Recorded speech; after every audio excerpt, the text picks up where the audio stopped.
chairperson to call the speaker for this session. Thank you very much.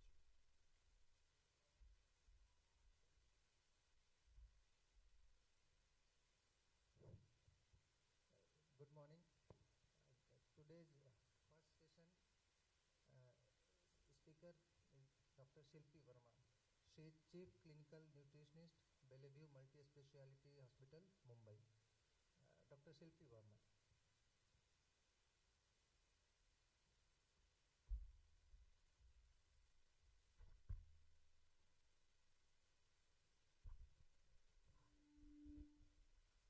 At the outset, a very good morning to all of you. Thank you, the entire team of SRNM.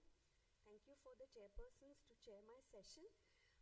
I would be talking on nutritional support in chronic dialysis patients, and I will try to keep my time. If we look at, before I go into hemodialysis or into the nutritional management, the entire context of hemodialysis starts when we are talking chronic kidney disease. So what is chronic kidney disease?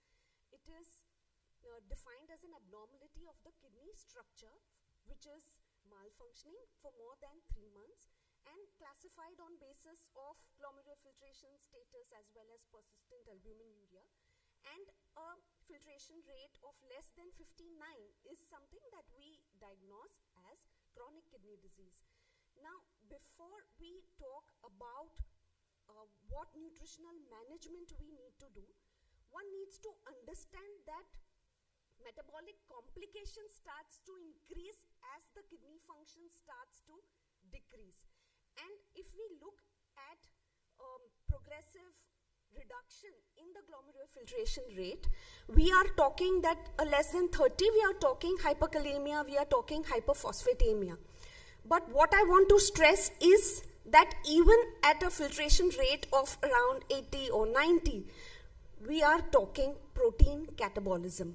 So the protein energy malnutrition starts way early in this progressive disease, and that is something that we need to start addressing when we are talking nutritional management. It also comes with altered nutritional status, so not just protein energy malnutrition. And this could be with the context of, say, underlying insulin resistance, or metabolic acidosis, or inflammation, or even hormonal alterations, or per se the hemodialysis process, which would also, say, exacerbate the loss of appetite, anorexia, increased protein degradation, decreased protein synthesis, decreased muscle regeneration, and then we are talking at the base of it, muscle wasting in chronic disease. Also are the comorbid conditions. So CKD will not present as a lone disease. There would be other things that one needs to address. And because it is catabolic disease, energy expenditure is also high. And because of anorexia, maybe there is decreased nutrient intake. So protein energy wasting is the crux. Now, what is also the cause and effect is there is a vicious cycle between the progression of the kidney disease and the protein energy wasting. More the protein energy wasting, more is the quicker progression, and then the mortality starts to increase. If we look at worldwide statistics on prevalence of protein energy wasting, especially in hemodialysis patients, in India, we are talking a massive 60 to 80% of these patients who could be suffering from protein energy malnutrition.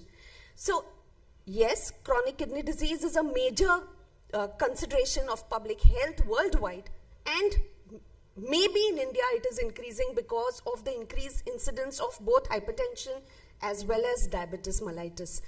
And these patients are at a high risk for progression of end-stage kidney disease.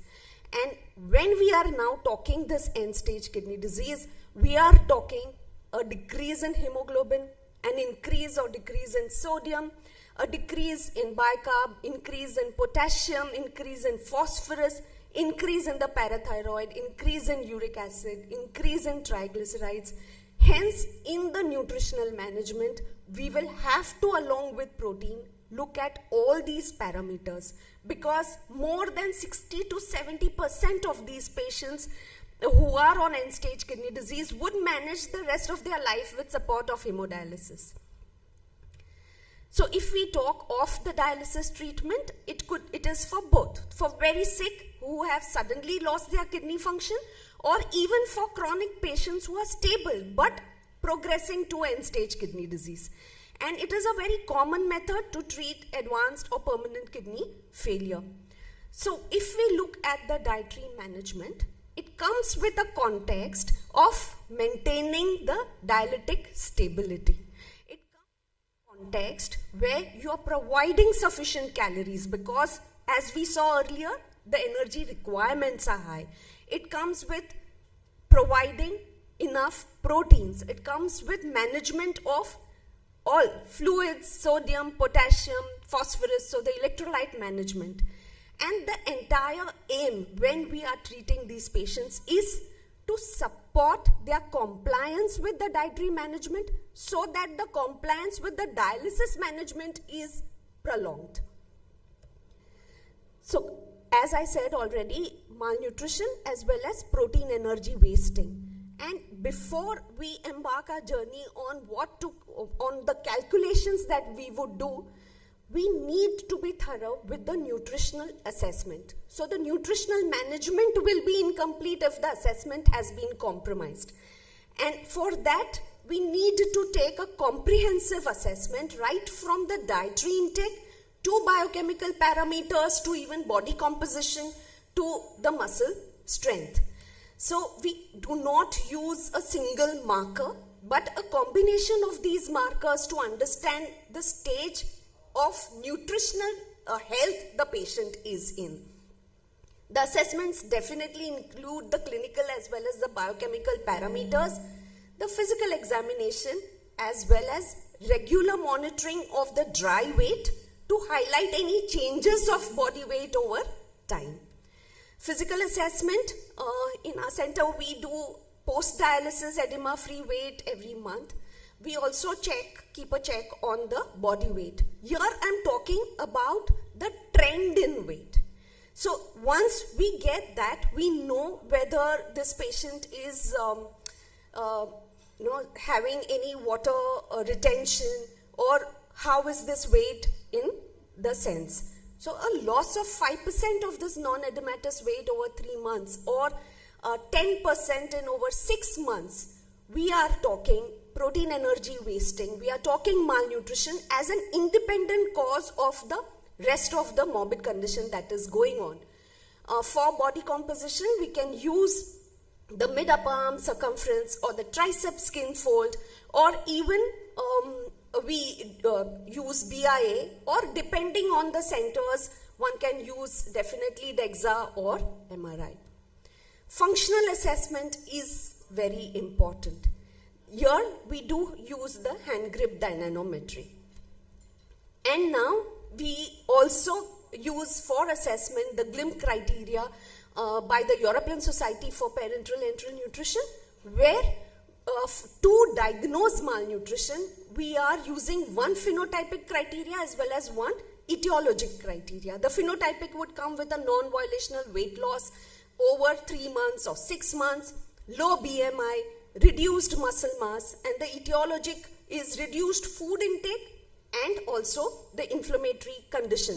So one phenotype and one etiologic helps to diagnose malnutrition, but further assessment will also tell us the degree of malnutrition.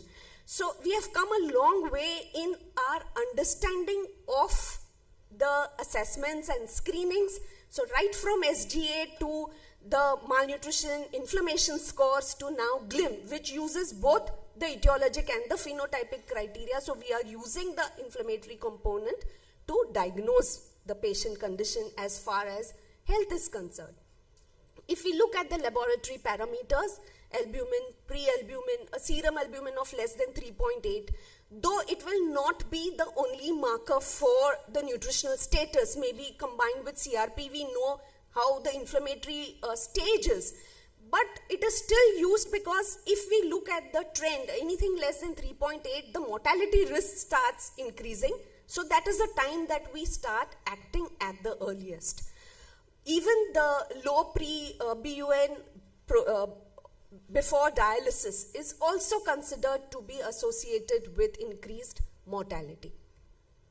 The KDOQI guidelines for nutrition does state that one can use BIA 30 minutes post-dialysis, or depending on the center, if DEXA is available, definitely those things start becoming the gold standard, and maybe even for research purposes. But BIA is limited with hydration status as well as presence of edema. The phase angles will also change according to the hydration status, according to the presence of edema.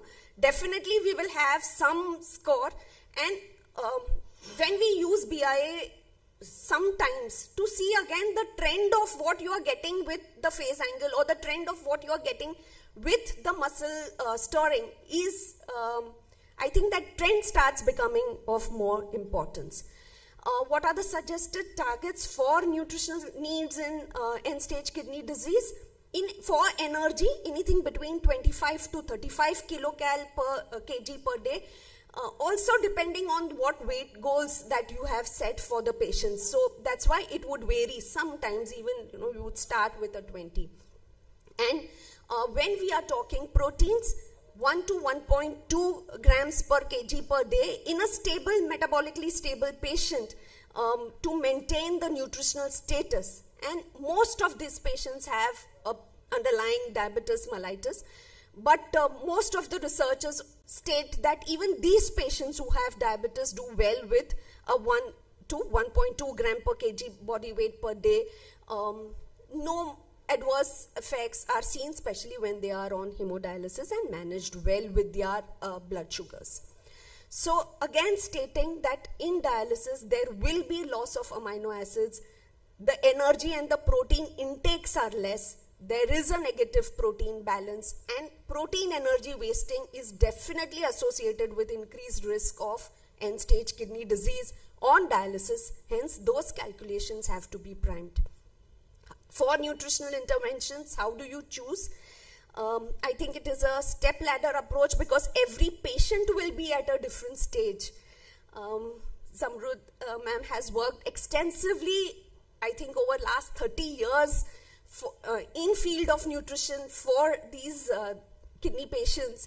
And when we were talking, she did state that every patient comes up with a very different scenario, and one needs to actually sit down with each patient to support them.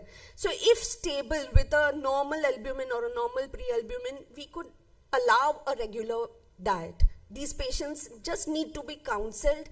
We know it is a progressive disease, but on the first go, if everything is little stable, you don't need to put them on a very restrictive diet. If the spontaneous intakes are more than around 20 kilocal per kg per day, maybe dietary counseling or even providing oral nutritional supplement which would increase their protein as well as their energy ratios could be a way to start when we are treating them. But if the spontaneous intakes are less than 20 cal per kg per day, then maybe we may, or if less than say 50% of the energy needs, we may also need IDPN. So dietary recommendations to prevent protein energy wasting, 1.2 gram per kg per day, and from that at least 50% should be of high biologic value, and around 30 calories per day is suggested. And if this patient cannot take required protein through regular diet, then one needs to start with oral nutritional supplements. If there is failure to improve the spontaneous intake despite intensive nutritional counseling or oral nutritional supplement, intradialytic parenteral nutrition could be a way out, especially if the serum albumin is also less than 3.2 grams. Fluids and sodium, another after the protein, one of the most prime requirements. For hemodialysis, the sodium and the total fluids are restricted around 1000 to 2000 mg per gram per day, and fluids of around 1000 to maximum 1500 ml per day respectively. Here, for nutritional counseling, it becomes important to show the patients which kind of salt has the common salts that are available, and what would be the sodium as well as the potassium levels in those salts, so they can start making prudent decisions. What can be given for seasoning, what can be given to provide taste to these patients. Again, I would name Zamrud because she has written books on these recipes around for the kidney patients, and they are very well curated. So even it just helps the patient to manage the intake, because we have to be mindful of the energy that goes in, as well as it provides variety to these patients. Potassium is generally restricted to 2000 to 3000 mg per day. Again, one needs to tell them what kind of foods will have, at least the groups of foods that are higher in potassium and higher in phosphorus. Maybe leaching could be a way in which one reduces the potassium content. Again, the phosphorus is restricted to 800 to 1000 mg per day. And again, we have an entire group of foods that are low in potassium. At our center, what we do is we have foods which have restricted of sodium, which are low in potassium, which are low in phosphorus. So at least in the first 2 counseling sessions that we have with these patients, instead of going into what you can't have, we try and curate everything from what they can have. So it gives a good start point and also supports compliance, because then they know, okay, it is not the end of the day. You are still eating a lot of food, and you are still eating tasty food. For vitamins and minerals, definitely vitamin C, B6, folate, and vitamin D supplementation. Calcium should be less than 2000, and magnesium no more than 200 to 300 mg. Also, a lot of researches around fiber intake, because it does help to reduce constipation, as well as fiber will help to bring down the glycemic index of food and also bring in little satiety. So in that crux, maybe fiber also could be of help. These are the recommended dietary nutrient intake for hemodialysis patients, and it is not just what you provide, but to assess if what you have provided is in the right track or not. So if we use the SGA, so every 3 months we do review whether there is a progression. So if the SGA is getting better, we know, okay, we have helped this patient with the nutritional management. Also, some form of physical exercise would complement to what you are providing, and the goal has to be to increase the lean body mass. So the synergistic effect of exercise and nutrition support go hand in hand. We need to be mindful that these patients have a lot of edema. There is a lot of tiredness between the dialysis sessions. Here, one could even push them to have a total of 30 minutes of exercise. That could become a start point. I would end in 2 slides. Yeah. We know exercise augments acute anabolic effects in interdialytic parenteral nutrition patients, as well as also for the patients who are not on dialysis. I end these slides by saying that also when we are talking nutritional support, we need to address even the common myths that are there regarding the dietary restrictions. So to conclude, protein energy wasting is frequent, and one needs to address it, and hemodialysis has progressed a long way, and nutritional support will just help you manage patient better. Thank you. Thank you, ma'am. You have explained very beautifully what should be or what should not be on the plate patient on hemodialysis. Thank you for such informative and detailed lecture. Now the session is open for any question. So we conclude the session. Thank you. Thank you, Dr. Shilpa. Thank you. Thank you, Speaker ma'am and chairpersons. I request you to move to the side stage for felicitation, ma'am. Now, moving on to the next talk, I would like to invite the chairpersons on the stage. Dr. Gopal Prasad sir, who is the professor and HOD in the Department of Nephrology at PMCH Patna. Dr. Nitin Agrawal sir, and Dr. Archana Meenakshi ma'am. She has done her MSc in Dietetics and Food Services Management. She is currently the senior dietitian at Mediversal Matri Hospital for women, neonates and children in Patna. She has various publications to her name. Over to the chairpersons. Hello. Yeah. Good morning. It's my pleasure to introduce Professor Anupma Kaul ma'am. She is professor in nephrology, SGPJMS Lucknow. Today she'll be talking about the role of molecular biomarkers in kidney metabolism and disease progression. Ma'am.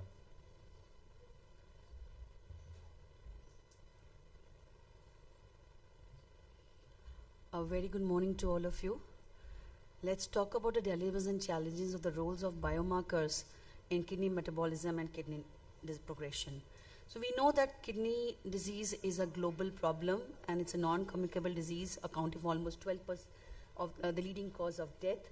And if you look at the clinical practice, what we do is we do look into the symptomatology, the albuminuria and the creatinine for forming the baseline and the backbone for diagnosis. However, each has its limitations, and therefore we need markers, or we could say criteria, which could pick them up early.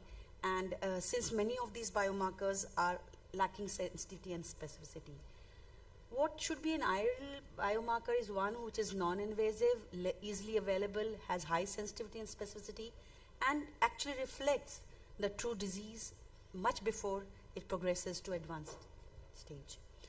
Looking at the clinical biomarkers, the conventional biomarkers are the creatinines, the EGFRs and albuminuria, and there are emerging biomarkers which will be dealt in detail subsequently. By conventional biomarkers over the years have been the serum creatinine, albumin, which form the crux for diagnosis of kidney disease and its progression.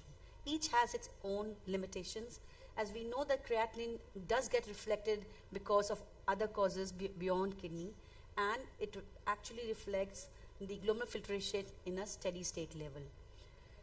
When we calculate the EGFRs, we would definitely require the clearances of the endogenous creatinine and cystatin, or the exogenous substances, the pharmaceutical agents. Each has its advantages and disadvantages. Over the years, the CKD-EPI equation has been best performing in picking up and identifying the kidney disease, and validation is required in transplants as well in diabetics. But then, this is a single parameter which actually has been criticized over the time, because kidney disease is not only concerned about the calculating the GFRs, there are other functions of the kidney which needs to be assessed accordingly. Over the years, protein and the proteinuria is been a marker of the disease, but then it starts manifesting much later than the actual disease has happened. So the upcoming biomarkers have been talked about, and of them the cystatin has been associated with the in determination of the EGFRs, and with greater precision they can help in identifying the disease. It has been associated with the all-cause mortality and risk stratification of kidney disease progression. The lipocalcin type prostaglandin D2 synthetase has been reliably indicated as a predictor for kidney progression.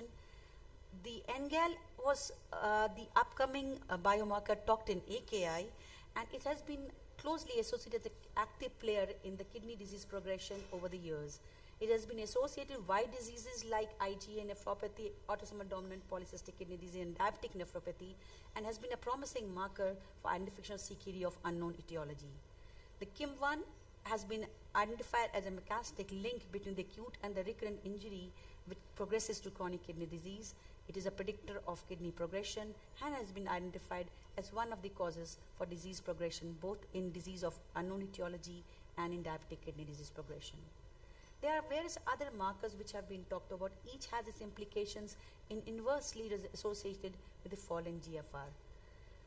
Uromodelin, as we commonly call them as TAM-Horsford protein, has been secreted conventionally through the ascending limb and the distal tubules of the kidney. But then it represents the intact renal mass rather than the kidney function. But it could be identified as one of the early markers of kidney progression, and in over the years could help in identification of the disease at the earlier stage. MicroRNAs have been talked about in depth, and their suitability to pick up disease early needs robust data.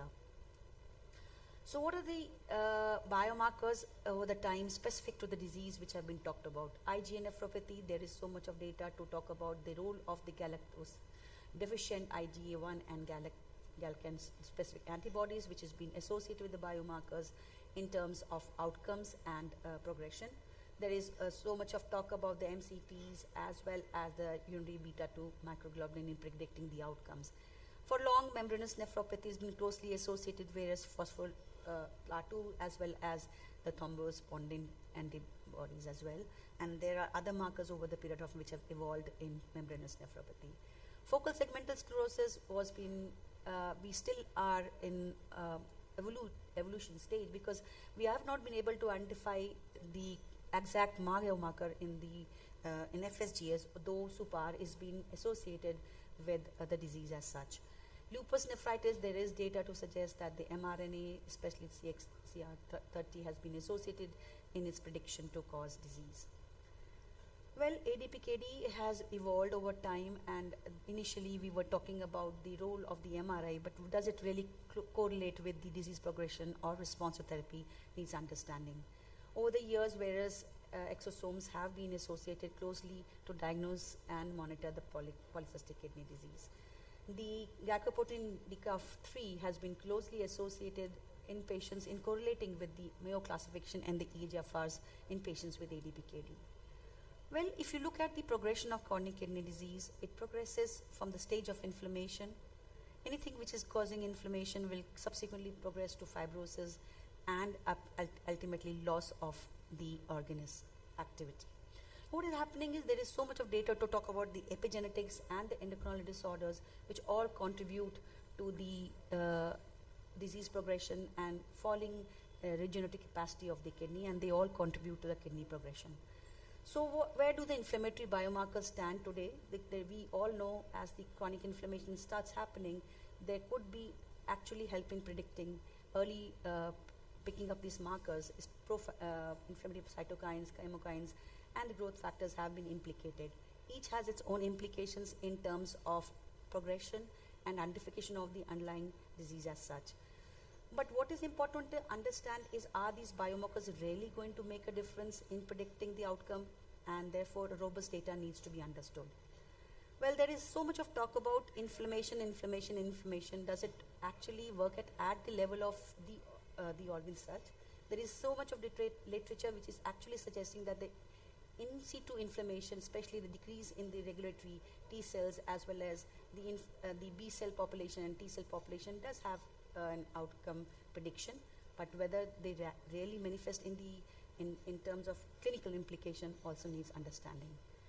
As we already know that once the inflammation starts happening, the normal response of the body is to release mediators to regulate the architectural framework of the kidney, but as it gets dysregulated, that leads to fibrosis, mesenchymal transformation, and subsequent stimulation of the extracellular matrix. So are these biomarkers going to make a difference if we look into it? There has been so much of correlation of these biomarkers in predicting the severity of the interstitial fibrosis much before the traditional factors, but larger data is to be available. As we've already talked, these biomarkers do talk about inflammation and manifest the whole pathophysiology of fibrosis happening in the kidney, but they could be markers which needs greater understanding. There are various biomarkers for fibrosis. and that's important to understand in present day scenario. Yesterday we had a big debate on the role of gut-kidney axis, where the change in the flora does make a difference in inflammation and outcomes.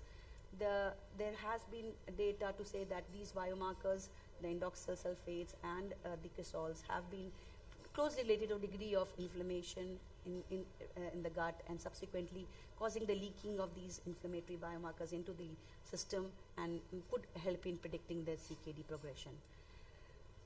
Then what is important to understand is there has been evolution in terms of understanding these change in the gut microbiota, and its implications have been associated. This is just an association. Whether it is going to have a clinical implication also needs understanding.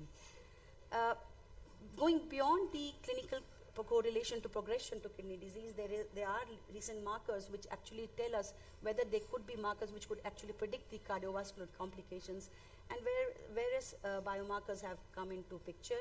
One is the galectin, which is actually talking about the inflammation taking place very much in the gut, causing inflammation and fibrosis. Its implication in terms of chronic kidney disease progression has been associated with various literature. Soluble ST2 has been associated with adverse outcomes in cardiovascular outcomes. Its implication in chronic kidney disease having a cardiovascular event needs greater understanding. Where for long diabetic nephropathy was associated with proteinuria, but then early pricking of diabetic nephropathy by proteinuria didn't actually talk about the disease that already had happened. There was so much of talk about the NGALs and the KIM1 associated with the progression of diabetic kidney disease, and could actually predict the microalbumin much before actually it happens. Newer biomarkers have come into picture. Well, their role needs greater understanding and implication for outcomes. Periostin is one of them, which has been previously associated with diabetic nephropathy development. They talk about that this starts happening much before the proteinuria actually happens. Microalbuminuria starts happening. So, but well, they need greater understanding as well. MicroRNAs have been associated with correlation in terms of outcomes. Mineral bone disease is one of the complications of CKD, and various biomarkers like the activin and the carboxyl terminal of the PTH ratios have been implicated for predicting the outcomes. Epigenetics has started being taking up in a big way in terms of severity to understand the CKD. Various mRNAs and the DNA methylation has been associated biomarker to assess the severity and the risk to its development to chronic kidney disease. Among the endocrinal system has an implication on CKD progression to end-stage renal disease have been associated with it. We know that renin-angiotensin system actually aggravates the process of fibrosis in the kidney, and could these biomarkers play a role in predicting the outcomes needs greater understanding. The nephrotic peptides, the guanylin, have been associated, and they have been seen in patients, but a larger understanding needs, just few studies highlighting them may need a greater understanding for this. Erythropoietin, prolactin, all have been seen as early predictors for the fall of kidney functions. What is important to understand is once we have a biomarker, does it actually have an implication in prognosis? The FGF23, as we see physiologically, starts reducing and plays a role in the decrease in the phosphorus. But as the kidney disease starts progressing, there is elevation in the FGF23, which independently predicts the CKD progression. The clotho, which is an anti-inflammatory, anti-fibrotic agent, could there be a role in contributing to picking up these disease early? Euromodeling, as we discussed earlier, actually talks about the deposition of these levels, an indicator of the prevalence of kidney disease and predictor for future decline in the kidney disease. The integration of these biomarkers, epigenetics, as well as the inflammatory markers could actually be important in understanding the pathophysiology and prognostic implications of the disease as such. But yet, there aren't single biomarkers which could isolate and tell us that, well, this could make a difference. So in the end, I would say that kidney disease is a complex etiology. Inflammation, fibrosis, and other pathophysiological mechanisms keep happening. And proteinuria and creatinine are the markers which start happening much later than actual changes start happening in the kidney. So we need to individualize these biomarkers Though the cost is higher, we need to have which biomarkers will work where and whether they'll have an implication in progression and mortality needs greater understanding. Thank you for your patient hearing.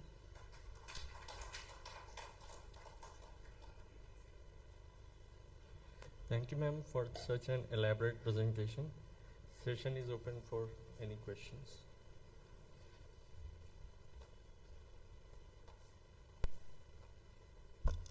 Thank you, Dr. Kaul.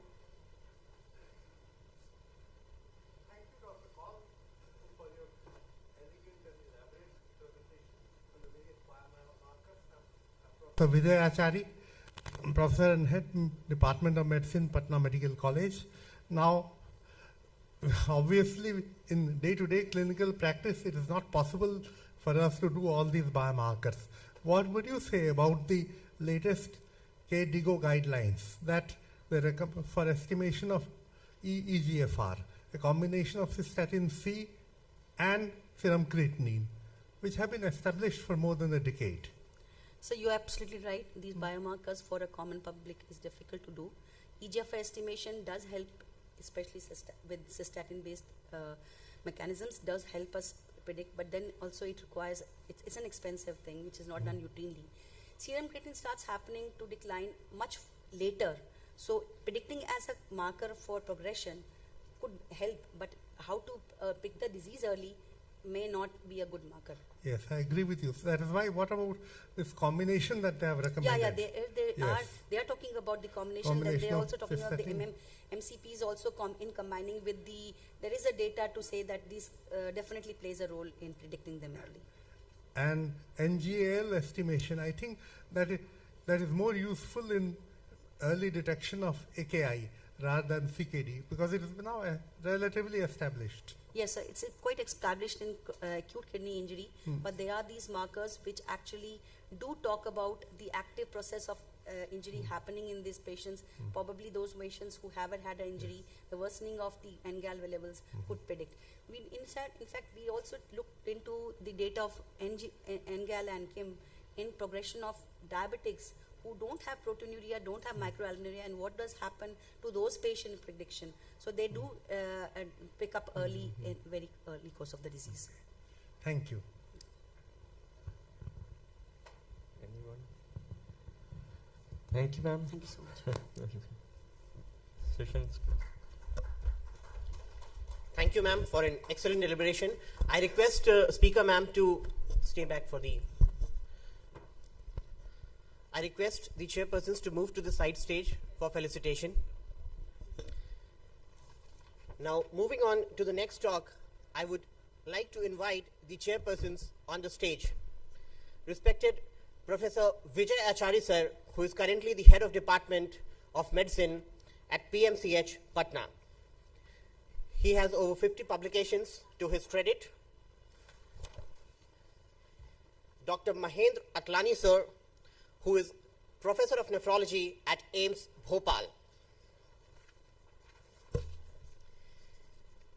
And Dr. Atma Prakash Naikhem, who is Consultant Nephrologist at Paras Global Hospital, Darbhanga. Over to the chairpersons.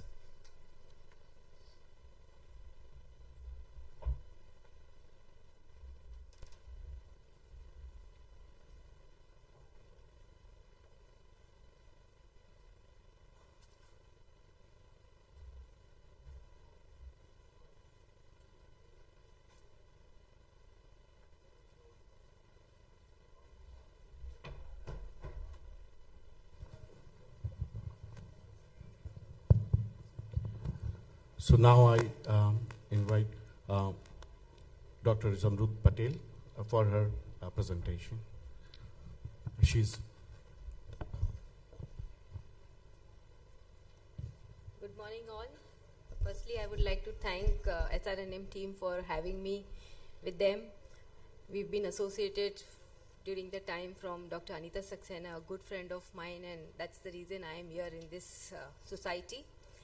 The topic that is given to me today is nutrition education for patients with chronic kidney disease, the best practices. So whatever I present is based on my knowledge that I have developed over the years, and I still believe that I am a student still learning.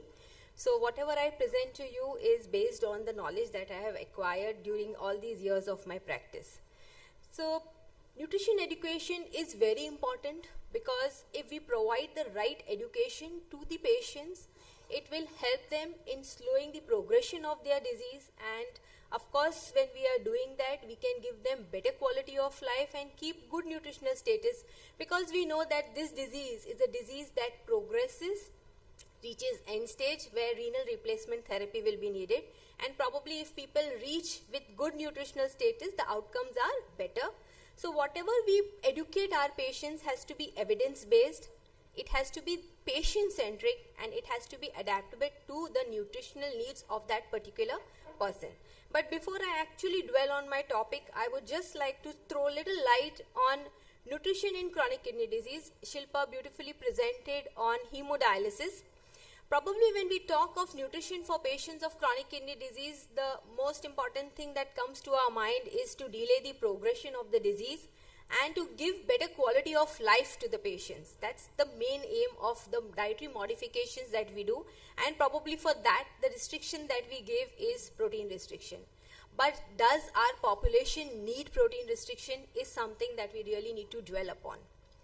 The second important thing is to minimize the metabolic complications that arise from chronic kidney disease, which is fluid overload, hypertension, acidosis, high phosphorus, high potassium, and probably here also when I am naming this list, what mostly that I have seen common for all patients of chronic kidney disease is malnutrition. The other complications that we are naming, probably we can deal with them, make corrections for them, but it is not going to be common for all. The commonest restriction that we give for all patients is salt, fluid, potassium.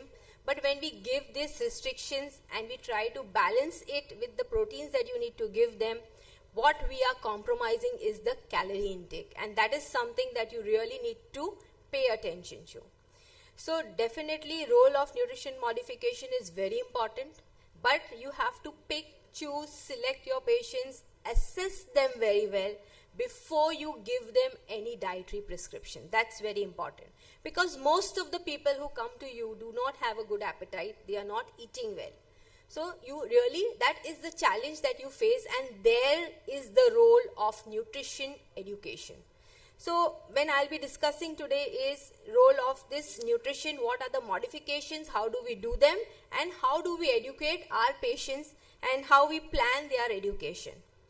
So in recent years there has been a resurge of interest in dietary protein restriction, and of course we have a lot of people here, doctors here, who will really accept what I'm saying, that we should delay the need of renal replacement therapy. We should have a good nutritional status of our patients, because that's the need. A country like ours where resources are not that much, we really need to pay attention to something that we can do without causing much burden to the patients. Okay?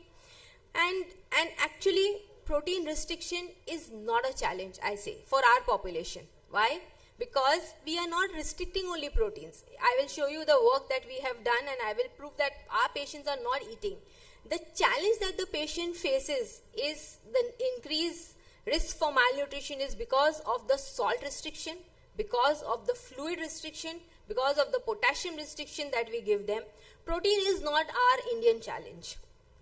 So if you just see the guidelines, because today we believe guidelines are important, they guide us, it has to be an evidence-based practice. If you see the slide, it clearly shows that as you progress from pre-dialysis to dialysis, the protein intake in pre-dialysis is low, and as you go to dialysis, it increases. But the energy intake is constant. This is the energy intake that is required by even normal people who do not have a renal involvement. So what I'm trying to highlight is that we have to work with the energy intake rather than just talking of low protein diets. So this is the paper, this is the work which I did, and we did this in a small group of patients, but we have done this work further, where we found that on an unrestricted diet, the protein intake of our population is just 0.65. So no problem with our population. Another work that I would want to highlight over here, and I would just like to show you, is here, just see here the energy intake. Protein is fine, but see the energy. Group 2, that's the CKD group. Here you see that the intake is low, and if you have seen the MDRD trial, it has also shown that there is a spontaneous reduction in the person's nutritional intake the moment the disease progresses. Again, still, when we practice, the first thing that we do and we need to know is to do and calculate the types of diet that we use. And of course, the term that is used is low protein diet, but I would say for Indians, it's a normal diet that we follow. Okay, the protein intake, you can give it between 0.6 to 0.8, get adequate amount of calories. Probably you can use a supplemented very low protein diet, which can be supplemented with essential amino acids or a mixture of essential amino acids with keto analogs of essential amino acids. Now, when you pick your patients, you need to understand that all may not need. There would be a small group who would come with no appetite, not eating much. Probably talking to all these things would not be of use to them. Educating them to start eating first and then talk of restrictions would make sense. So probably how do we normally try and prescribe? People who come to us who have a slow progressing disease, and probably today we see people with stage 1, 2 and 3 CKDs also, probably these just needs to be monitored, that what is their baseline intake and how they are eating. So probably they always fit in your low protein diet, 0.6 to 0.8, okay? And if somebody is in stage 4, has a good appetite, has a good nutritional status, probably supplemented very low proteins diets can be advised to them, but they need to be done under good supervision. Again, when I say of calculating the protein intake and the calorie intake, we do it from the diet recall method or the diet diaries that we ask our patients to maintain. But another method that can be used is the urea nitrogen appearance method. For a stable person, the nitrogen intake will be equal to the nitrogen loss. 1 gram of nitrogen equals to 6.25 grams of protein. So you can actually calculate indirectly the protein intake of your patient, and you can be sure that how much is the baseline intake. Just to give you 2 examples that how we have counseled our patients, this is an 65-year-old female who I have been seeing for last 15 years, hypertensive basically, chronic kidney disease. She has been following this diet and I have not changed her protein intake. What I have changed is her salt intake. Her salt intake was about 10 grams, which I have brought down between 4 to 5 grams. And see how she has remained stable with a stable weight. No affecting the nutritional status. And similarly, an example of a 82-year-old doctor himself who is following a supplemented very low protein diet, and he's remained stable because he's adapted. Now, it is difficult sometimes to adapt with this supplemented very low protein diets because you change the type of food that you are giving the person, and the person may not be comfortable. Only if the person adapts, your education whatever education you've given, they are able to follow, only then it works. Otherwise, you will not get results. Now, coming to the metabolic complications, we already have spoken a lot about the protein restriction. Calorie intake has to be adequate. That is something that I want to emphasize. And I'll just dwell a little on the salt and the sodium and potassium restriction. So talking of the salt intake, now diets have to be low in the added salt. So here you have to work with the visible and the invisible salt. Okay, what is needed to be told to the patient, or the patient needs to be educated. For example, a patient is not using salt, but they are using the Sindhu and the Sanchal, thinking that that is not a salt. So you are indirectly getting a different type of a salt which will contribute to the sodium of the diet. Again, use of chaat masalas, use of ready packet foods. These are rich in the hidden salts. So probably you really need to work with patients and make them understand this and give them an option. Shilpa beautifully said that we as nutritionists are here to tell people what they are supposed to eat, not only tell them what they are not supposed to be eating. These are available in our kitchen. We have been using it for generations, I would say. There are many of the recipes that I learned from my great-grandmother, which I have incorporated in some of my books. And there are so many of my patients who have trained me. Education is a two-way process. When I say nutrition education, patients, we educate patients, patient educates us. Again, use of salt substitutes needs to be restricted in this population because they are potassium-based salts. Fluid. Now, a lot of people, when you are doing counseling or you're educating your patient, what is important to tell them is what are the sources that are included as fluids. Because many a time, water is only taken as a source of fluid. So all the liquids that liquefy at room temperature or anything that liquefies at room temperature is counted as liquid. That includes your tea, coffee and all the other beverages that you have.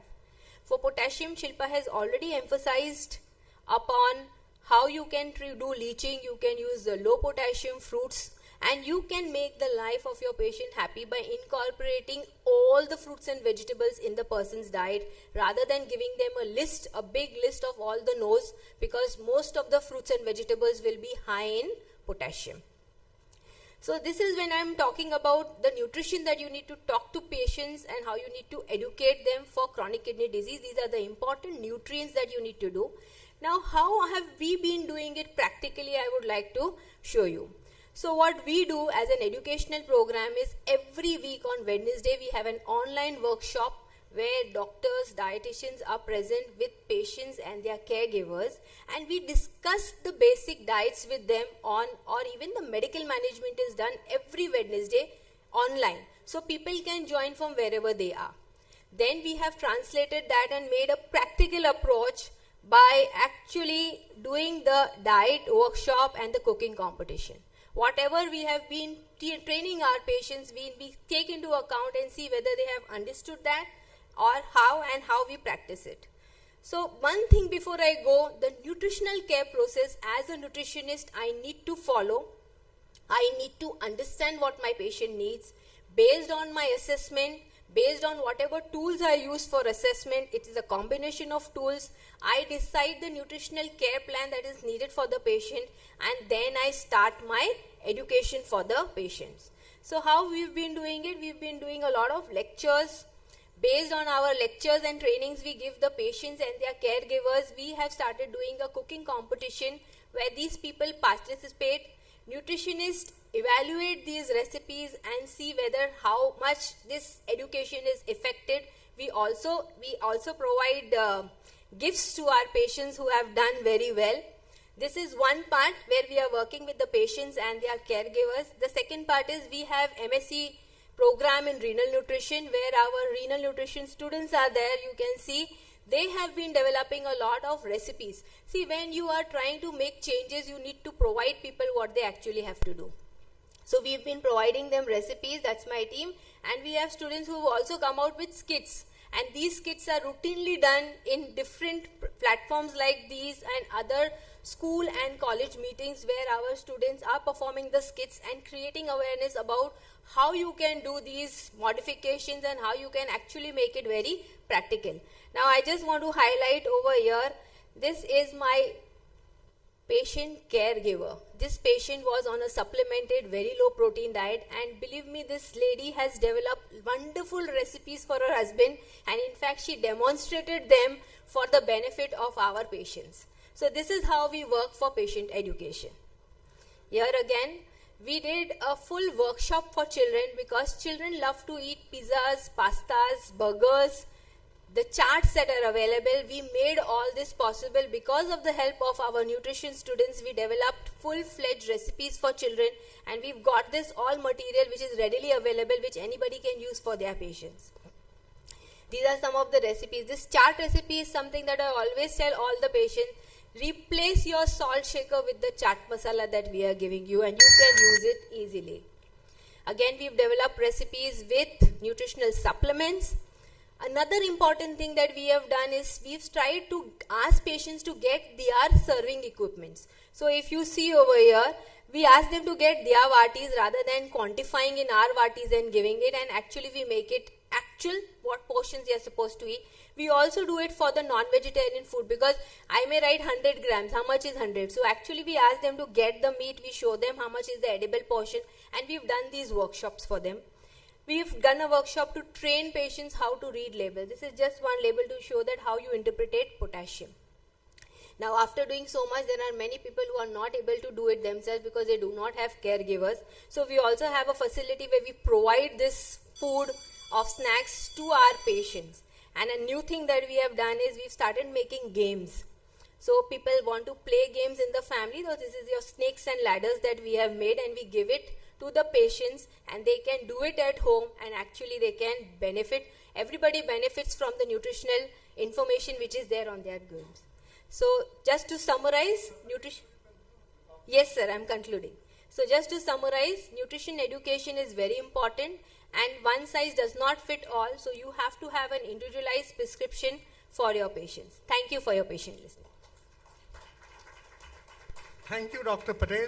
Thank you, sir. For your excellent lecture and dispelling many of the myths regarding diet in CKD, particularly in our Indian patients.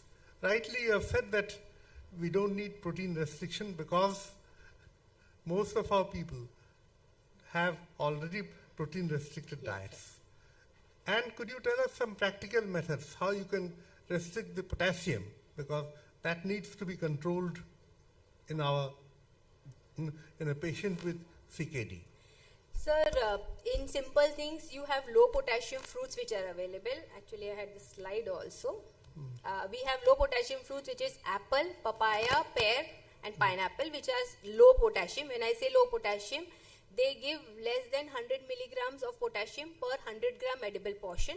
And you can do the leaching process. Basically, leaching is whatever vegetable or dal or pulse that you need, you put it in generous amount of water, you soak it 15 minutes, and then you change that water, again boil it with generous amount of water, and then you discard that water. Now many a times the vegetable would lose its shape or it becomes extra soggy. So keep cold water ready, discard this water and again dip it in cold water, so the texture of that vegetable would be maintained. So this is one of the leaching process that we teach our patients. When it comes to the flours, the bran has the potassium in them. So if you sieve your flour and then you use the lower portion, that also helps in reducing the potassium. Thank you, Dr. Patel, for your very nice presentation. The session is open for question. 1 or 2 questions we can take.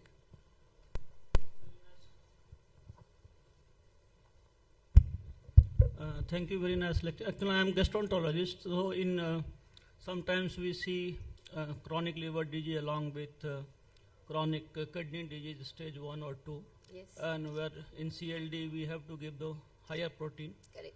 And in this, so what should be the approach, number 1? And another small part already explained by in Indian diets typically is in eastern part of India or in southern part of already protein deficient diet we are Please taking. be brief. So these 2 things. Yeah. So when you're talking of liver disease and kidney disease together, yes, we see this combination. So when we are talking of the protein intake in a CKD patient, we are giving about 0.6 to 0.8. But when we see a combination with liver, probably we go up to 1 gram of protein, of better quality of protein. But then we have to do a very close monitoring of the kidney function. And see, this is a teamwork. It's not one person's done. So when we are making this slight increase in the protein intake of these patients, we inform the medical team that this is being done and how we have to work together and do a frequent evaluation of their kidney function. Thank you. Madam, leaching को कैसे define करेंगे? Leaching means what is the time, temperature? Yes, sir, I totally agree with you. So those who are educated patient, there are 2 types of patient, lay patient and educated patient. Most of the educated patient is asking, sir, what would be the temperature, yes, what would be the time, and how long I can do it. Single leaching, double leaching. So ideally, sir, very honestly speaking, the process that I said, you will leach between 20 to 60% of the potassium. But if you see, there are few papers which say that ideally the boiling of the vegetables or whatever you're doing for the leaching of your dals and pulses should be more than 15 minutes. But that applies to foods which are in the high category of potassium. If you're using something which is from the moderate category, even if you're doing the double leaching that I spoke about, where you first soak, then you boil maybe for around a minute or 2, and then again you dip it in cold water, you will still reach up to 50%. But yes, you're absolutely right, there is not much work. But we have a student who has done this work, and very soon that paper, Meenakshi is here, she has worked on that project, and very soon that paper will come. Thank you. Thank you. With this, we conclude the session. Thank you, ma'am, for showing us innovative methods of patient education regarding nutrition. I request the speaker and the chairpersons to move to the side stage for felicitation. Moving ahead to the next talk, I would like to invite the chairpersons on the stage. Dr. Ashish Kumar Jha, who is the Director of Gastromedicine at Medanta, Patna. He has over 105 publications to his credit. Dr. Manoj Kumar Chaudhary, who is the Associate Professor in the Department of General Medicine at IJIMS, Patna. Sir has 25 publications in national and international journals. Last but not the least, Ms. Priya Dubey, who has done Masters in Rural Development and Certificate in Child Nutrition and is an MSc. She is currently the Senior Dietitian and Head of Department at Medanta Hospital, Patna. Over to the chairpersons.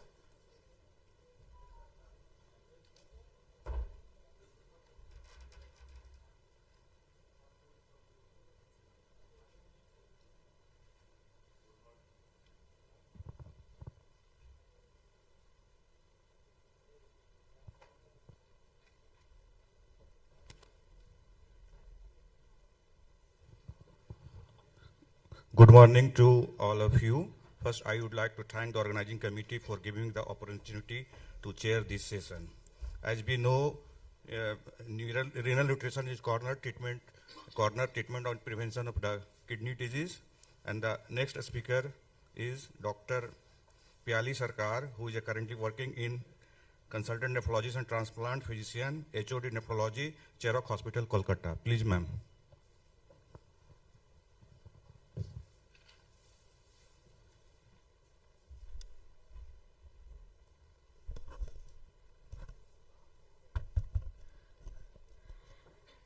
Good morning, everyone. And at the outset, I would like to thank SRNMCON 2025 for giving me this opportunity to speak in front of such an august audience. Now, as we all know, that micronutrients are an essential component of the diet of CKD population. So, what do we mean by the micronutrients? The micronutrients are the some substances which need to be replaced in small quantities, in micro quantities, for the proper functioning of the body. So these are some of the things that we require and are taken as micronutrients. So amongst the things that we consider as micronutrients are the vitamins and the trace minerals. So amongst the vitamins are vitamin B1, B2, B3, B5, B6, B7, B9, 12, and A, D, E, K, and vitamin C. And amongst the trace minerals, we have the calcium, phosphate, magnesium, sodium, potassium, iron, manganese, copper, zinc, iodine, fluoride, and selenium. So some of them are more important than the other, as we shall discuss later. So what are the importance of the micronutrients? They help us to maintain the metabolic function, tissue function, immune system, growth and development, bone health, blood clotting, energy production, and disease prevention. So these are the different stages of the CKD that we all know, and depending on the stage of the disease, the requirement of the micronutrients vary. So in certain stages of the disease, like when the patient is in stage 5 CKD and the patient is on dialysis, and there is increased loss of some water-soluble vitamins and minerals, then the requirement of, you need to substitute it even more. So what are the different amounts of vitamin and minerals needed in the CKD patients, and why are they needed actually? So the waste products that accumulate in a CKD patient's body each day can alter the way their body uses the vitamins and minerals that are already present. Some of the medicines that the patients take, like the PPIs, they can affect the ways the bodies use certain vitamins and minerals. The patients on dialysis lose some vitamins during treatment. The patients are following a special diet for CKD, which is restricted in fruits and vegetables, which are a rich source of vitamins. And in the early stages of CKD, we know that we restrict them from taking higher amounts of protein, which is important source of B12. So all of these factors can lead to a deficiency of certain amount of minerals and vitamins. On days when the patient may not feel well enough to eat regular meals, they may not get enough vitamins and minerals. So how does CKD affect micronutrient metabolism and absorption? The CKD disrupts the regulation and excretion of micronutrients, leading to imbalances. Accumulating uremic toxins interferes with the metabolism and utilization of several micronutrients. Dietary restrictions to control CKD complication often reduces intake of micronutrient-rich food, as I've already said. So we restrict the patients from taking too much of salt. So there may be hyponatremia in certain patients. We restrict them from taking a lot of fruits and vegetables, which are rich sources of potassium, magnesium. So we are restricting them. We are preventing them from taking these minerals as well. All the fruits and vegetables, as we know, are rich sources of all the vitamins, and so this leads to deficiency of these vitamins and minerals as well. The inflammation and the GI tract issues in the CKD patients impair the absorption of the key nutrients like iron and calcium.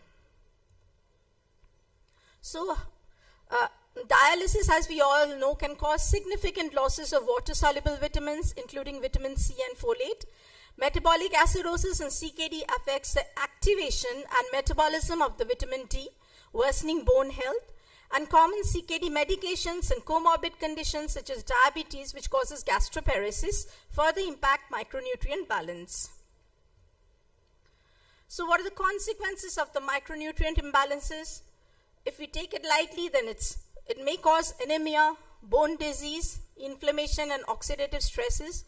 Ultimately, it can lead to premature mortality and cardiovascular diseases.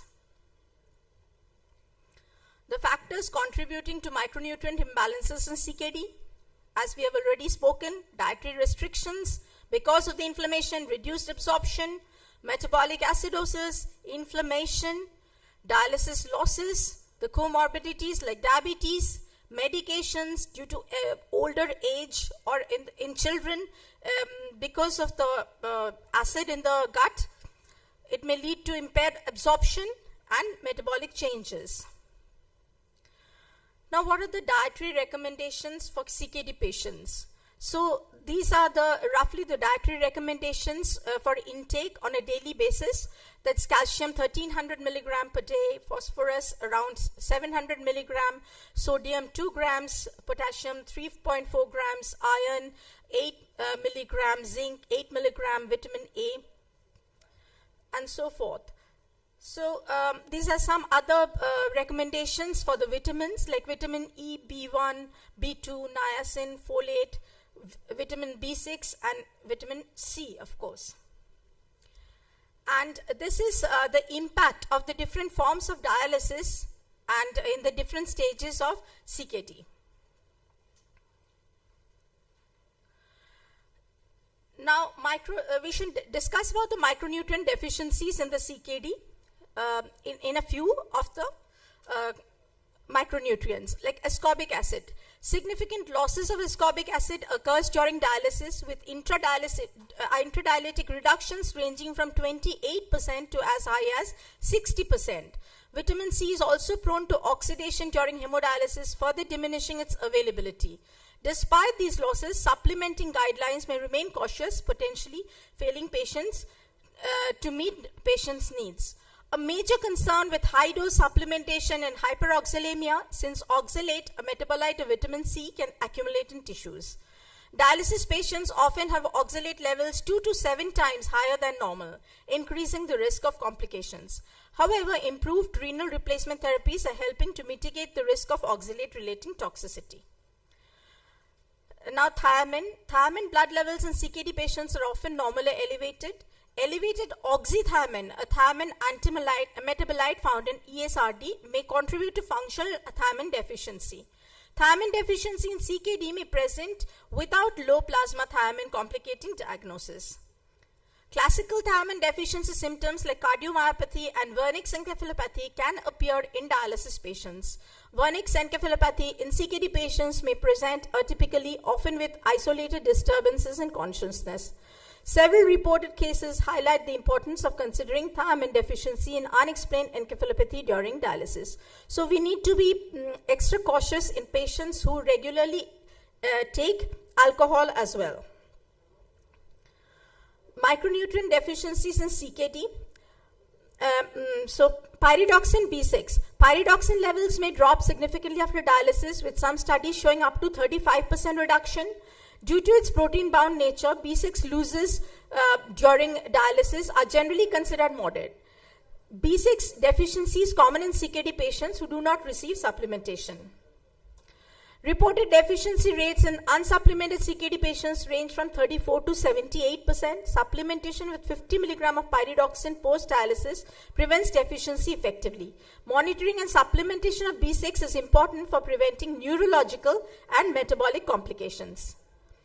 Folic acid is poorly bound to the plasma proteins, leading to significant losses during dialysis. Hemodialysis can cause up to 37% drop in plasma folate after single session.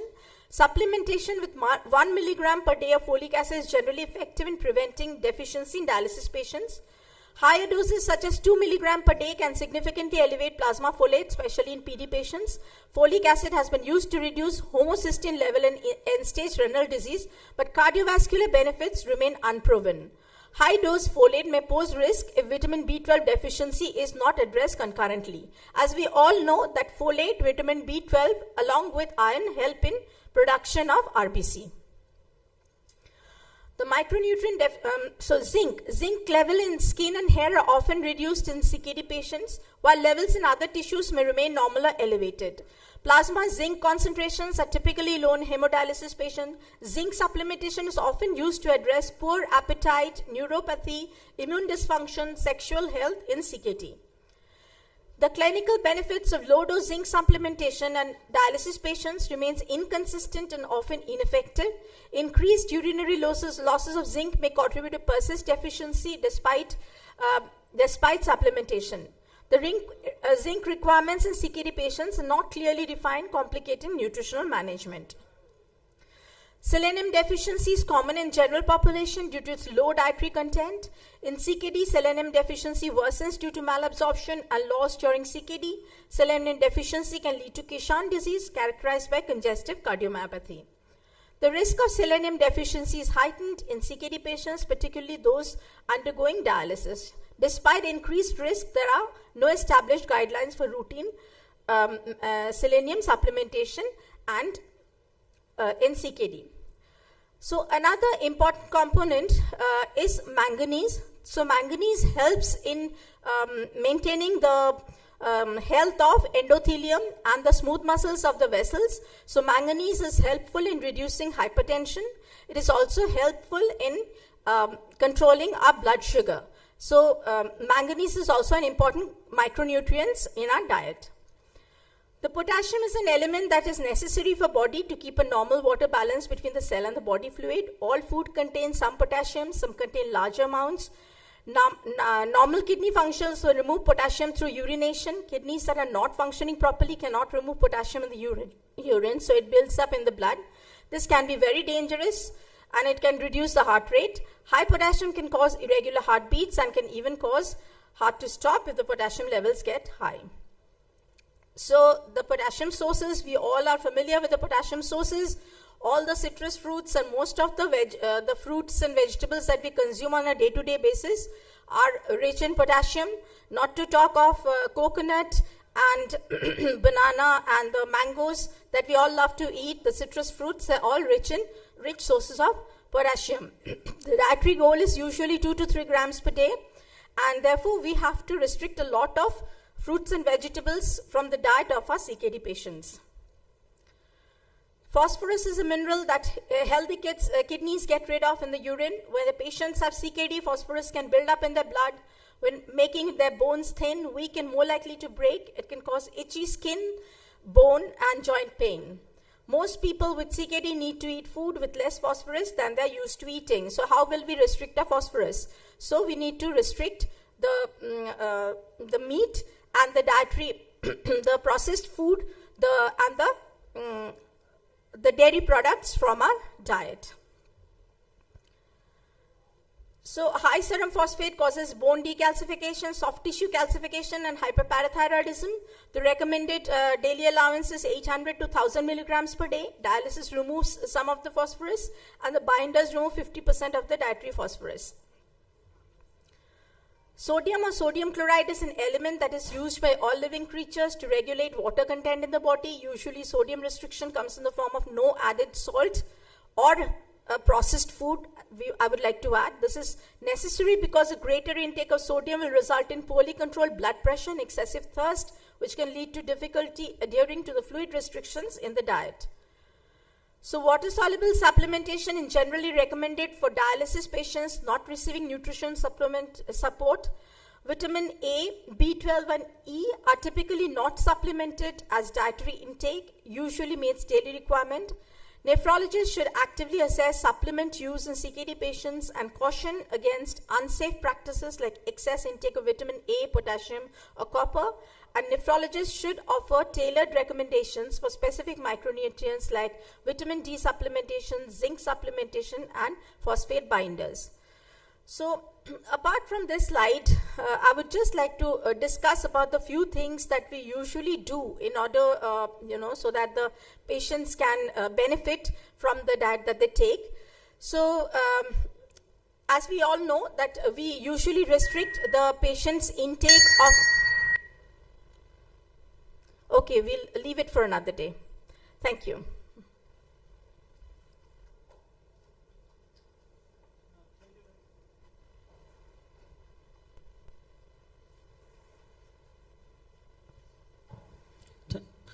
Thank you for nice presentation.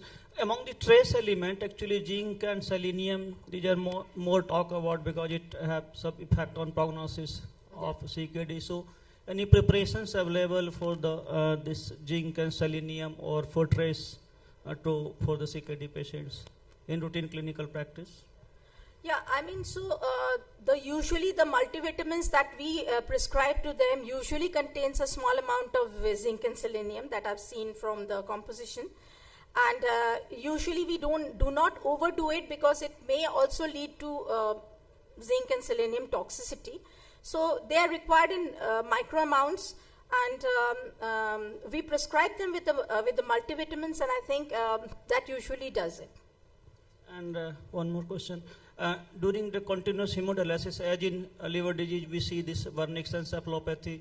So if somebody is on continuous dialysis, you routinely prescribe the higher dose of B1, B6 and others to prevent the vernix encephalopathy, because it's confusing because uremic encephalopathy versus vernix encephalopathy. Yeah, it is confusing. However, it is not very common, thankfully. And we do supplement the B complexes. We usually give them as one pill which contains all the vitamins. And so that usually does the trick and it keeps them healthy. Thank you very much. Any question from audience?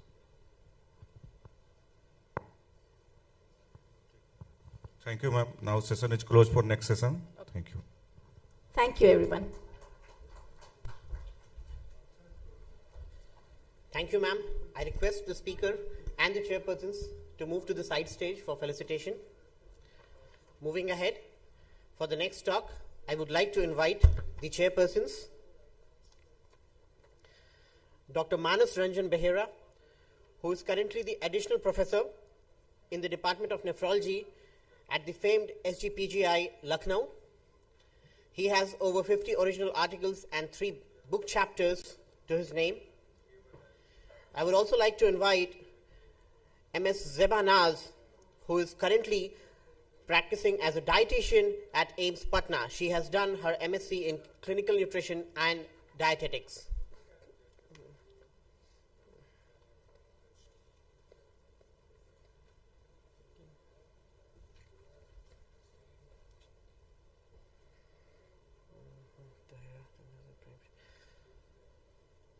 Since we are having a shortage of chairpersons, I would request Dr. Rupak from Begusarai to kindly come to the stage.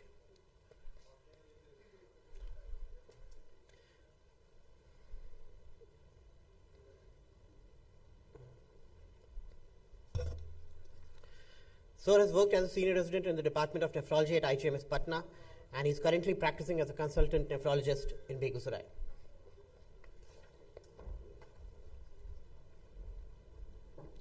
Over to the chairpersons.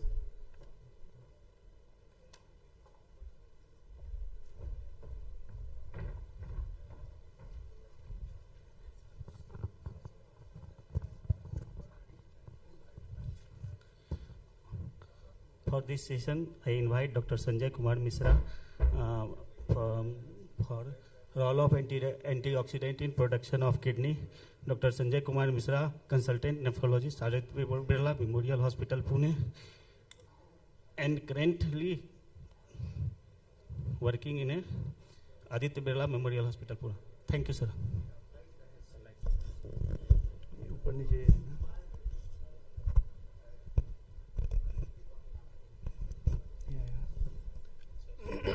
Hello.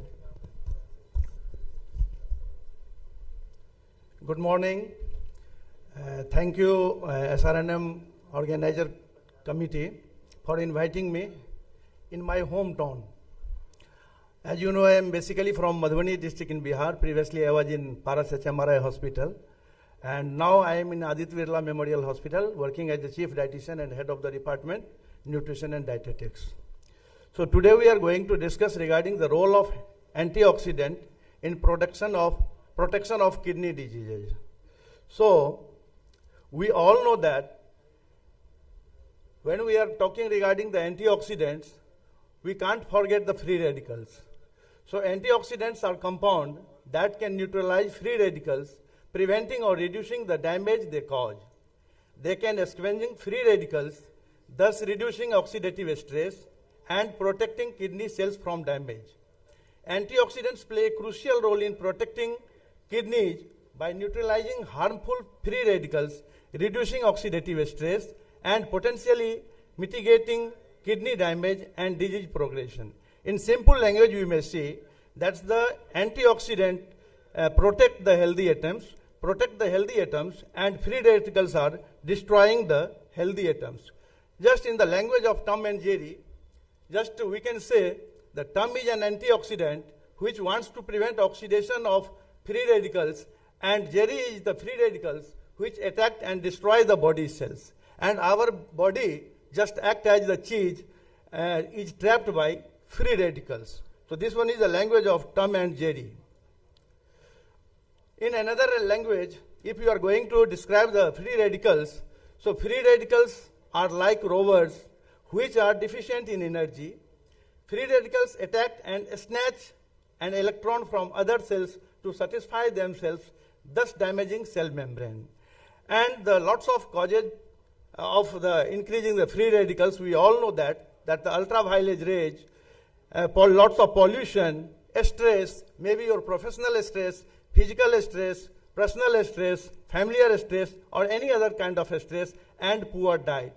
When we are talking regarding the kidney disease and kidney patients, so we all know that that's another stress is there, the restriction of lots of foods given by the nephrologists, given by the dietitians, given by the family members, and just they feel associated, but that's isolated in their society also or in their family also. So that's before going to the next slide, just I want to focus some points here. When we are going to treat the kidney disease, just we have to discuss with them properly, with empathy, not sympathy. So when you are showing to empathy with this patient, then what happens, you know, always motivate the patient as well as the patient relative also. When you are going to motivate the patient relative regarding their diets, just you tell them to provide same kind of foods as the other family members are taking. What is the impact of that? Because that gives a lots of psychological satisfaction to the patient. What happened, which kind of restriction you are going to give, that's only those who are cooking the foods, they should know regarding that. You are going to give the restriction of salt, you may. You are going to give the potassium restriction. So the same kind of vegetables you can provide to your patient by the leaching method of cooking. Just previous speaker already discussed regarding that, the leaching method of cooking. Lots of question comes from the family side, ki how many minutes, how many hours this. Just you know, that's if you are going to give the technicality, this minute, how much time just you may, and just what is the boiling temperature, cooling temperature, all these things. These all are the theoretical things. We never believe on such kind of things. Go with practical aspect. So when we are talking regarding the leaching method of cooking, especially pulses, we all know that the pulses are richest source of potassium. All kind of pulses, especially मूंग की दाल, मसूर की दाल, सबसे ज़्यादा potassium content होता है. So just how can you leach? कुछ नहीं, घर में जैसे सबके लिए दाल बनाते हैं, आप उनके लिए भी बनाइए. क्या करना है? ऊपर का पानी आप निकाल दीजिए. So that means we all know that the sodium and potassium both are the water soluble. We all know that the other vitamins and minerals also, that is the water soluble vitamins, minerals also we are going to destroy. But what's the other things you can do? आप उनको बोलिए कि आप जो दाल बनाते हैं घर में, ऊपर का पानी हटा दीजिए, नीचे का दाल ले लीजिए, जितना क्वांटिटी आप देना चाहते हैं, to maintain the protein level, and put the water and reboil it, reheat it, and make it tasty. And just जैसे छौंका लगाते हैं वैसे छौंका लगाइए, दाल टेस्टी बनेगा, सब्जी टेस्टी बनेगी. So no need to give another experiment. आप जितना भी उसको complicated करिएगा, कभी भी आप सक्सेस नहीं होगा, आपके पेशेंट आपसे दूर भागते जाएंगे. So just make yourself patient friendly. If you are going to give the proper suggestion to your patient, practical suggestion to your patient, you have to give more time with your patient. When you are going to give the more time with the patient, you know their liking and disliking, you know their the food habits, because I have lots of experience regarding different region of the country. I had worked with Dr. Nishit Mohanty sir for at least 13 years in Bhubaneswar. So I know the culture of the Bhubaneswar, culture of the Odisha, and similarly just I had worked here in Paras HMRI hospital 9 years. So I know the culture of different part of Bihar. Mithila ka culture alag hai, Bhojpur ka culture alag hai, Bhagalpur ka culture alag hai, South Bihar ka culture alag hai. So just how you are going to plan for which kind of patient. Generally I have seen that there's a lots of dietitians have that ready-made diet chart. If you are going to provide them, then what is the impact of that? Why nephrologists send the patient to you? They never send the patient to you. वो तो आपको बोलेंगे एक diet chart मुझे भी दे दीजिए, मैं भी पेशेंट को दे दूंगा. तो क्यों आपके लिए अलग से फी आपको देना पड़ेगा डॉक्टर को? So just keep in mind and accordingly you have to discuss with the patient. यदि मान लीजिए कोई मिथिलांचल का पेशेंट है और उनको दही चूरा पसंद है, what wrong with that? We all know that the dahi is a good source of protein as well as vitamin C and other probiotic and all. And chura, that's a flax rice, that's one of the best source of iron. And the maximum patient, CKD patient have iron deficiency. So just if you are going to provide them chura, dahi, chini, what's wrong with that? They are very happy to take it. So just we have to discuss with the patient and just you know the liking and disliking of the patient. Theoretically आप कितना भी बात कर लीजिए, practically possible नहीं होता है. मैं but practically बात कर रहा हूँ. Last 27 years, 28 years से मैं इस field में हूँ and just I have seen different kind of patients.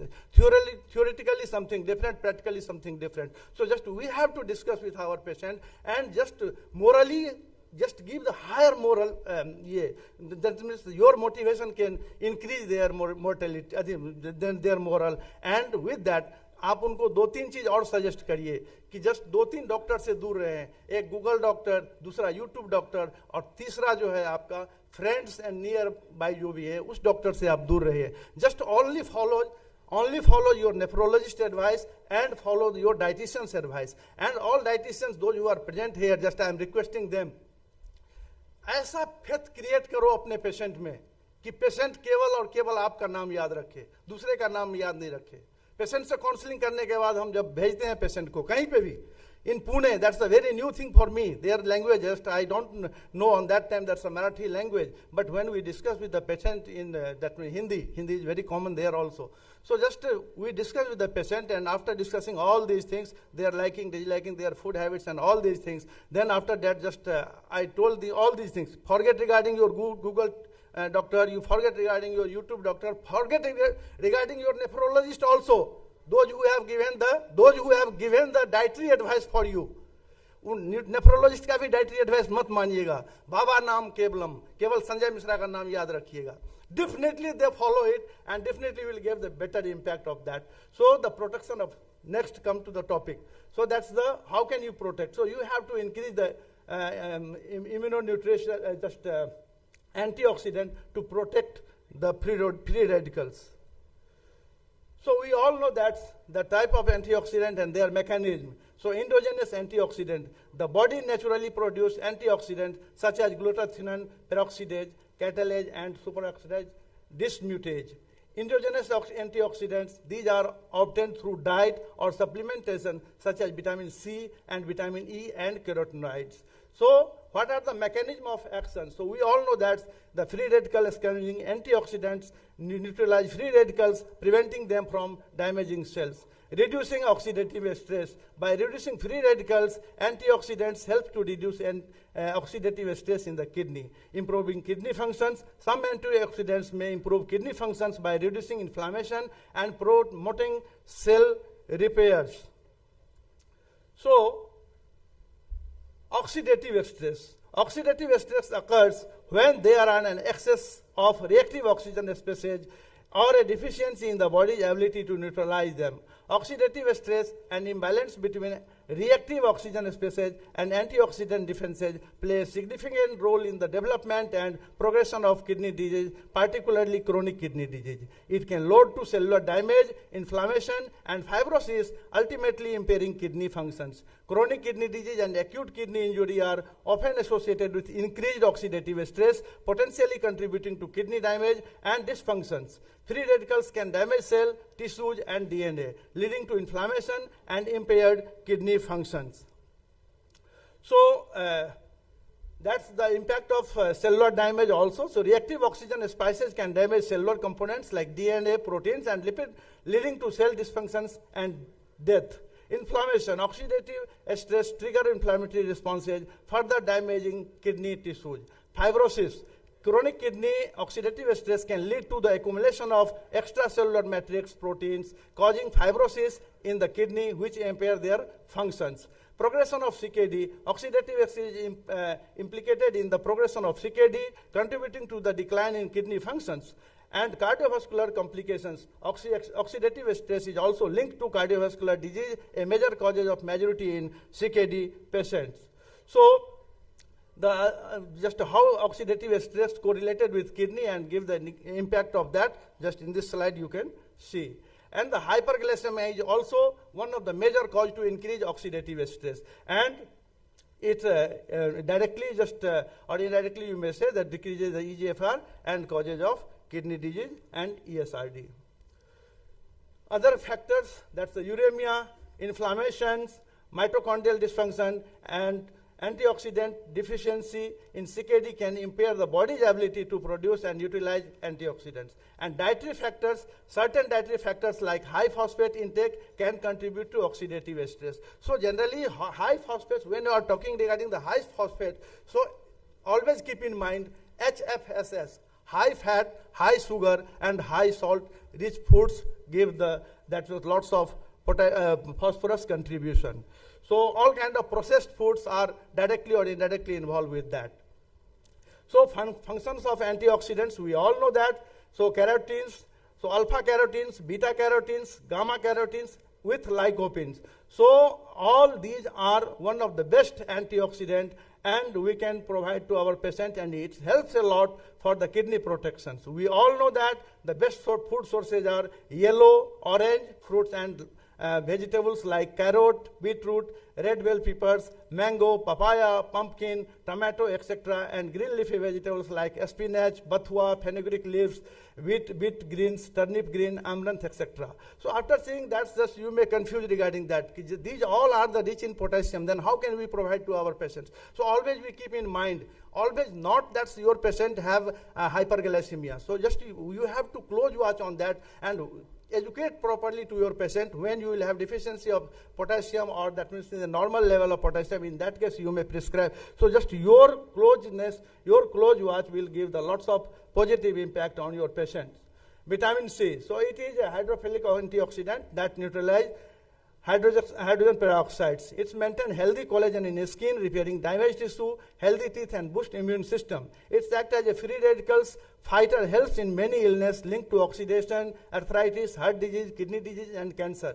It functions as an anti-inflammatory and help the body fight inflammatory diseases including fibromyalgia and chronic fatigue, angina, bronchitis, constipation, diabetes, and also help in iron absorption. So that's a generally in CKD case already I discussed, that's iron deficiency anemia is very common. So just vitamin C helps in iron absorption, And we all know that the best source are citrus fruits like orange, grapes, pineapple, mousmi, lemon, with amla, guava, strawberry, broccoli, tomato, spinach, sprouted grains and legumes. Again, question comes that these all fruits are rich in potassium. So just we have to find it out.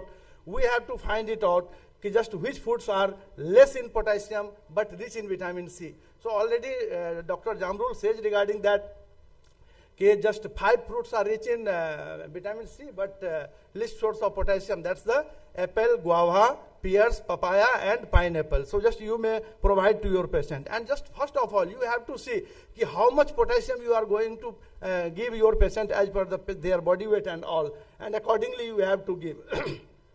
Vitamin E, it's an antioxidant present in all cellular membranes and protect against lipid production and normal ranges. Generally, we found in the nut seeds, dry fruits, peanut butter, spinach, pumpkin, red bell pepper, etc., etc. Just I am not going to discuss more regarding that. So just these all are already discussed by Dr. Sarkar Madam, previous speaker, regarding all these. That's the, but few left there. That's the resveratrol, curcumin, and alpha-mangosteen. So these all are the antioxidant, generally present with the green leafy vegetables, broccoli, pineapple, cranberries, blueberries, strawberries, and other fruits. What's the research say? So role of antioxidant in AKI. The research said that it will give the good impact on that, but that's the very less research on that. Role of antioxidant in CKD. This research in 2015, it shows that just antioxidant doesn't have shown protective effects in CKD. So many other research, just it also show that's lots of positive impact of antioxidant in CKD. This research in 2022. This one is the Journal of Nepropharmacology in 2015. It also shows that's the good impact on kidney health as well as cardiovascular health.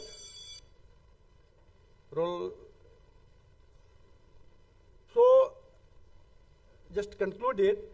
So, renal disease is a broad spectrum of other diseases like glomerulonephritis, acute renal failure, diabetic nephropathy, which all covers and lead to chronic kidney disease. It has been demonstrated that increase in reactive oxidation species due to increased oxidative stress is one of the main culprits of renal injury and renal failure afterwards. Antioxidants like vitamin A, vitamin C, vitamin E, lycopene, lutein, glutathione, curcumin, flavonoid, etc. have proven benefit in reducing free radicals which cause renal diseases. Future direction, more research is needed to fully understand the benefit and risk of antioxidant therapy in kidney protection. A specific antioxidant like pentoxifylline should be further explored for their potential in preventing kidney disease progression. Thank you. Mr. Sir, for nice presentation and elaborating about role of antioxidant in kidney disease. Any question from audience?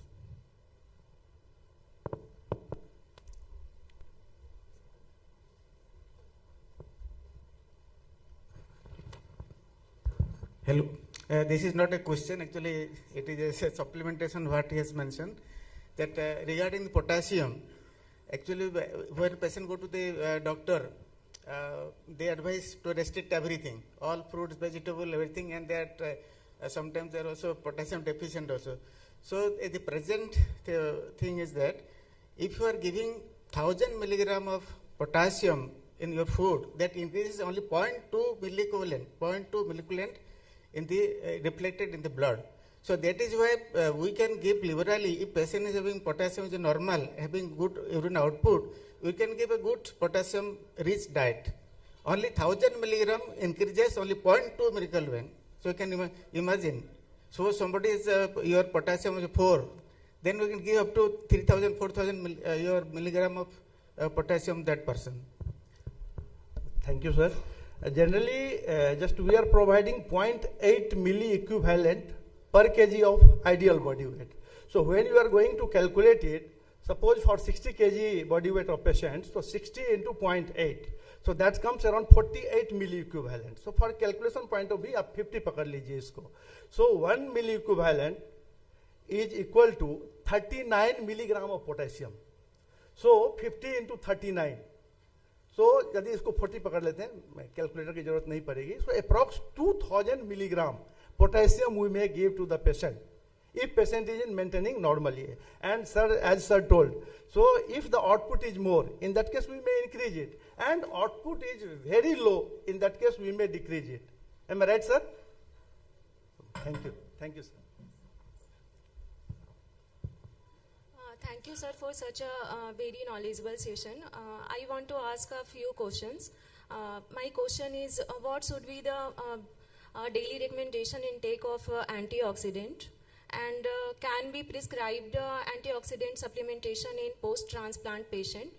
Because patient also remains in immunosuppressed phase, because we know as antioxidant also boosts the immunity.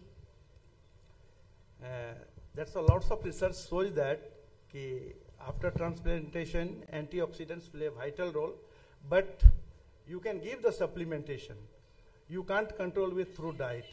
So just our nephrologist is the right person to give the antioxidant supplementation, and definitely it will give the positive impact after transplantation.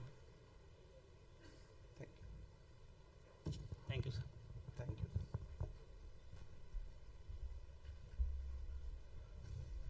Thank you, sir, for highlighting the importance of antioxidants in kidney protection. I request the speaker and the chairpersons to move to the side stage for felicitation. Now, calling the chairpersons for the next session, I would like to invite Dr. Amit Gupta, sir, who is the Associate Director of Nephrology at Apollo Hospitals, Lucknow. Sir has numerous publications in reputed national and international journals. Welcome, sir.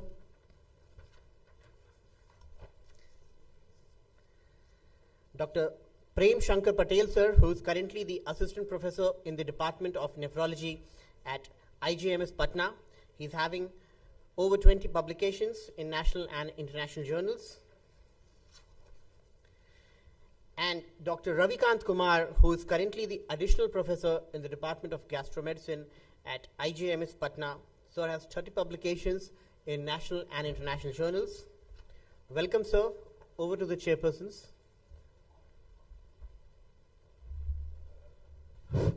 Good morning to all of you. We have now a very interesting talk on the role of gut microbiota in kidney disease progression. There's a lot of discussion yesterday about microbiota as such and the role of the gut in kidney disease. And we have a very learned speaker, Dr. Sampath Kumar, who has come all the way from Madurai to tell us about the gut microbiota. Over to you, Sampath. Thank you, sir. So, as our chairperson told us that we already had a fist cuff fight yesterday, and I was fortunately not available at that time. So, I think there could be some repetition, but you can bear with me. 1 trillion microorganisms we carry in our gut alone, thousands of different species, and 3 million genes are being encoded. And by comparison, the human genome pales into comparison. It is only 23,000. So each one of us seem to carry not only a fingerprint but a gut print. This gut print seems to be almost the same in uniovular twins, whereas in fraternal twins it seems to be different. And there is so much work and so much blind spots also in this area, which is very exciting. When we come to the microbial diversity in the human gut, broadly we have 5 phyla which are dominating our human gut: the Bacteroidetes, the Firmicutes, Proteobacteria, Verrucomicrobia, and the Actinobacteria. So these form the major phyla. And when you come to the genera in these phyla, you see that in the Firmicutes we have the Clostridia, Lactobacillus, Enterococcus, and Ruminococcus. And when you come to the Bacteroidetes, we have the Bacteroides and Prevotella.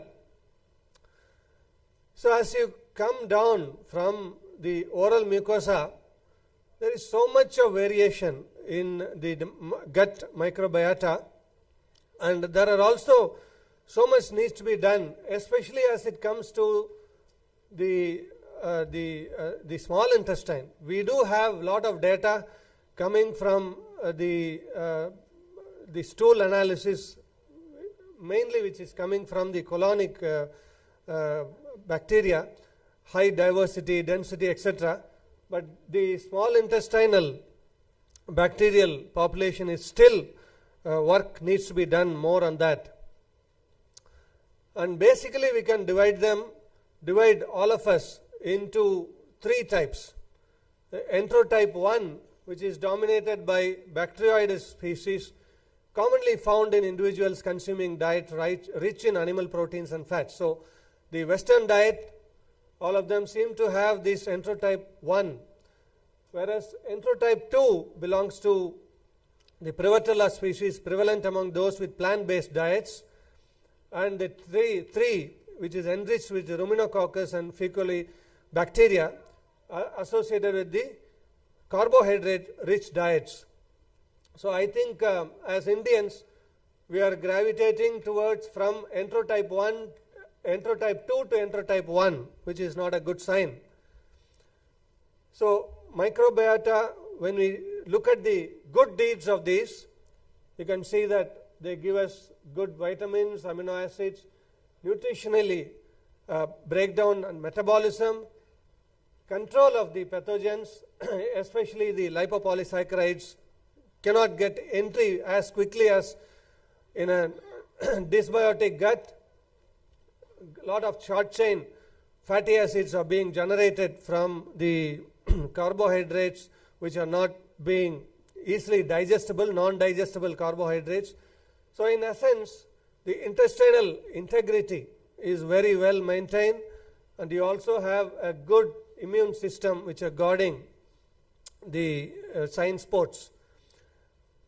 And we come to the question as to the dysbiosis which came first, whether it is the dysbiosis which is driving the chronic kidney disease, or is it the chronic kidney disease which is driving the dysbiosis. There are some evidences for both, but mostly it is a bidirectional problem.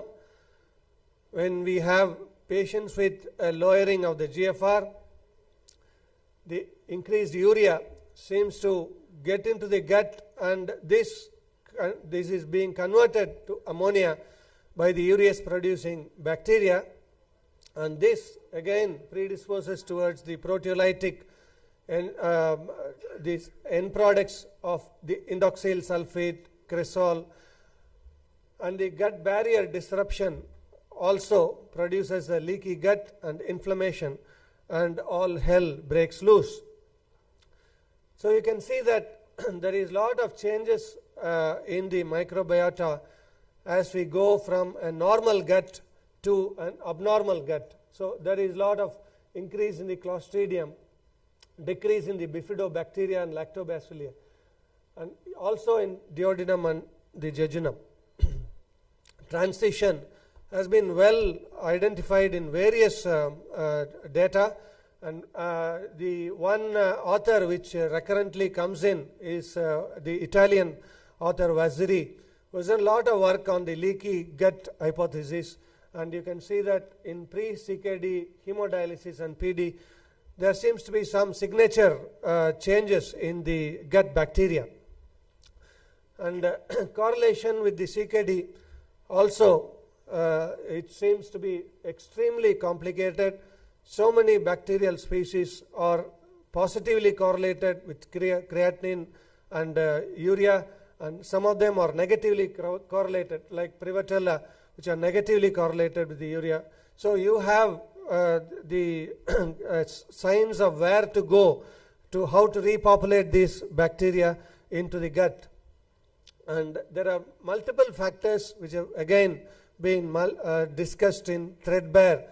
But just to highlight that iatrogenically, we also contribute to the gut dysbiosis by providing them oral iron, oral PPIs, and phosphate binders. All these also contribute towards the issue of dysbiosis, constipation, etc., antibiotic use.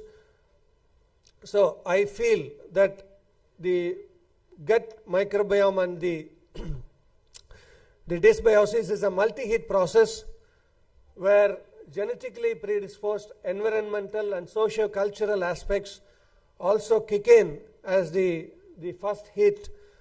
The traditional Indian diet is endowed with a lot of good gut bacteria and the probiotics. Sadly, we are going towards the other enterotype, and once CKD develops with the retention, then systemic inflammation starts and the gut dysbiosis happens. So when it happens, then you can see that because of the low fiber intake, the uremic toxins with the increase in the intestinal ammonia and toxins, loss of bacterial, the barrier integrity, the lipopolysaccharides go in and they lead on to a macrophage stimulated inflammation, atherosclerosis, and the stage is set for all this morbidity and mortality of chronic kidney disease. These are the gut-derived uremic toxins which have been repeatedly being well investigated: the indoxyl sulfate, indole acetic acid, TMAO, and the polyacetyl glutamine. TMAO is important because it mainly comes from the red meat and also from the L-carnitine. The L-carnitine which we give orally may be producing more of this TMAO, and we are well advised to give them intravenous L-carnitine rather than oral L-carnitine that we do in our dialysis patients. And you are all aware of how this enhanced atherosclerosis happens, and I will not go into it. Just to tell you that the levels of these indoxyl sulfate all go up in chronic kidney disease. It is again being very well documented. So how are we going to intervene? You need to modulate, you need to attenuate the inflammation and reduce the adsorption of the uremic toxin and also restrict the proteolytic fermentation. So these are again being well discussed. This is one area, enzyobiotics, which is now, there are a couple of interesting publications which I will take you through. The very easy form of increasing the good gut bacteria is to have a good dietary fiber intake, but the recommended intake is close to 35 grams, which is very, very difficult to achieve. Only 5% of the general population could meet this, and it is the soluble dietary fiber which is very important. And if you take these fresh fruits and vegetables, it provides a lot of this, and I don't want to go into this, already we have discussed this. One interesting molecule is this AST120, which is again, which was devised by the Japanese, and very unfortunate that whenever we get some good molecules from the East, from Japan, the West don't take it very seriously, or they do some studies and say that it is not good. We need to look at these molecules very carefully, because Japanese people are having a lot of good effects on this, and multiple trials have shown that meta-analysis, a network meta-analysis has shown that the risk of renal failure, the composite renal outcomes are very less. So I am interested in any pharma industry which is trying to come in with this AST120. So you can see that there is a reduction in the progression of renal failure and the renal endpoints with this. Indian studies of this is also important. Why? Because we Indians have higher microbial diversity. Multiple studies like Indian Genome Variation Consortium, Indigen studies have shown that Indians tend to have a higher gut microbial diversity due to high fiber vegetarian diet, spices, and frequent exposure to diverse microbes. And so this is a study which I was very interested that a 6-month study at NIMS Hyderabad where they studied Loban Fort with Renal, and they showed that the urea nitrogen levels, creatinine levels, the PCS levels and the IS levels, and also the IL-6 levels had come down. So it was a well done study. They did a lot of basic work, and it was a 6-month study. Both reduced HSCRP equally. And the other study which is very interesting from the Indian context is this enzobiotic study, where they gave symbiotics and a proteolytic enzyme, and this was published in the Nutrients, and it was 5 centers in South, North and West, 80 patients, a good study which was with a measurable outcome of intervention therapy and the time duration of 90 days.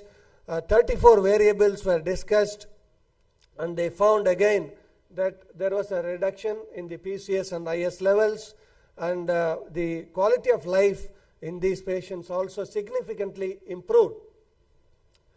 So prediction methods were also so that you don't have to measure the cressyl sulfate and the indoxyl sulfate, but by these prediction methods you can measure it with the parameters. So the meta-analysis have shown that there is lot of high degree of heterogeneity in the probiotic research. This is a problem.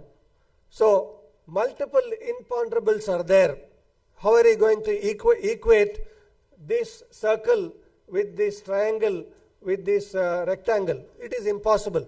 So a lot of variabilities are there. Spores versus live bacteria, the source, the colonizable entities, the quality control and batch-to-batch variation, clinically relevant endpoints and the validity. All these are real problems. So these are the imponderables. And so my gut feeling is that it does well. And I'll also, I have soaked myself in the Bihari hospitality, and I invite all of you to soak into the Madurai hospitality in October. So I am hosting the SRNMCON 2025 at Madurai, the Temple City. All of you, please come. Thank you.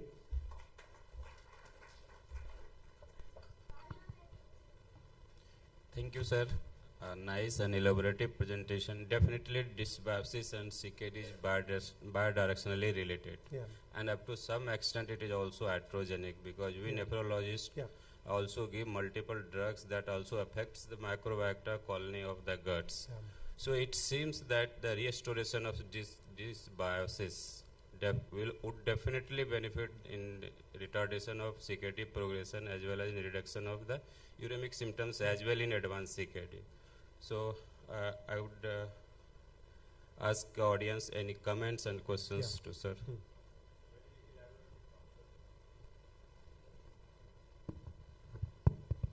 Very elaborative. My question is slightly unrelated but still relevant.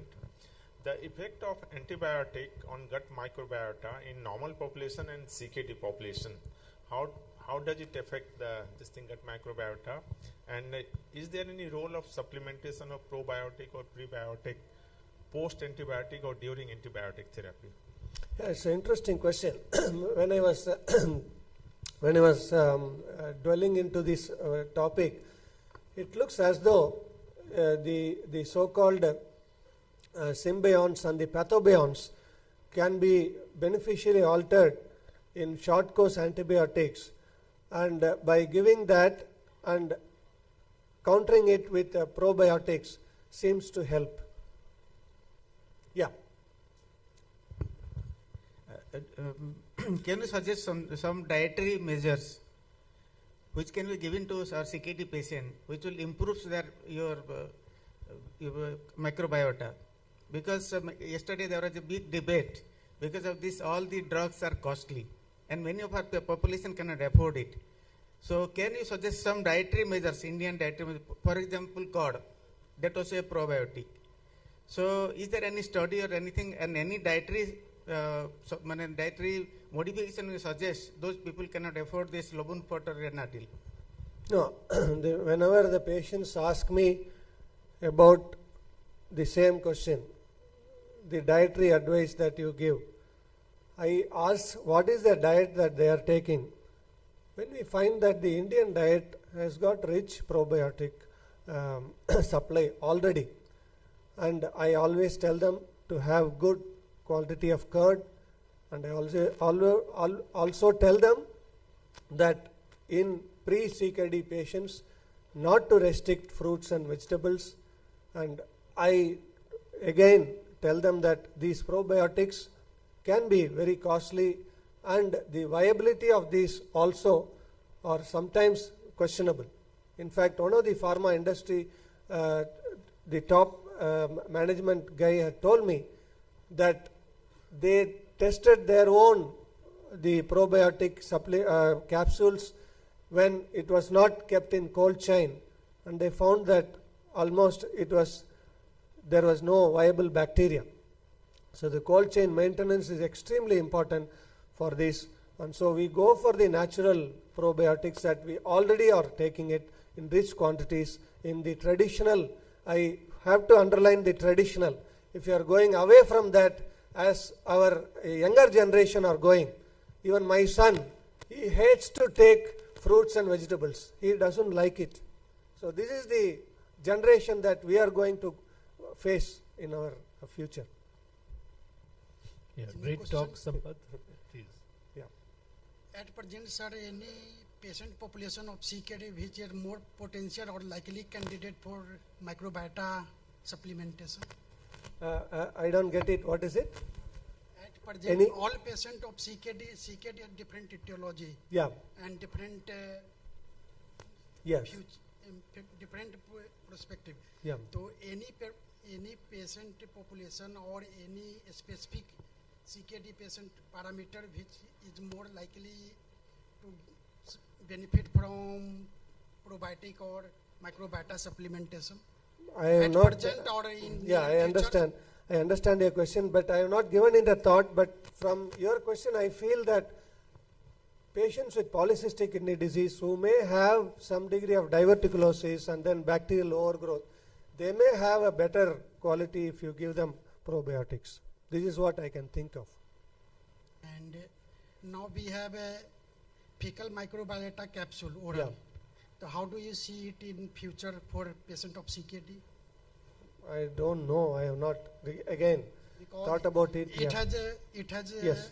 Recommended in recurrent Clostridium difficile infection. Yeah, gastroenterologists are very actively into it. Yeah. Yeah. Probiotic capsule, it goes into our system and it multiplies at body temperature, 37 or around. Yeah. But why does it die when it comes out of cold chain? No, the externally when they have to exist outside the body, they have to have the nutrients and other things that we are there, which is absent in when you are going to transport it externally. So I think the viability is going to be a problem.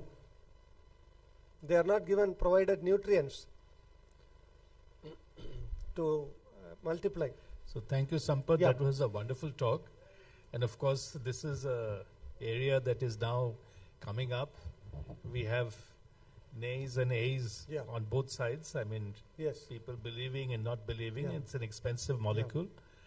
And we need more literature and scientific evidence to prove the benefit of this molecule before we can use it in a large way. So thank you indeed. Thank you, sir. Thank you, sir, for an excellent deliberation. I request the speaker and the chairpersons to move to the side stage for felicitation. Now, calling the chairpersons for the next talk, I would like to invite Dr. Kaushal Kumar, who is the Additional Chief Director at CSSH Patna.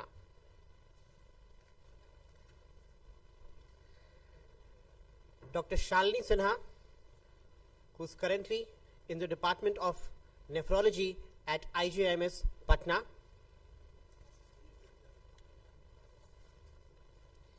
NMS Rama Tripathi, who is currently the Chief Dietitian at the SGPGIMS, Lucknow.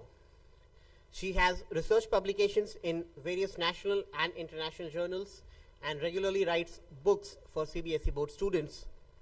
Over to the chairpersons.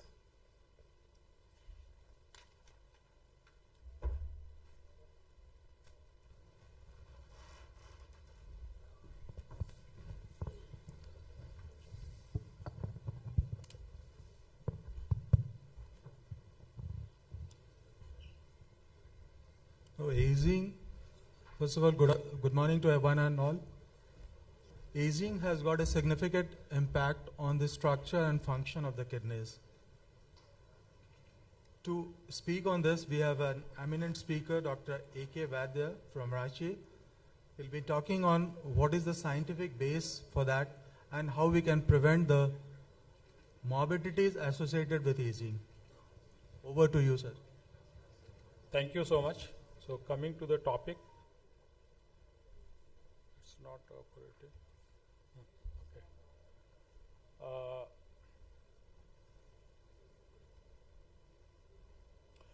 So the number of elderly patients in nephrology is gradually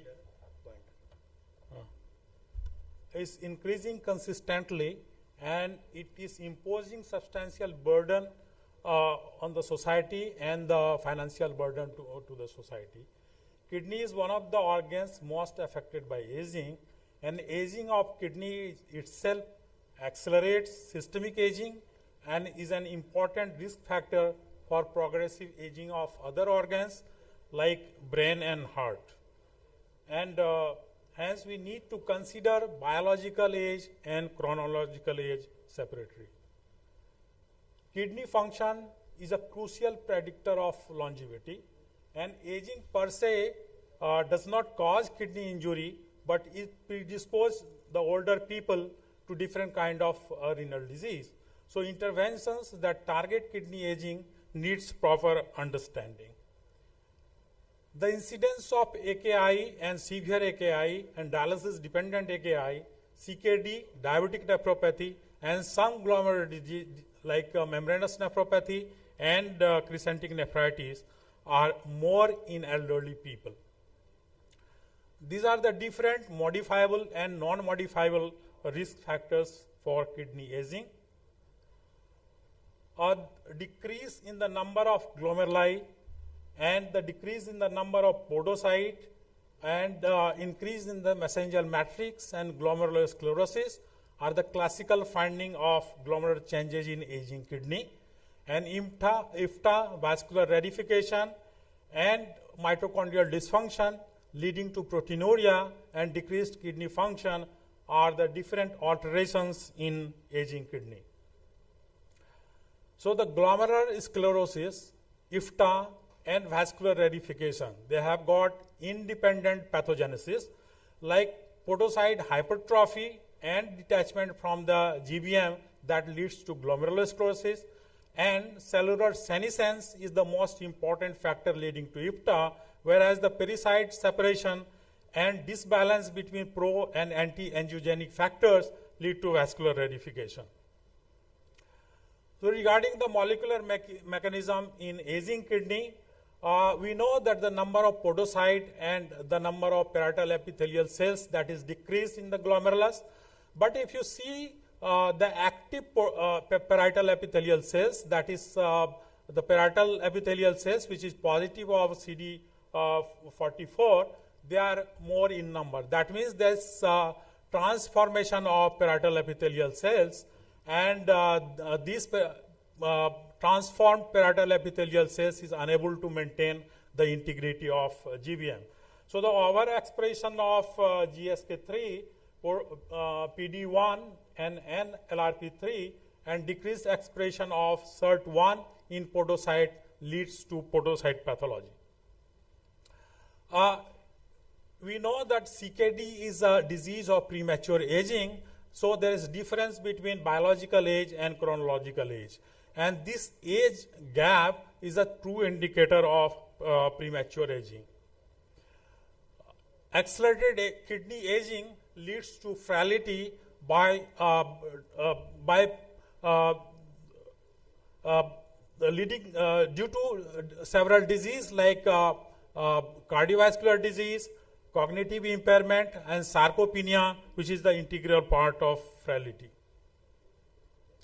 These are the different hallmarks of kidney aging, but the specific hallmarks for kidney aging are defective lipid metabolism, clotho, phosphate toxicity, and calciprotein particles. So I will discuss all these hallmarks one by one.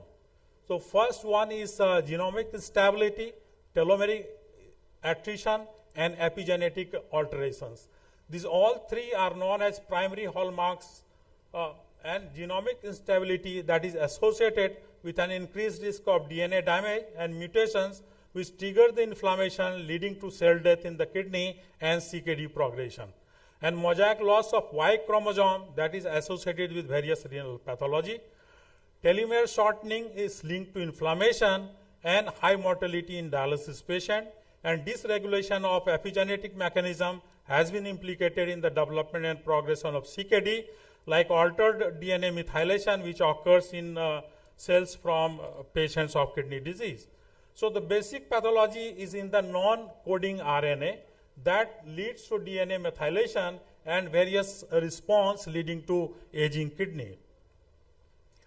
The next hallmark is inflammaging, which is defined as immunosenescence characterized by defective immune response and increased systemic inflammation. And chronic low-grade inflammation is considered to be an integrative hallmark of aging.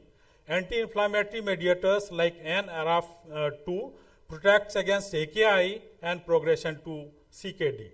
Inflammasome activation is another pivotal mechanism of inflammaging, and human glomeruli overexpression of NLRP3 is associated with podocyte reduction and total glomerulosclerosis.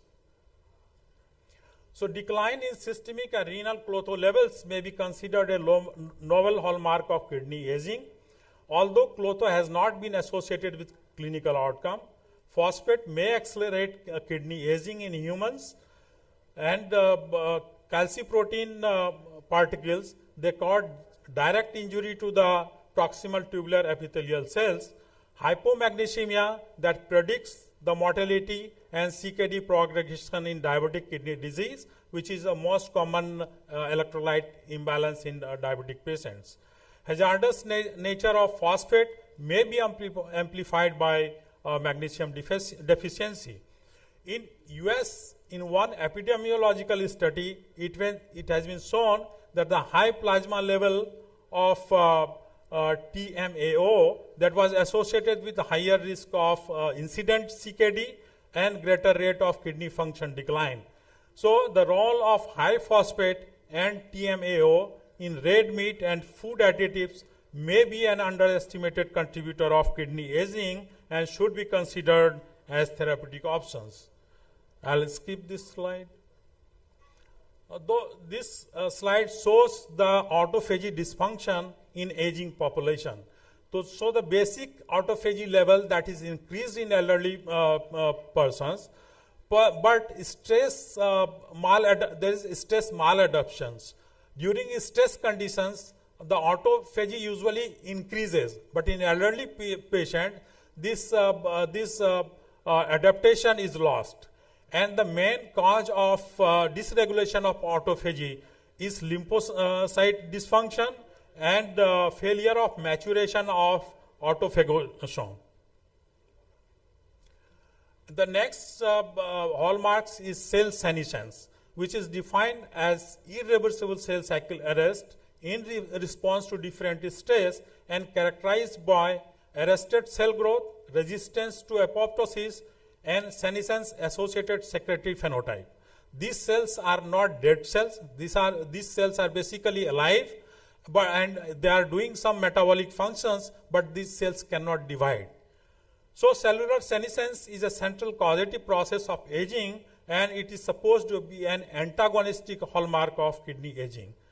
Senescence associated beta galactase activity, levels of CDK inhibitor, and absence of proliferation marker are the hallmarks of senescence, and the single cell RNA sequence is the latest method to identify the senescent cells. This is the method of identification of senescent cells, and this was given by International Cell Senescence Society in 2019. The first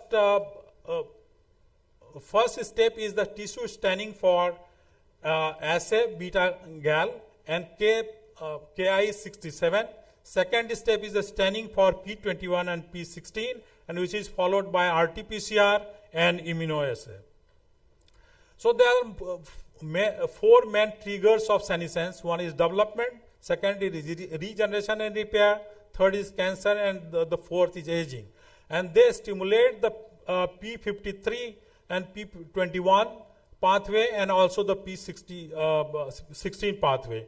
And that leads to inhibition of CDK complex, and hence the retinoblastoma protein phosphorylation doesn't take place, which is essential for cell proliferation. So cell proliferation is stopped. And this P53 pathway, that is basically regulated by Clotho and SIRT1. Clotho in proximal tubular cell and SIRT1 in podocyte. And GSK3 is also regulator of this pathway. So we have one molecule, that is lithium, that inhibits GSK3, and that is being studied to inhibit the cell aging. There are two types of senescent cells. One is acute and second is chronic. In developmental stage, majority of cells are acute, and acute senescence is beneficial, whereas chronic senescence is harmful for the body. And in aging population, majority of cells are chronic, and there is accumulation of senescent cells. So we have different types of senotherapeutic strategy. One is senoprevention, and that is done by calorie restrictions, administration of metformin and rapamycin, or prevention of hypertension and treatment of hypertension with RAS inhibitors.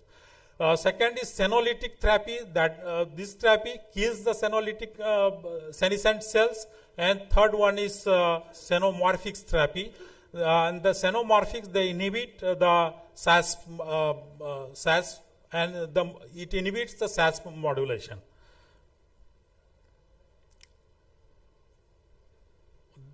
So FOX4 inhibitors, inhibition of BCL2 family, and tyrosine kinase inhibitors, these are the different senolytic therapy treatment. They are effective, but their toxicity is very, very high. So we need second generation of senolytic therapy just for the targeted therapy by different methods like nanocarriers, galactose-based products, or proteolysis targeting chimeras.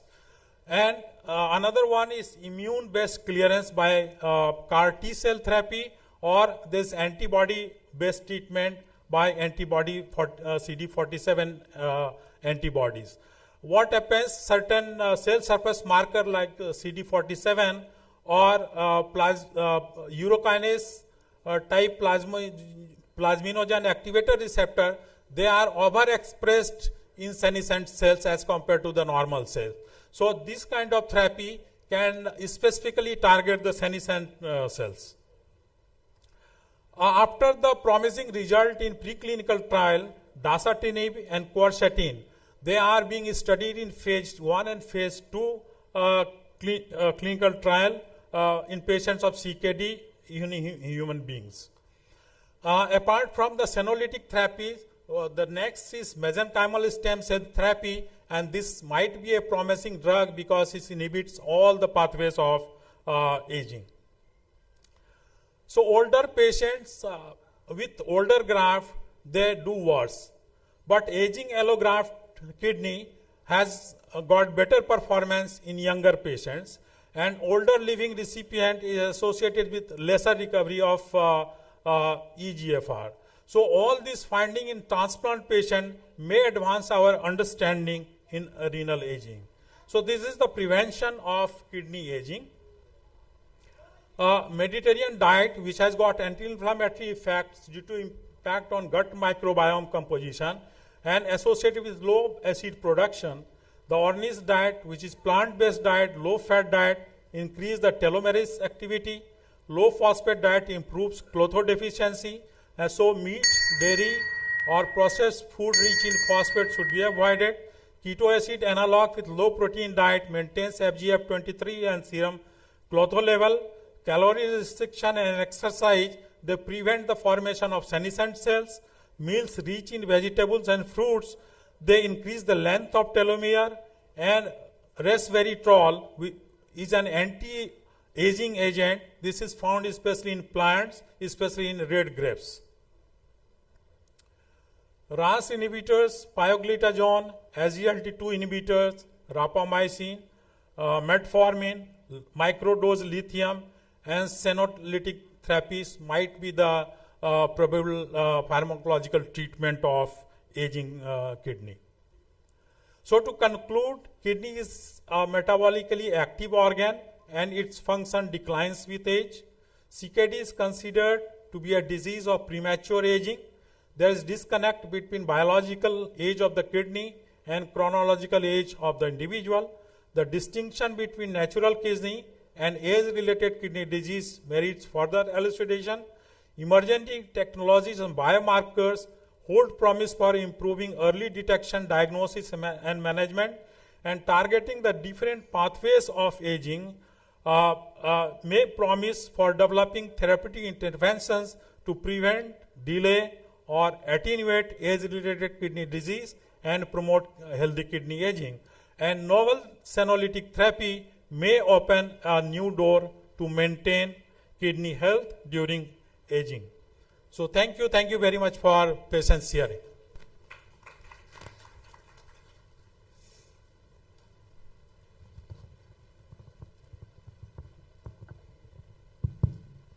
Thank you very much, sir, for this elaborate presentation. And aging, as we all know, it is a holy grail and a constant chase towards attainment of anti-aging and related to kidney. And so you have touched every aspect related to it very nicely. And one of my question is, how do we at present, with our limited knowledge and the more and more evidences are coming forward, so how do we incorporate what we already know and what the future holds for us, and to maintain a balance, to strike a balance between the two? Correct. Regarding future, everything, whatever I have told, that is all future. This is not present. The present is only better exercise, diet control, and few drugs like metformin, SGLT2 inhibitor, pioglitazone. These are the drugs which already we are using. So good exercise, diet control, calorie restriction, body weight reduction is the ideal method of prevention of aging.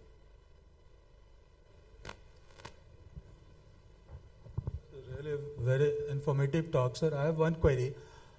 We have been talking about antioxidants and gut microbiota in prevention of chronic kidney disease.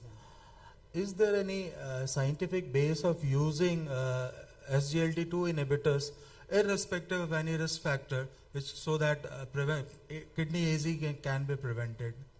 That is what I told. We don't have any study on SGLT2 inhibitors, but of course this is a wonderful drug because it reduces the body weight and it improves the glycemic control very well, and there are a lot of studies which showing the beyond glycemic control, organ protection, and there are a lot of other beneficial effect of SGLT2 inhibitors also. So it can be anti-aging, it can have anti-aging property. So we at the moment we don't have enough evidence to show that it will decrease the aging. But in future, if the studies come, then definitely we can say that. So any question from the house?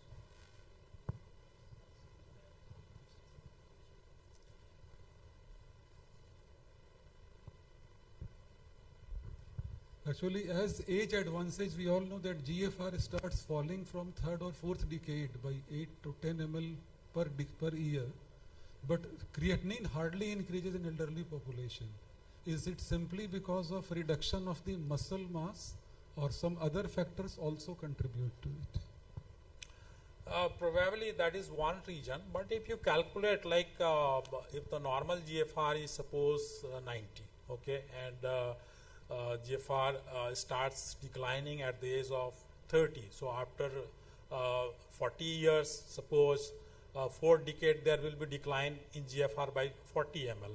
So it will come around 40 to 50, something like that. So at that GFR, the creatinine will not go up. Creatinine will go up when the GFR level comes down below 50. That is one. And second important thing, whatever you told, that the muscle mass of the patient, that is very important. Sir, with aging, it is compensated on renal reserve. Renal reserve study we have done, it is approximately on average age 25 to 26%. You might have seen even if in donor kidney we remove one kidney, gradually there is increase of the 25-26% of the kidney. So as in essence, not all glomerulus get closed simultaneously. So there is compensatory increase and use of the renal reserve. With the aging, renal reserves go down. So that is also a compensatory mechanism. At the same time, the muscle mass also go down. And when you look at really for defining CKD in Indian scenario, our GFR should be 45. Ideally, because when you are defining CKD of at 60 GFR, lower down, that is at the when the GFR cutoff of 120 ml in Western populations. We have done a study. Our GFR is in general population DTPA by 80. So people were telling, oh, this is not the ideal method of DTPA clearance. This has been done by inulin clearance in Chandigarh. Epidemiological study done in different centers. Same level of the GFR is coming, 82 ml. So there is no doubt about it. We have done several times this study. This is the reason probably 60 ml is the cutoff of the GFR level for defining CKD for the Western population at the level of the GFR of mean GFR of 120. Yeah, so that there are so many things happening. We do not know. Aging is a natural process, and that will happen with everyone. So we should wait for. This is God's grace. Thank you. Thank you, sir. Now we conclude this session. Thank you.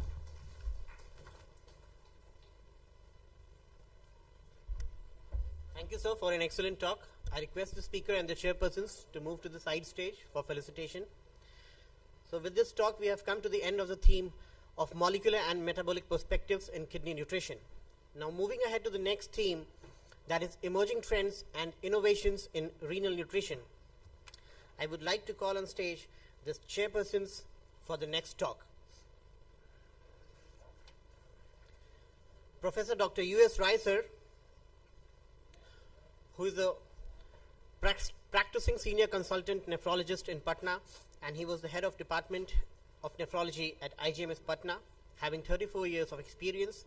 He has various awards of excellence to his credit and has numerous publications. He is member of various professional bodies. Dr. L.K. Tripathi, sir, who is the chief nephrologist at Artemis Hospital, Delhi. Sir has over 30 publications to his credit. And last but not the least, MS Anila Ritu Samuel, who is a dietitian, and she is program manager for family health planning with Project Concern International India, which is a joint initiative by Jivika and the State Health Society. Over to the chairpersons.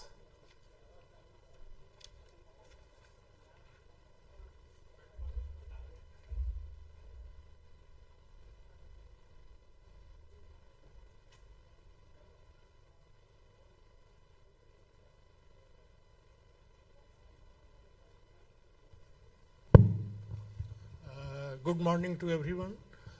Till now we had been listening about the dietary restriction in the group of the patients who are suffering from the chronic kidney disease. But because of the existing comorbid condition, this may not be fit for all the patients.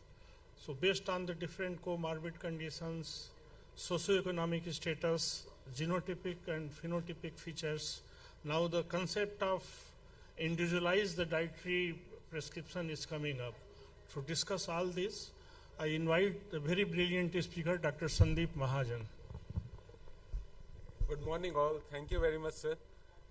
So I am here to talk about personalized diet and genetic factors which determine the dietary interventions. And also, is this the future of kidney nutrition? So, well, in next 15 minutes or so, I would just rapidly tell us how these factors, a personalized diet and genetic factors, influence our outcome. We all know that as the kidney function declines, diet has a very important role to play in both preventing as well as slowing the progression of chronic kidney disease. This is because with declining renal function, we would have impaired ability to excrete the acids, the metabolic waste products, electrolytes and water, etc. And that's the reason why usually a dietary prescription would have these restrictions. And to prevent the hyperfiltration because of excessive protein intake, we would also recommend some amount of protein restriction.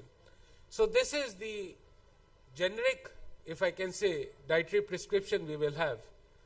And this is what we would have given to a patient who presented in our OPD, a 68-year-old female type 2 diabetic, has a coronary artery disease, has CKD4 with a EGFR of 20, and she would be given that conventional diet of, say, mild protein restriction, restriction in salt, 80 milliequivalents potassium, as well as 2000 calorie diabetic CKD diet, as they call it.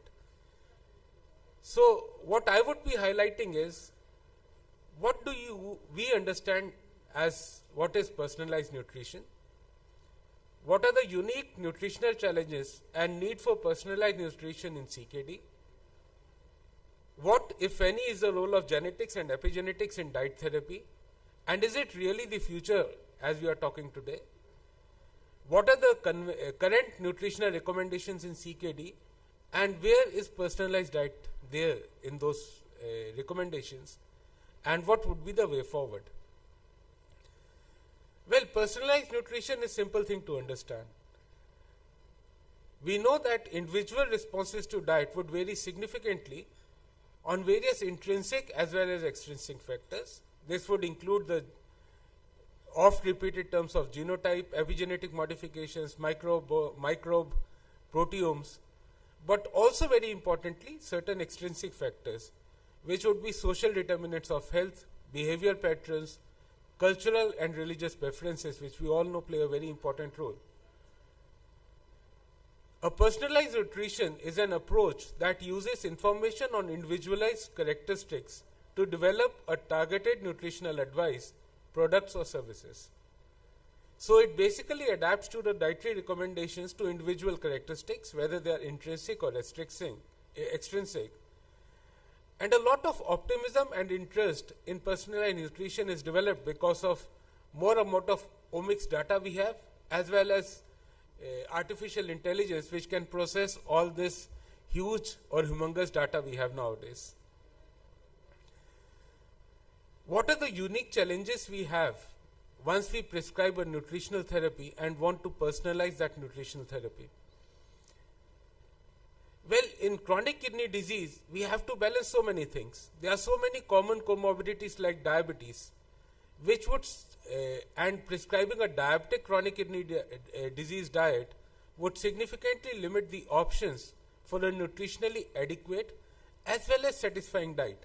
We are not prescribing diet to a paper, we are not prescribing diet to anyone. We basically are prescribing diet to a patient who has to implement it as well.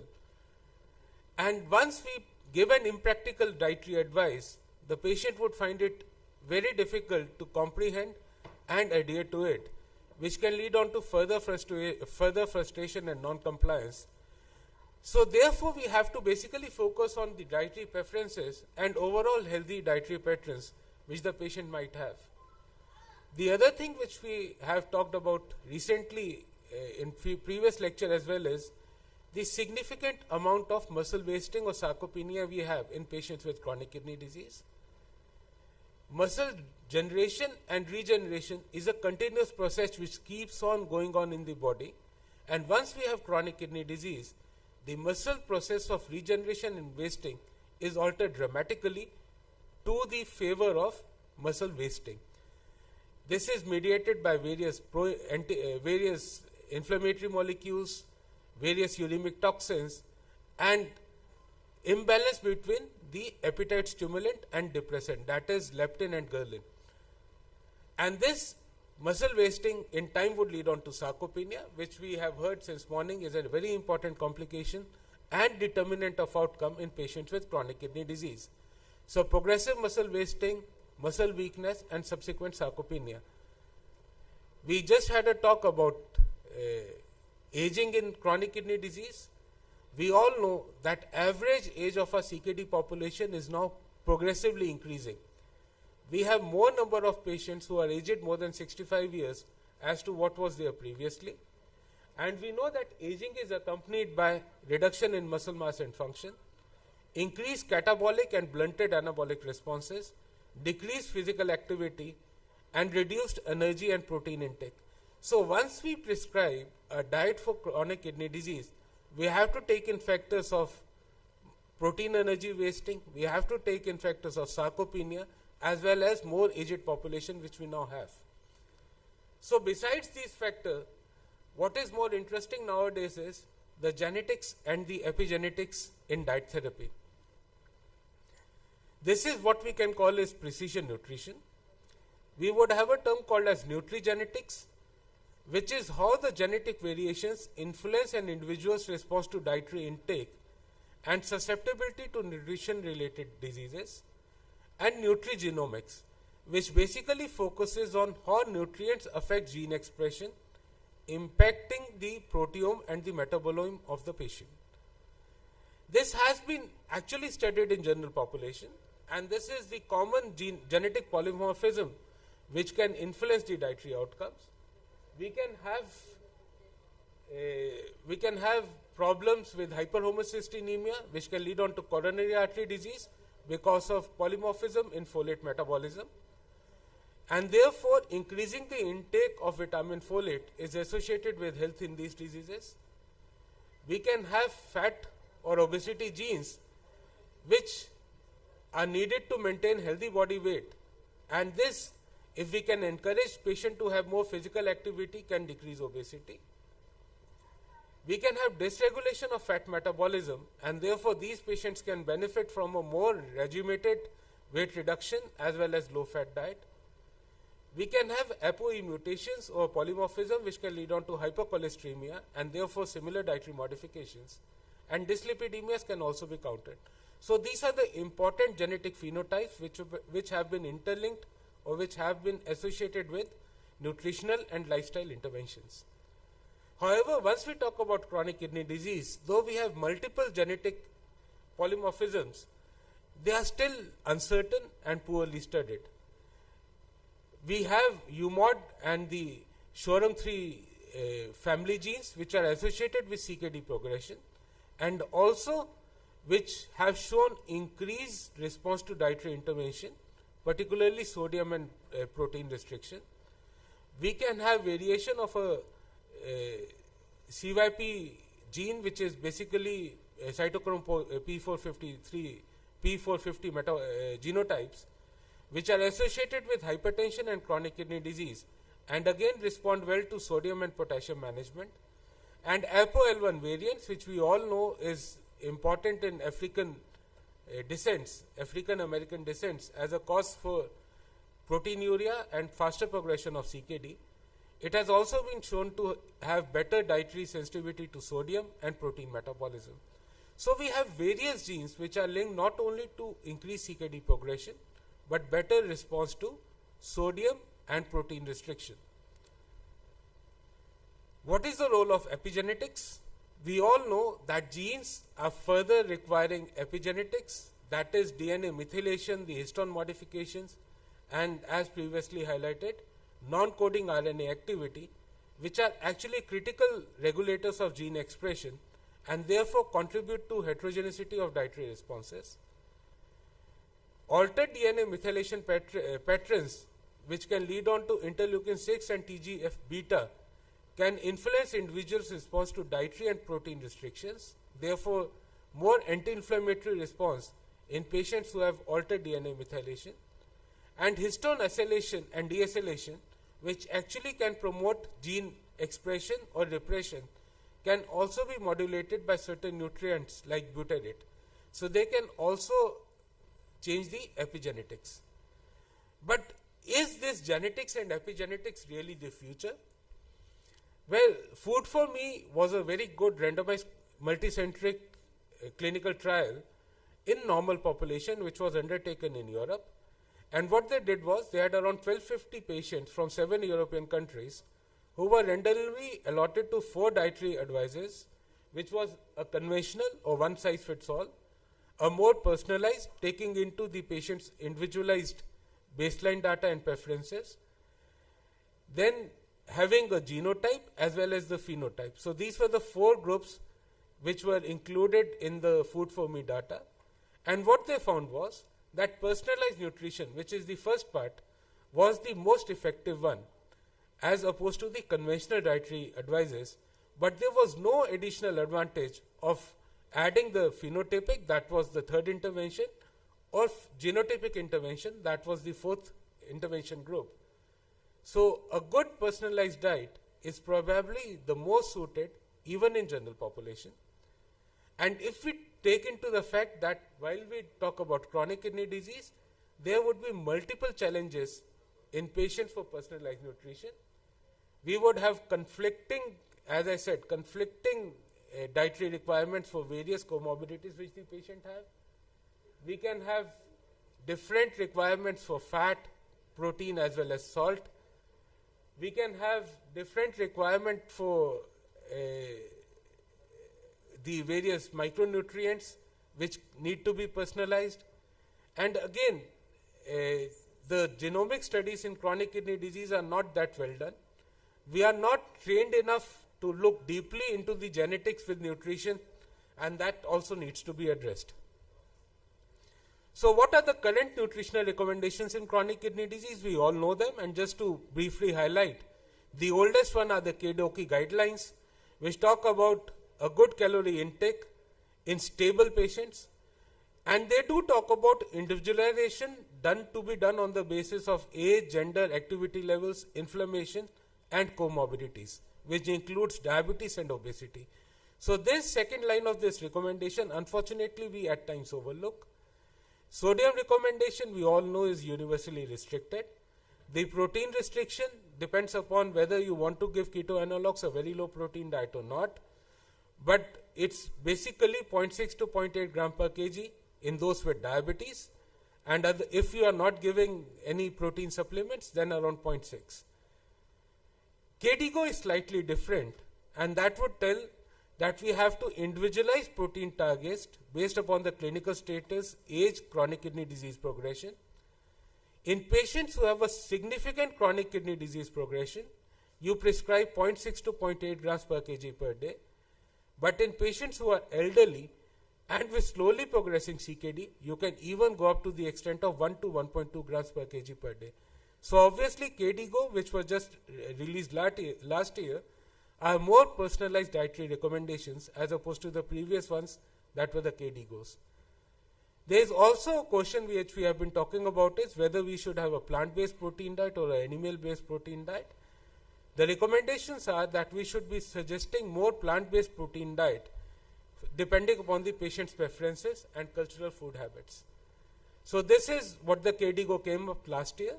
The practice points, again, these are practice points. These are not hard recommendations because the data is not available. It suggests that we should have healthy and diverse diets with higher consumption of plant-based foods and lower consumption of ultra-processed foods. We should make use of renal dietitians to educate people about CKD and dietary adaptations. So these are the suggested dietary modifications. We have discussed in detail about them as well. Low sodium, low protein diet, plant-based diet, as well as the Mediterranean diet. So going back to our case scenario, she was advised one size fits all diet, that is 0.8 gram per kg, 3 gram salt, 60 milliequivalent and 2000 calories.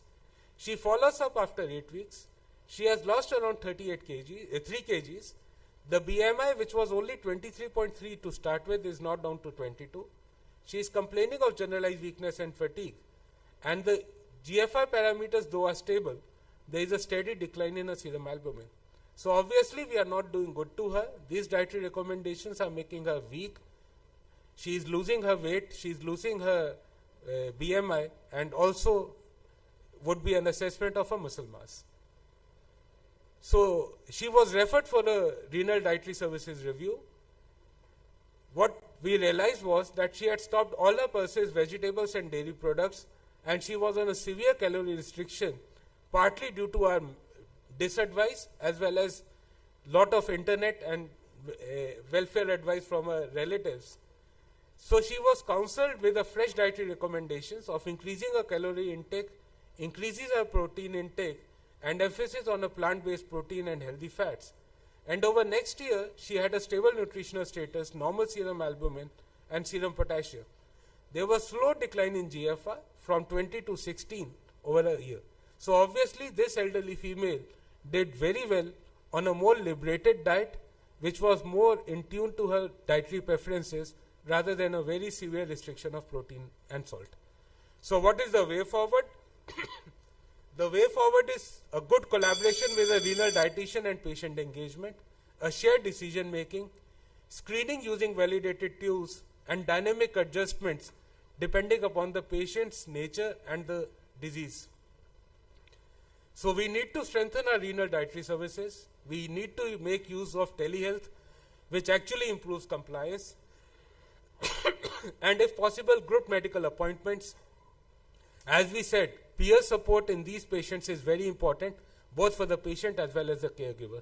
So just to conclude my talk, CKD patients have higher comorbidities and face unique challenges like protein energy wasting, sarcopenia, and impaired excretion, complicating their dietary interventions.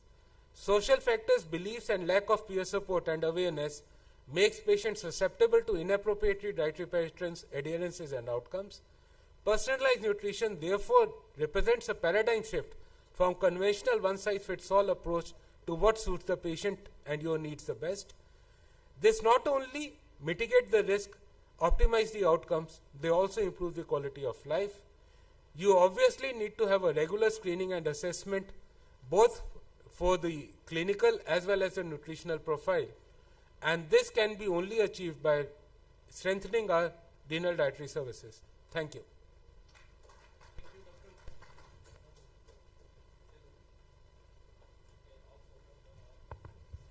Thank you, Dr. Mahajan, for such a beautifully elucidated lecture about dietetics. What I saw, because of addition of newer knowledge in form of genetics, epigenetics, and precision nutrition, what I am forced to visualize that with so much knowledge, there is not for when we have to take the use of AI, and only then we can individualize a diet as a guided missile for any patient, because we are already time stressed. So I now invite questions from the audience, if any. Thank you, sir, for the insightful discussion and sharing information, especially for the dietitians. Like we dietitians are working on the personalized diet practices, and really the cultural factors are influencing our diet practices. And as it's the global issue, it's not only the medical issue, it's a public health issue, the kidney problem. Because of the diabetes is the increasing case in our country, India. So I think the awareness is very important, and the family people need to be mobilized for the proper diet pattern and nutrition counseling, and that will help to go include the traditional diet into the personalized diet. So it will be more familiar for the patients and the family members. Thank you so much, sir. Thank you. Thank you, sir. We can conclude the session now.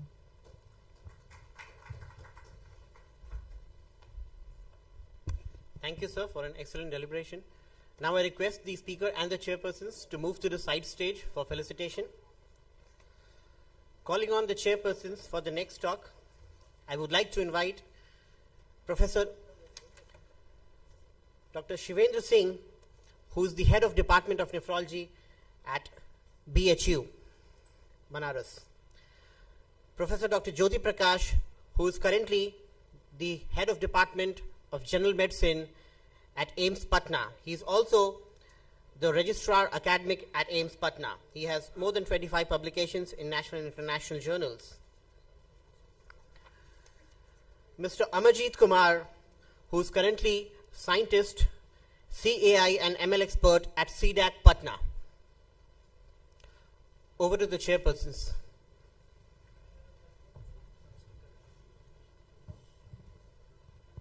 So, without delaying, I invite Dr. Abhilash to start his deliberation and try to finish within the stipulated time because we have running short of time.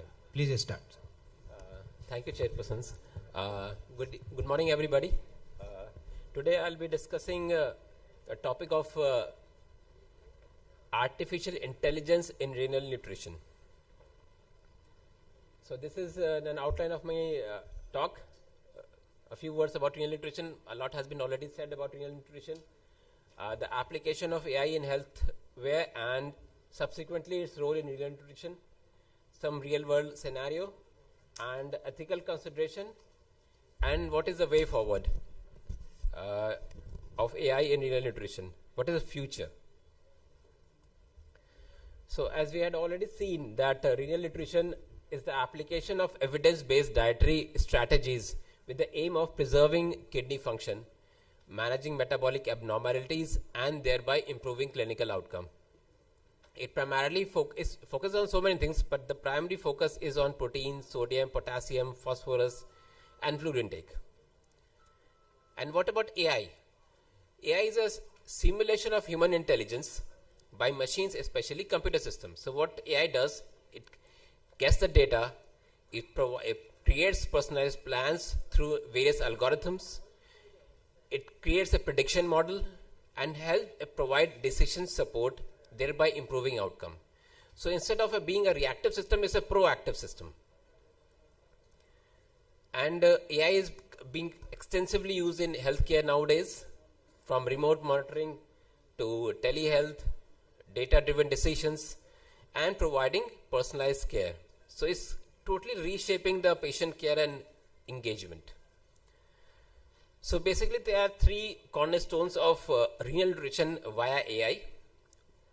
Through natural language processing, it is analyzing text which is provided to it by data records, diet records, and through deep machine learning. Deep machine learning is that it creates layers of information. Thereby it creates models which is going to help build a predictive analysis, thereby giving forecasts about nutritional outcomes. So this is not just a stepwise approach. All these processes are going simultaneously all the time. It is getting more and more data, it is improving its accuracy day by day, and it's creating better models which are more predictive in terms of nutritional outcomes. This is a description of the various articles that have been published with the use of AI in renal nutrition. And the bulk of the publication has been in the field of dietary assessment to 41%, which is closely followed by those involving lifestyle intervention, followed by obesity management.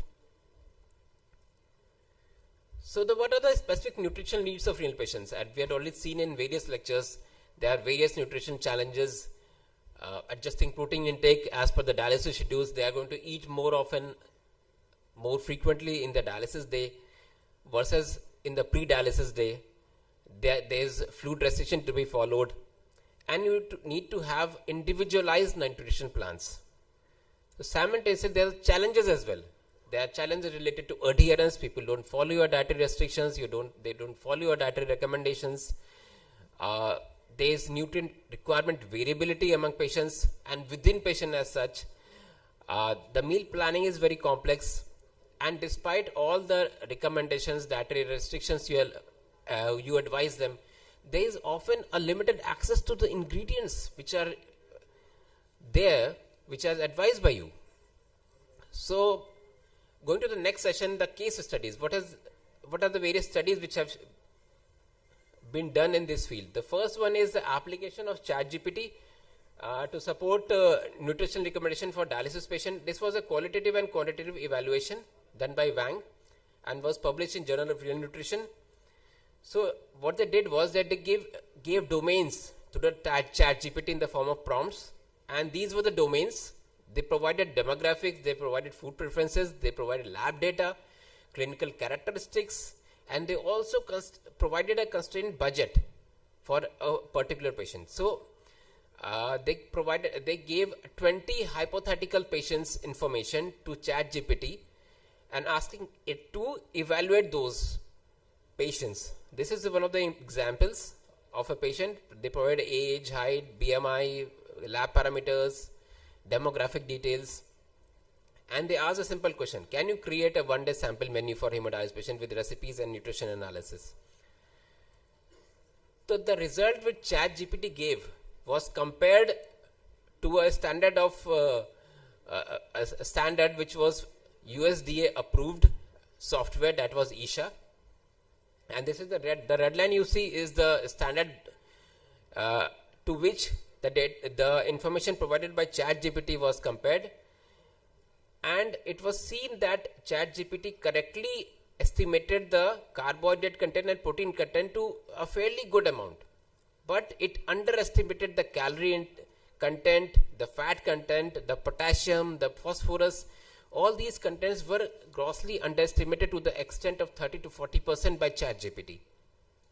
So what it means is that we cannot just solely rely on ChatGPT. There are inaccurate results as well in certain aspects.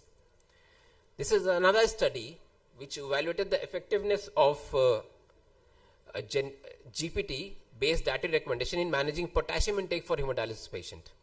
This was done by Jin et al. And it was published in Journal of Renal Nutrition 2024. What they did was they asked the patients to provide photographs to ChatGPT, and based on that photograph, the ChatGPT was evaluating the nutritional constituents. It was also giving preparatory advice as to how do you need to prepare the diet to enhance the nutrition aspect of the diet, and how to restrict the potassium intake. It was compared with the usual dietary advice given by the dietitians at that particular hospital, and it was seen that ChatGPT was able to reduce the pre-dialysis potassium to the extent of 0.24. The difference was 0.24. The absolute potassium value pre-dialysis after ChatGPT intervention was 4.84 compared to 4.57 compared to 4.84 by the standard dietary prescription given by the dietitian. So ChatGPT did better than the regular dietary recommendation given by dietitians. So now there are various AI models available to us. So what about how these AI models perform when they are compared with each other in terms of accuracy? This was a study done by Ahmad et al. And what they did was they gave around over 240 diets to various AI models. These 240 dietary prescriptions were taken from the Mayo Handbook of Nutrition, which was taken as a standard. And what they saw was that ChatGPT excelled when it came to calculating the high potassium value of the diet. It performed better than all the other models. But when it came to predicting low potassium value, the accuracy declined to the extent of 40%, and Bard AI performed better. High phosphorus accuracy was also seen by Bard AI as compared to ChatGPT. So what it means that the results are not always that great in terms of accuracy when you are estimating potassium values and phosphorus values. So need to be careful about that. They are still in learning phase.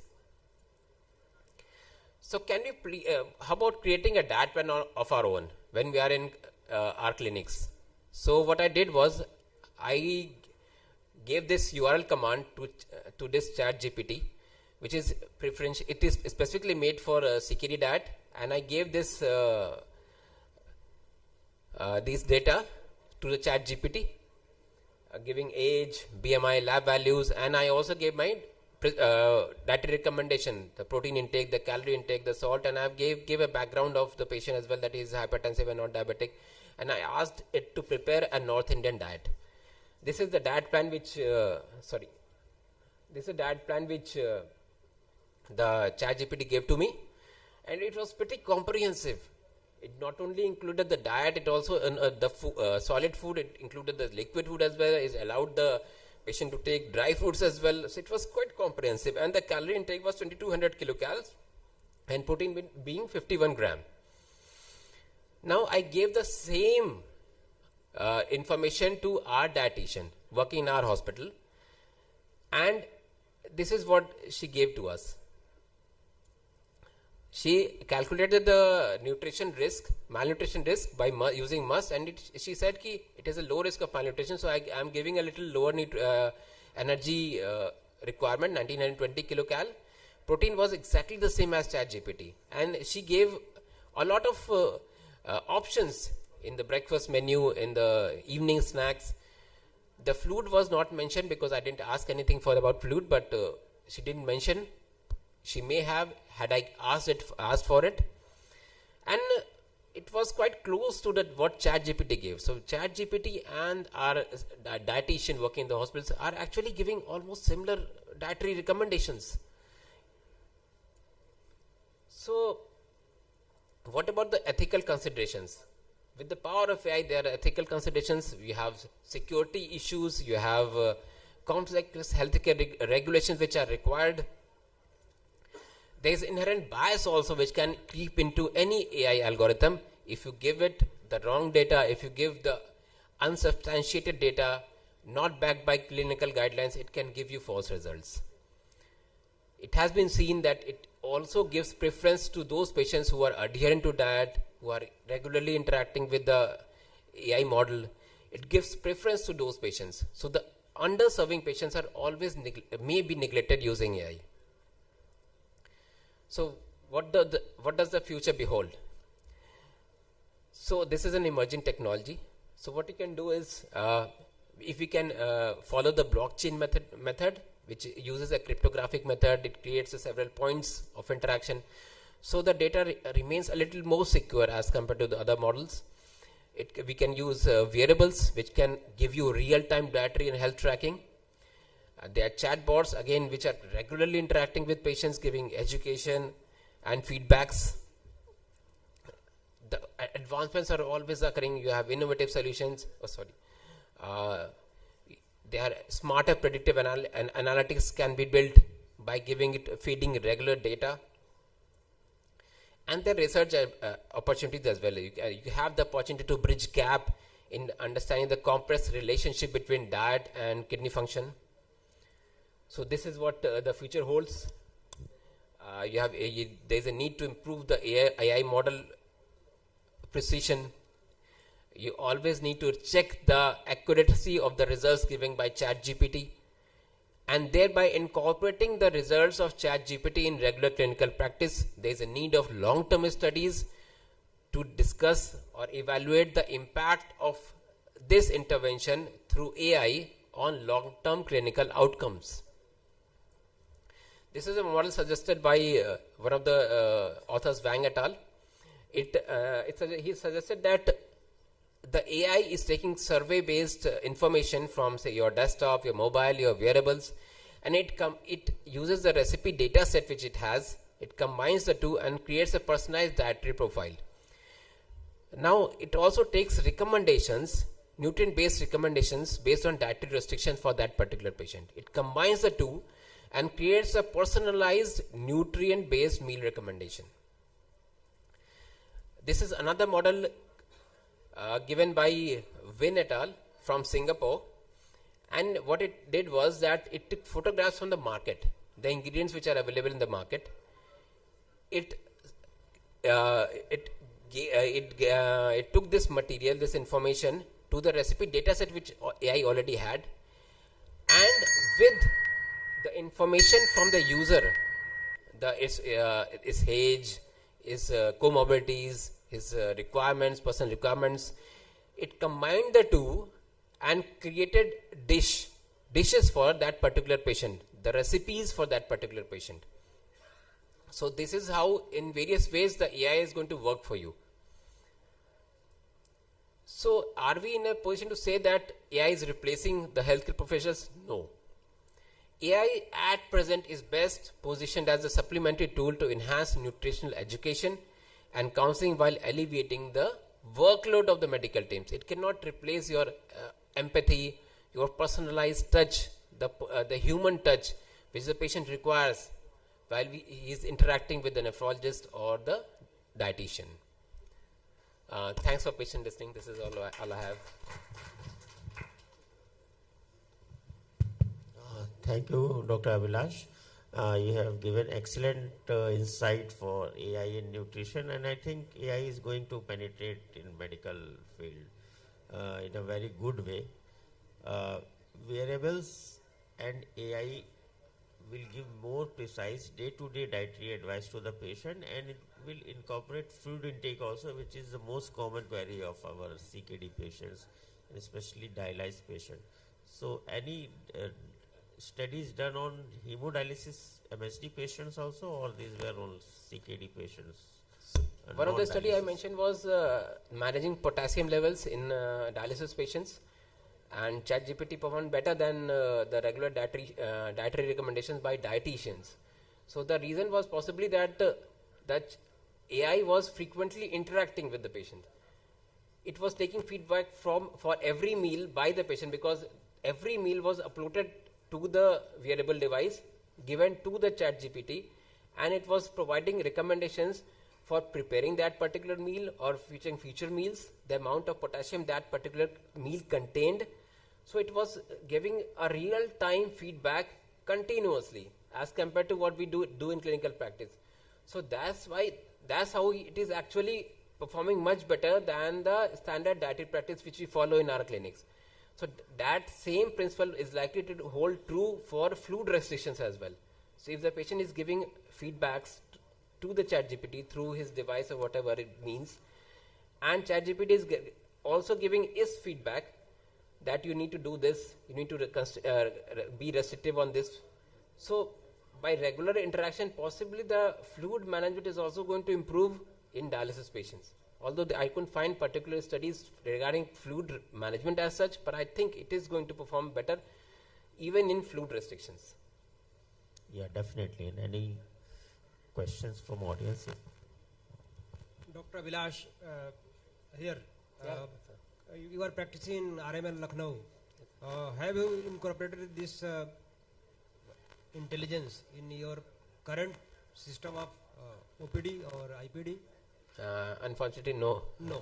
But after reading all this, I think it is practically feasible. Have your hospital HIS system? Yeah, yes, sir. How you can incorporate, because I belong to AIMS Patna, so we will have also HIS system, and there is we feed data of the patient and diagnosis, of course. So how this AI powered nutrition also can be combined with the current system of electronic health record like HIS? And what is your suggestion? Because you have presented this in a good way. It's a good suggestion.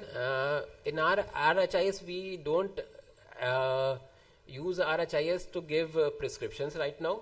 So that would be our first preference, that we somehow incorporate our prescriptions in the HIS, which we have not been able to do up till now. Possibly the second phase, we'll like to incorporate this as well in the dietary recommendation as well in the HIS.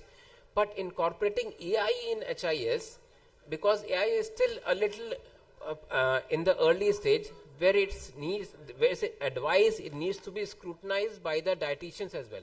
Because in most of the studies, the recommendations by AI has gone through a scrutiny from the dietitian as well. There has been some comparison with the standard protocols, and only then the prescription was allowed to be forwarded to the patients. So possibly AI is still in a phase where it cannot be directly transmitted to the patient. I think it will take 5 to 10 years. Possibly in some years, possibly when the accuracy improves to say around 90% or so. then possibly we can think of that. Okay, there are so many nutritionist dialysis dietitians. They are busy in photo session. So they should ask question to this learned speaker. Sir. What wearable they are using? What was you told me? Told that you have to use wearable. The patient should use some wearables. What that wearables? So any wearable which can incorporate, actually ChatGPT can be uploaded in any of the electronic devices. It can be incorporated in your mobiles. It can be incorporated as laptops. For example, like wearables as well. for sugar, you are using CGM like that. Is that like anything like that? The patient use or one application they will use wearable. What that wearable? Pardon, sir. Can you just No. You told me the patient data will be updated by a wearable. What that wearable? It can be also a smartwatch. This can also take feedback from that smartwatch as well. It can be integrated with the ChatGPT. Yeah. Thank you, sir. Due to paucity of time, we announce the closure of the session. Thank you very much, Dr. Thank you, sir. Thank you, sir, for enlightening us on the aspects of artificial intelligence in medical healthcare. No doubt, artificial intelligence is the future of healthcare, but with a pinch of caution regarding the medico-legal aspects associated with its use and misuse. So now moving ahead to the next talk, I would like to invite the chairpersons, Dr. Nitish Kumar Mohanty, sir, who is currently the chief nephrologist at Apollo Hospital, Bhubaneswar. Dr. Krishna Sahu, sir, who is the director of nephrology and kidney transplant medicine at the famed Medanta Hospital, Patna, which is the largest private hospital in Bihar, and sir has started the renal transplant program at Medanta. Last but not the least, my dear friend, Dr. Muhammad Aftab Ansari, who is post DM senior resident currently. Over to the chairpersons. After it is the intelligent AI in renal nutrition. Now it is the topic of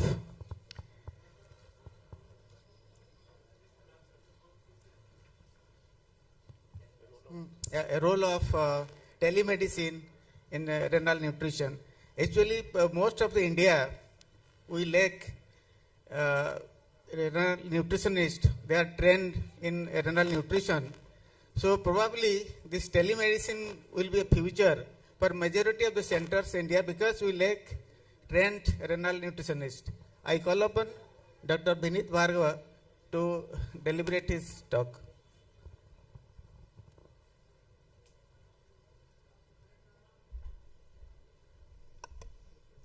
Thank you, respected chairpersons, very senior faculty members, especially Dr. Nishit sir, Dr. Krishna Mohan Sahu, Dr. Aftab, and I would also like to congratulate the organizing committee for having put up such a nice show. I came in last night and I was overwhelmed by looking at the participation in this event, and I was sitting through the paper session today, judging all the oral papers that came in today, and I was really impressed by the presentations and the quality of work that is being done by our country, especially in this part of the world, and I must congratulate once again. So the topic that has been allotted to me has been very clearly devised for the listeners in this auditorium here, is that first you were introduced to a concept of artificial intelligence, which is something which is a budding field which we don't understand totally right now, and the artificial intelligence seems to be taking us over. But before we get into artificial intelligence, I think what is important is to look at this topic over here, which is called telemedicine. This is something that can be nurtured in our country, considering the fact that we are a huge population with fewer number of doctors, fewer number of nurse practitioners, dietitians, and a huge number of CKD patients who are either on dialysis or in pre-dialysis state. So just to introduce this topic, I will just run through it very fast because we're in paucity of time. We all understand sitting in this hall that good nutrition, especially in our subset of patients, will slow down the progression of CKD, will improve the energy levels of our patients, and obviously will in turn translate into lesser infections in our patients. They will also maintain muscle mass and strength and maintain healthy weight in your patients.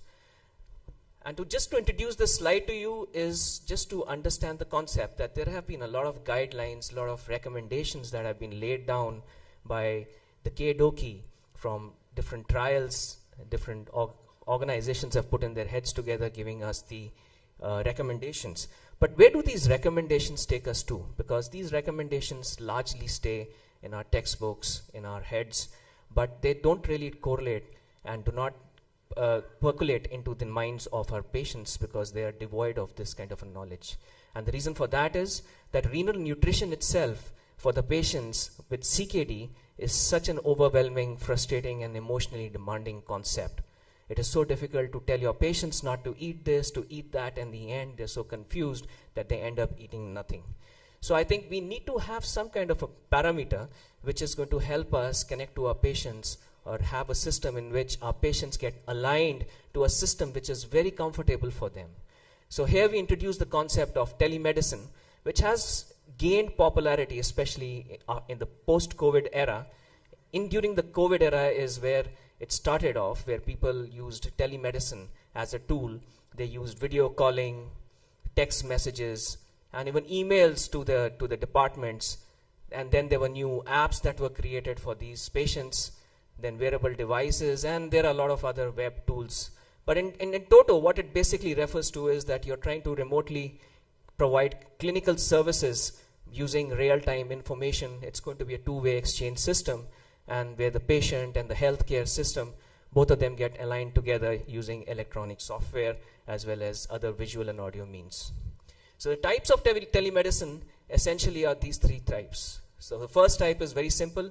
The patient loads the data, it gets stored in a particular device, and then it's forwarded to the clinician or to the caregiver, and then the clinician and caregiver look at it and then respond to it according to his own whims and fancies and his own timings, which is a very, very convenient way to engage the clinician or the dietitian. The second is remote monitoring, in which your patient is going to be giving you access to all the information within his systems, within his body, through different blood samples, different apps, or even through his dialysis machines, in which you can do the monitoring sitting just in your office. So you're going to avoid getting the patients back to and fro. And the third is real-time interactive services, which is actually the most effective. Why? Because here you're real-time interacting with your patient one-to-one. And so the patient finds that online systems using phones, and you can give them immediate advices. But this seems to be a little difficult concept for all the people who are working in this room here. So we like to do the store and forward method. So renal telenutrition is the use of all the telehealth services that we have spoken about in nutritional and dietary management of kidney health and kidney diseases. And it encompasses two basic components. The first is to assess the nutritional status of your patient who is having chronic kidney disease, who's either on dialysis, and even so patients who've been dialyzed and have gone on to renal transplantation, because some of these patients are still malnourished. Also to assess the intake of your diet as well as the food amongst your patients with CKD. So the core assessment tools for renal nutrition, such as the SGA and MIS, I'm sure we've spoken about this a lot yesterday, can also be implemented using the telenutrition services. So you can integrate them. You have these scales which can be given to the patients. They can feed the data, and then you can just analyze the data. And you can connect with them using video applications and calculate their fat and muscle loss, and then also predict what is going to happen to your patient if there is no intervention that takes place.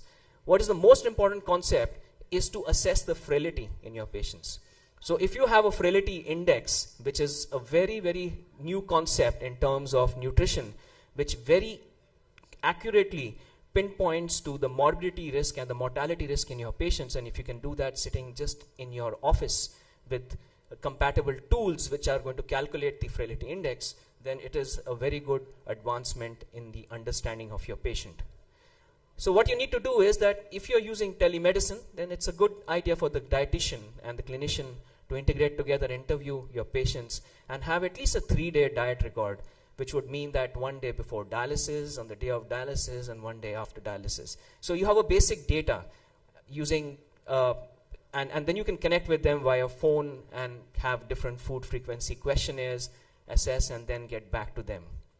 So the components of telenutrition in kidney disease have to provide some digital solutions to your patients, because it is through these digital solutions only in which you can prevent these patients from moving into your clinics to and fro, which in turn will actually reduce the resource usage in terms of the fuel supply, as well as also their financials, because most of our patients are financially drained and would not be interested in going for regular dietary counseling. So you have to provide them with digital solutions.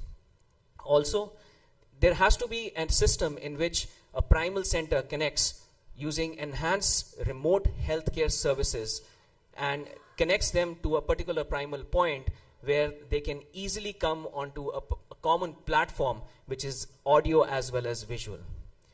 This should be very easily accessible and should have very high efficiency. So the patient, when he connects to such kind of a system, should be able to get answers as soon as possible. So here comes the role of integrating telemedicine with AI.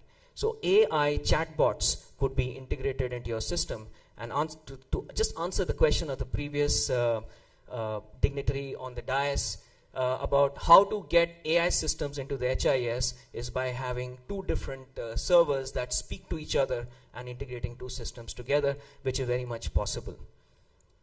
So you have such systems coming up, and they're working well in the western part of the world. Also, what is the outcome then? Once you do all these remote monitoring, you've improved compliance, what basically are you looking at? So you're looking at vital parameters like blood pressure, fluid balance, whether your patient is adhering to the medications, and all of this obviously has to correlate into better disease management. And in the end, we are doing all of this for our patients' satisfaction and also reduce their costs. So you're making them move less into the hospital, reducing their stress levels, and obviously you're getting multidisciplinary exposure here to the patient. So once a patient gets connected on tele, he gets connected to different departments together, and you can get them all together. So it is very crucial for patients who are spending so much time on dialysis to get connected on a single platform with different clinicians, with different dietitians on the same platform simultaneously for having a good outcome in their patients. So, and these patients in turn will find that all of this is going to improve their protein intake, because they're going to be having regular dietary counseling. And once you give them a digital tool, that is, you have an app which tracks down each and every concept of their existence in the form of their electrolytes, their protein intake, their sleep, and gets transmitted to people who can interpret and get it all together, I think your patients will be able to, you put their health in their hands and they will be able to manage themselves well, but somebody will have to do it through tele-counseling if the patients can't move in. So in all, this is all going to be just convenience, not just for the patient, but I think it's going to be convenient for the nephrologist also, because if the patient outcomes improve, the outcomes of the nephrologist, especially the ones who are into patient care, will definitely improve. So there are some data-driven nutritional interventions in which there have been linkages in which you can link your dialysis machines, especially the hemodialysis machines, and you can devise a dietary plan when it sends data through the CDS, which is the central data storage systems, and also that monitors your urea clearance, your creatinine clearance, and also your blood pressure and sugar modulations, as well as sodium and potassium. So this is how we think that telemedicine is going to actually help, and in turn, when you provide nutrition through telemedicine, you improve the outcomes with telenutrition. So this is some data that I could collect about whether this is going to be a feasible and acceptable concept, because here you have several limitations here. First, you have the patient accepting the fact that whether he wants to get connected to somebody on just an audio call and to share his data. And the second is whether the clinician and the system would want to accept such a system in which the patient is connecting to them at whatever time that he wants to, and you're trying to allot your time. So this is a study which was carried out on pre-dialysis patients in which they tried to connect at very regular intervals using telephonic calls, They sent text SMSs to their patients and took their feedbacks. And what it basically saw was that even though it was conducted in, when you look at the mean age of the patients, these are the patients who are slightly on the higher side of their age groups as compared to the dialysis population that we see. And we do try to think that maybe this is the age group that's not going to be able to recall their dietary habits and get everything back and give you all the data. But it did seem over here that the retention for their dietary recall was very high in the intervention as well as in the control group.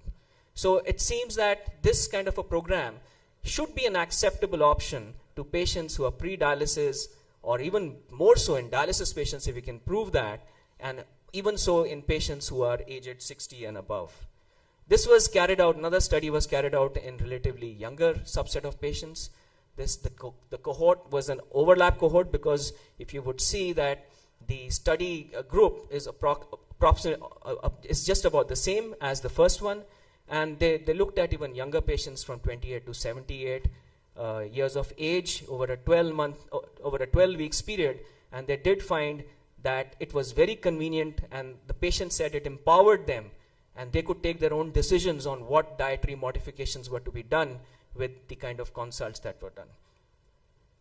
And in the end, I would like to also share this systematic review and meta-analysis, which was actually a review of about 25 studies, involved more than 7,000 patients. And you can see from the systematic review very clearly that the telehealth dietary interventions effectively did improve their diet quality. It did improve their fruit and vegetable intake, which is a very important concept which our patients don't understand and are so confused, and they stop eating fruits, they stop eating vegetables. It did reduce dietary sodium intake because they had regular dietary counseling about their hypertension, about the sodium intake, and also using different QR codes on different food items which would tell them that this is the sodium content of this particular food item. They could regulate their own intake of sodium. It also, the total fat and energy intake showed no significant change, but there was some clinically meaningful improvement in systolic blood pressures, total cholesterol, triglycerides, weight, as well as waist circumference. So when it's incorporated into the healthcare services for patients who have chronic illnesses, it seems that this is a very good intervention that takes place. But there are some challenges to telemedicine. The challenges are that you're not going to be interacting with the patient by the physical touch on the patient. So the BP, the weight, height, everything has to be done based on what the patient gives to you. Also, there are some technical barriers in terms of the speed of Wi-Fi when you're connecting through internet, also audio and visual disruptions, and the patient might not really be trusting what he's seeing across on telephone. So it has to be taken up in a much bigger sense. So in the end, I would like to say that while telemedicine does improve access, there are certain aspects of CKD which you will require, CKD care which are required, in which the patient should come to the clinic for an overall assessment. It is definitely evolving, but we think that it has good futures. And these are some future directions on remote monitoring and wearable technology, in which you can have certain, you can have continuous tracking of your biomarkers with wearables. You can have personalized digital nutritional counseling, in which there are different apps. When you're eating food, the app will tell you that this food will give you this much, this food will give you this much. So this should be all augmented reality and AI driven. This could be in the future. So augmented reality is when you're using somebody else's innovations and using devices, which when you point towards the device will give you adequate information on how much amount has to be taken. Apart from that, smart kitchens is something that's coming up right now, in which in your kitchen you will have different apps over different places, which are going to tell you that if you walk to this point and eat this kind of food, then this is the amount of calories, amount of sodium, potassium that's going to be. So this is a reality that's coming in the future. And also, we have to enhance multidisciplinary collaboration, use more of AI support, and integrate it together.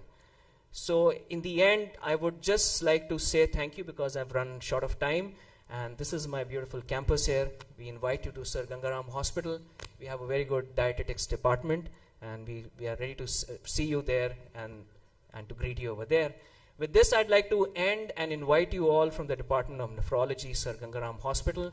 We are hosting the Avatar, the second Avatar India, which is an Interventional Nephrology Congress from 22nd to 24th August. And you have different tourist attractions when you come to Delhi. And in case anybody's interested, they can just scan this code and you will get all information that you want on registrations and how to participate and the scientific program. Thank you very much for your kind listening, and we can take some questions. Thank you, Dr. Vinant, for the excellent talk.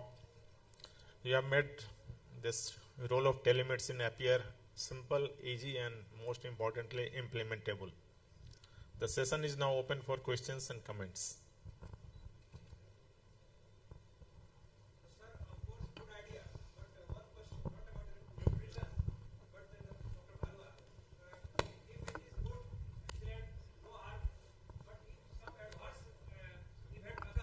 Can patient or the beneficiary lodge an FIR to the doctor, he prescribed such and such on telemedicine?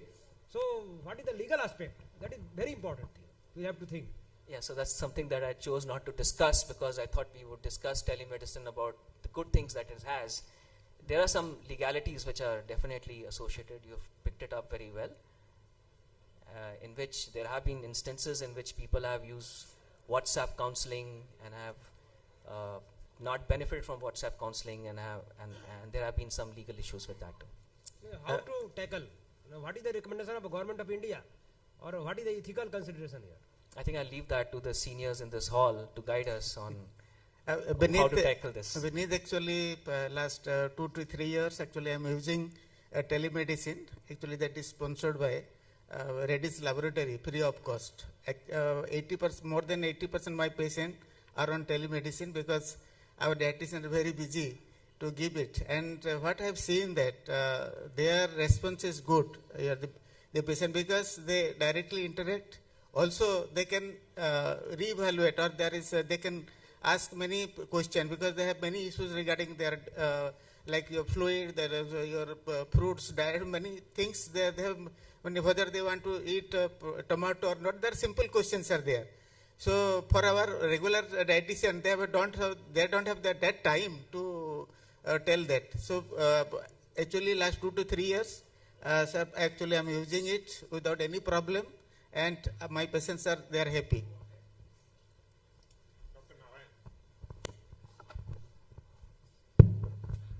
Sir, there is definitely limitations, but you should declare the limitations of this tele conversation. Explain it that this is the any adverse effects, like encountering you have to connect with this person. If you have any confusion, you can connect with this person. This is the number, and you should report immediately to in case of any such adverse events happens like this. So many times, suppose I have one conversation with a cardiologist in USA. He used to tap that whatever conversation they used to say. If any emergency call they get, that the patient has chest pain. If he is prescribing ecoaspirin, take this here. He records this for the purpose. I have told him to take the ecoaspirin and go to the hospital. So that should be the recorded, and that should be your precautionary measures against this. And definitely, with all the declaration, with all the limitation declared on the post, you can do this.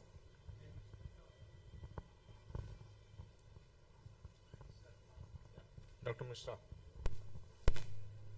Hello. It's a good discussion, sir, but I think nutrition is a matter of personal touch.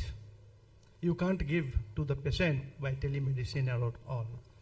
Because that's the same food, same diet, but the cooking method is different by family to family. So you are not going to express all these things by telemedicine to your patient. So that's my view, is that you always prefer the personal touch to the patient, one by one, by each and every patient, by the dietitian. That gives the good impact.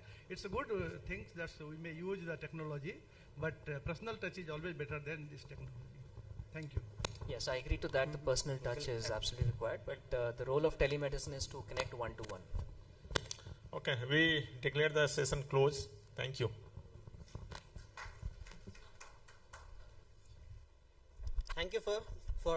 informing us about the role of telemedicine.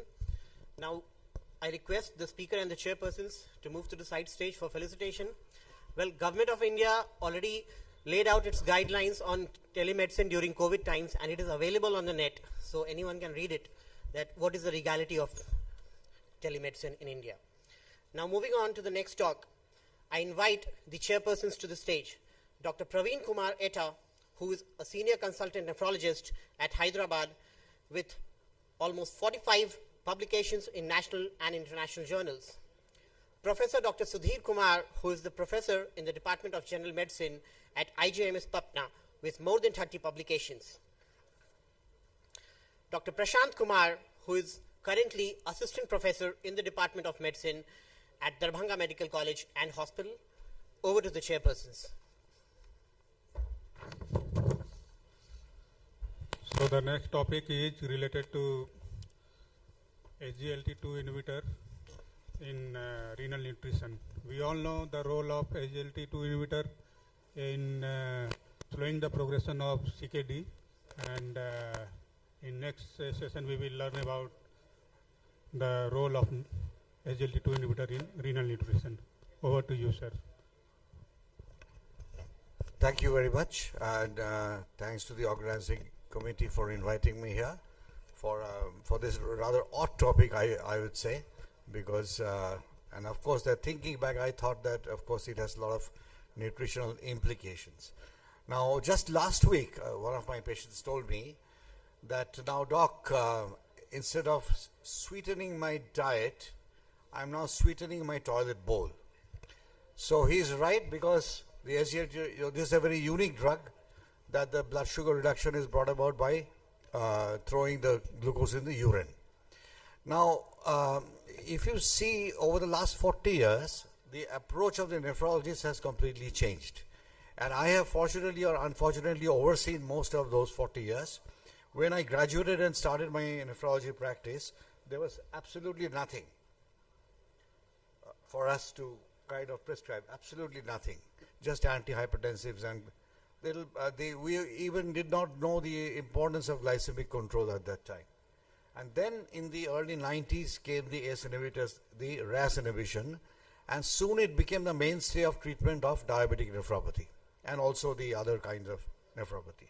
Now that struck me as odd, and for the last 20-30 years I have practiced with this discomfort in my mind, that how can some other drug be the treatment for a diabetic nephropathy? You know, normally you would think that a diabetes drug should be the treatment for the diabetic nephropathy. So at last, in the last 3-4 years, we have now recognized that these drugs are useful in the management of diabetic nephropathy, and also CKD without without diabetes, and all that thing came post-COVID. Actually, the first trial, the clearance with canagliflozin came in 2019, and post-COVID came the DAPA CKD and then the EMPA kidney, which established the role of SGLT2 inhibitors in the management of diabetic kidney disease, as well as non-diabetic kidney disease, mostly with proteinuria.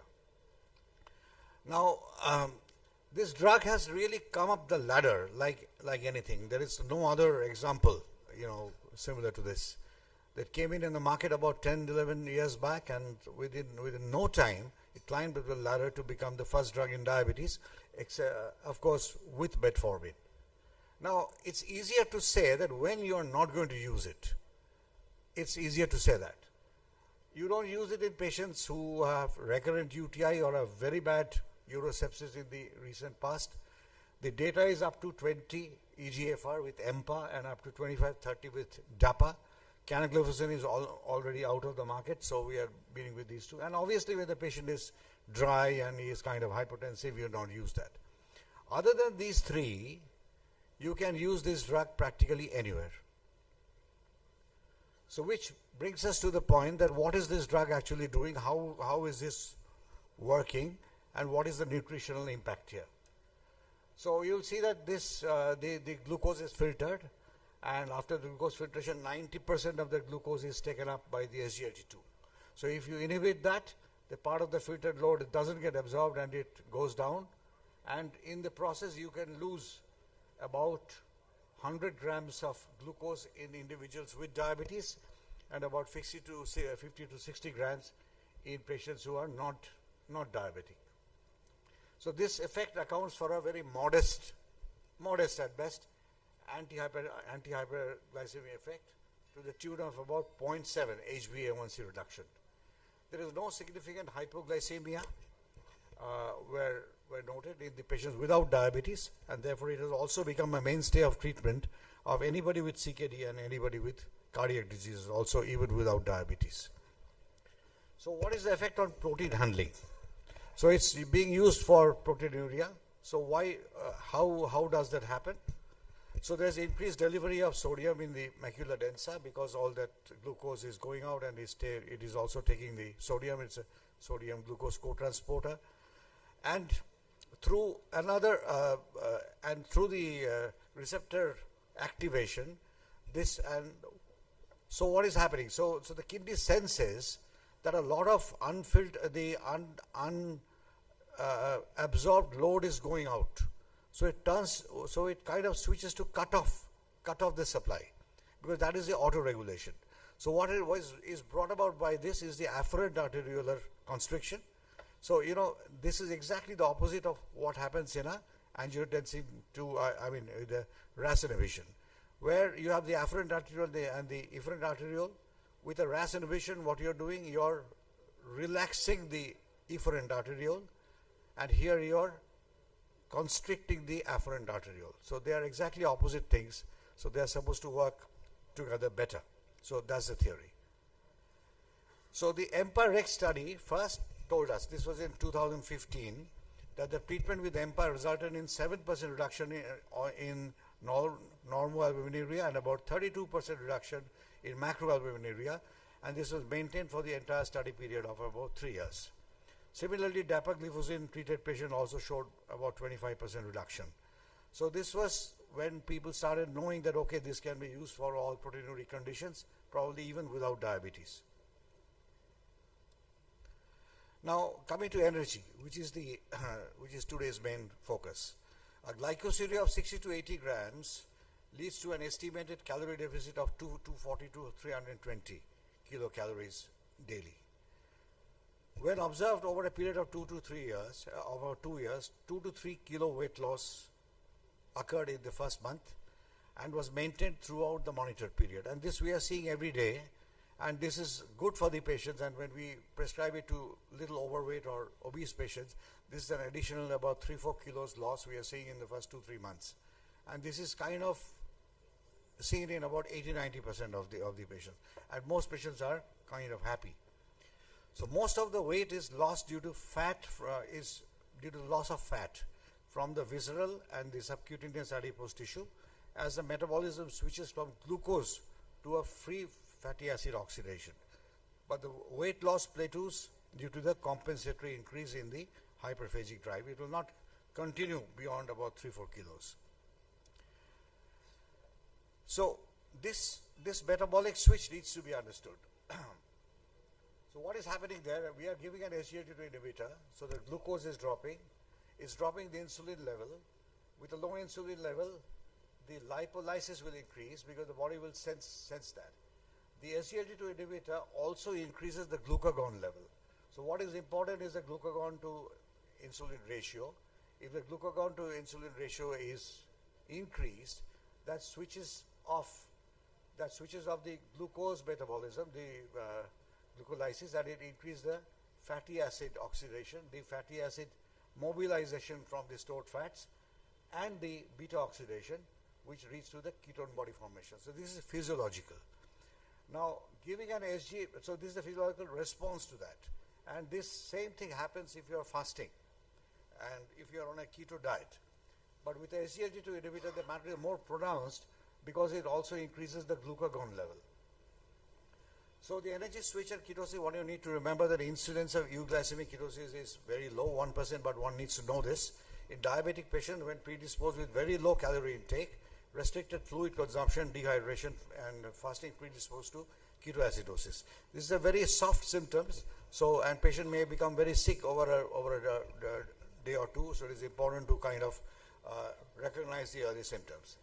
So the sick day protocol is there, and the KDIGO recommends that. It says that you, on the days that you're sick, like you have a viral illness or a diarrhea or a kind of low, you withhold this drug, you keep drinking and eating whenever possible. You check blood glucose and the blood ketone if that is available, and you seek medical help early. The risk factors are, of course, very low carbohydrate diet. People who are taking this keto diet, they will be predisposed. Fasting, long-standing diabetes, lean body habitus, the frail patients, lean body habitus, dehydrated patients, and they are the people who kind of get into this. So there's a difference between the physiologic ketosis of fasting and a ketogenic diet and something that you see on the SGLT2 inhibitor. But one can call it just an exaggeration of that physiology, because the primary drivers are the same. There's a low glucose, a low insulin. The addition here in SGLT2 that it increases the glucagon directly. The blood glucose here is only mildly elevated, but not really completely normal, but a euglycemic ketosis like of the physiologic one from fasting or a ketogenic diet, they're essentially normal. The acidosis is mild here, but it can get very severe there on the SGLT2. So this is normal anion gap, there's a high anion gap, so this is a physiologic thing, and this one can be a medical emergency if you really allow it to progress to that. So there's an effect on the hemodynamics, and due to the osmotic diuretic effect mediated by the glycosylated and the plasma volume constriction occurs. On an average, 700 ml of extracellular and plasma volume constriction occurs. It is characterized by about a 5 mg decline in the systolic BP and about a 2 mg decline in the diastolic BP, which is not great, but it's kind of significant still in the management of a hypertensive patient. If you get something additionally down, then why not? So what you are supposed to do before you use an SGLT2 inhibitor, this is a little away from the nutrition part, but I'll still manage this. First, you assess the volume status and blood pressure, and you avoid in a patient who is clearly hypervolemic. In a patient who is euvolemic or hypervolemic, you can begin the drug. If he is not diabetic, you can begin with a lower dose. And if you continue the baseline RAS inhibition, which is mostly there nowadays, and we also do the sick day counseling. The follow-up blood work is important in about 1 month. Normally, I would call them about 4 to 6 weeks' time. And some rise is expected, as all of you know exactly what happens in a RAS inhibition. The physiology is by and large the same. And you can expect an up to 25-30% rise, but if it is more than that, you have to investigate further whether the patient is dry or not. And it's a good thing to cut back on the diuretics. If the patient is on a diuretic already, it's a good thing to cut back by about 50%. So the effect on uric acid was a surprise. So normally when we give a diuretic, the uric acid goes up.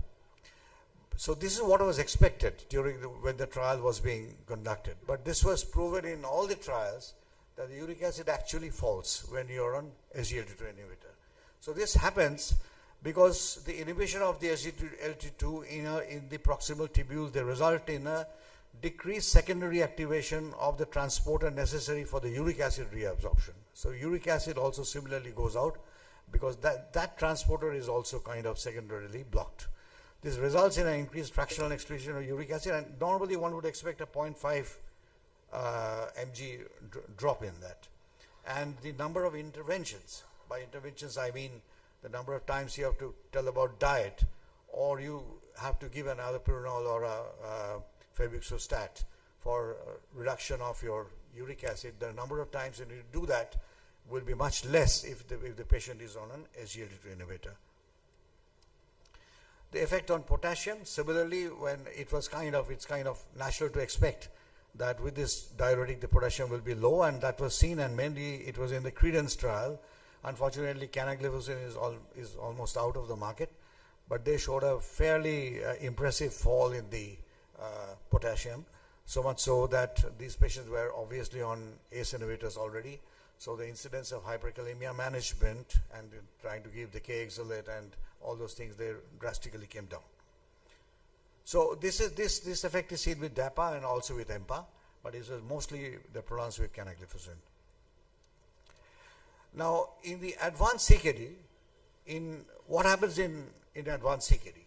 The weight loss will be compensated beyond a point because the GFR will be low, so the filtered load of glucose will also be low.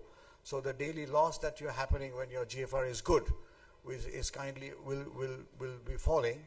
But of course, with advanced CKD, there are other things which drive the body weight. There's other way that one can get because of low appetite and or dietary restrictions. Other factors are there, but the SGLT2 effect on the weight loss kind of compensates over time.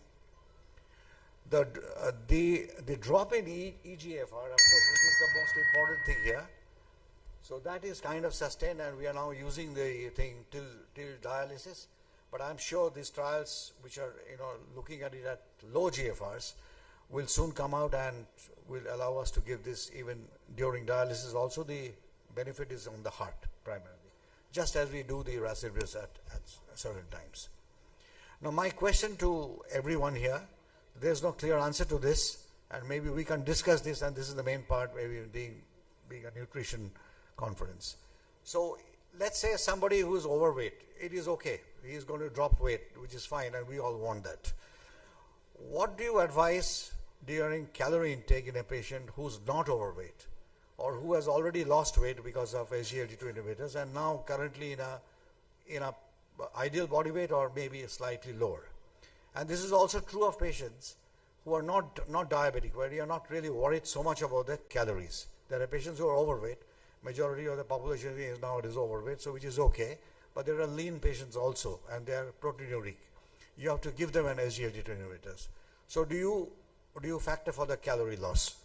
So I asked this to our endocrinologists. I mean, some very senior endocrinologists. They say that they really don't. He appreciated my question, and he realized that they are not doing it currently. So they go by the current BMI. If they say that, okay, the BMI is this today, they will give a diet chart. And after 3 months, if he loses weight, there is another BMI. So he's going to, give the calorie accordingly. But if somebody is already in a correct weight or even lower, I think there's a case for increasing the calorie intake. Because the patient, they always come back and he said, look, after this, if you lose weight too much, then you look bad. And the patients also do not like it. So I'll ask our nutritionist here, how many of you are actually go to the prescription and modify your dietary prescription depending on what medicine you're having, particularly SGLT? Okay, some of you are doing. So which is currently not a very common practice, but I think this is the point that I should make, that it is not okay if you're going down on the weight, because that's the primary thing to do. Thank you very much.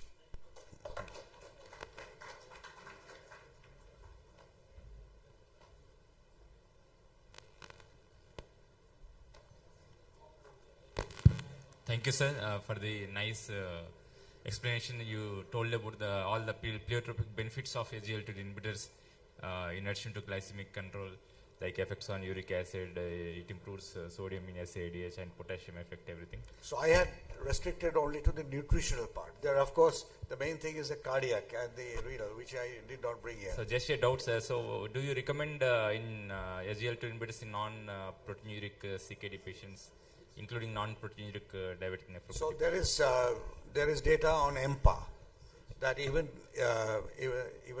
without proteinuria, the patient has a more stable EGFR if you give it. So we have started giving, but of course the effect will be more pronounced if they have proteinuria.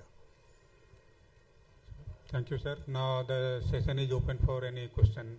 So this particular aspect of the benefit is not seen or not tested in the other one, not with DEPA, but with EMPA you have enough evidence to really give that. If there is no question, then we can close this session. Thank you, sir.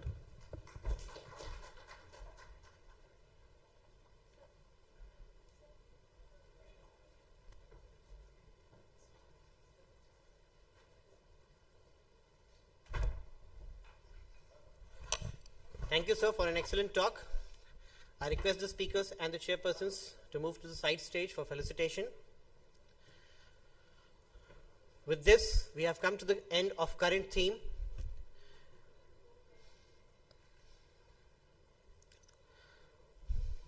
Now I request all of you to take a break for the lunch and we shall assemble at 1:40 for the post. Sant Kumar, who is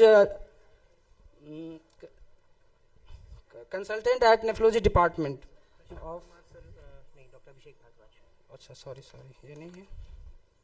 Okay.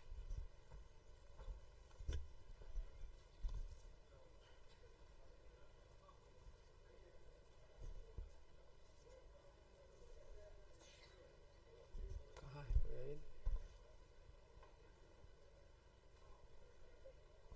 ये क्या है?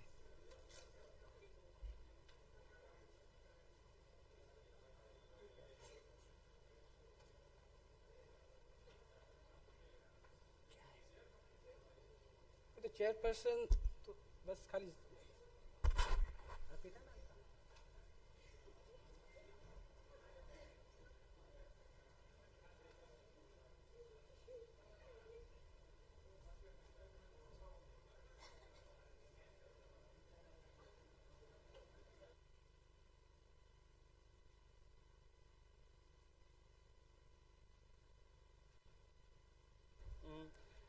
I kindly request our chairperson to introduce our speaker and conduct the session. Welcome, ma'am.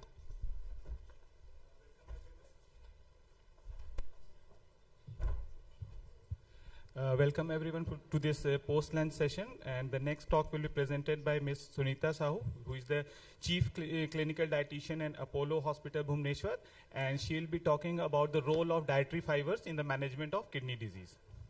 Over to ma'am. Thank you, sir, for this generous introduction. I would like to thank SRNMCON for inviting me to this great conference. And I have given the topic, the role of dietary fiber in kidney disease management. Though fiber and kidney disease is a very contradictory things, because we know all fiber are high in potassium and phosphorus, but scientific evidence says fiber has the role in managing kidney disease. And also we in our daily practice sees patients come to us with like continuous constipation is a common problem for this CKD patient. How to manage that? Let's see.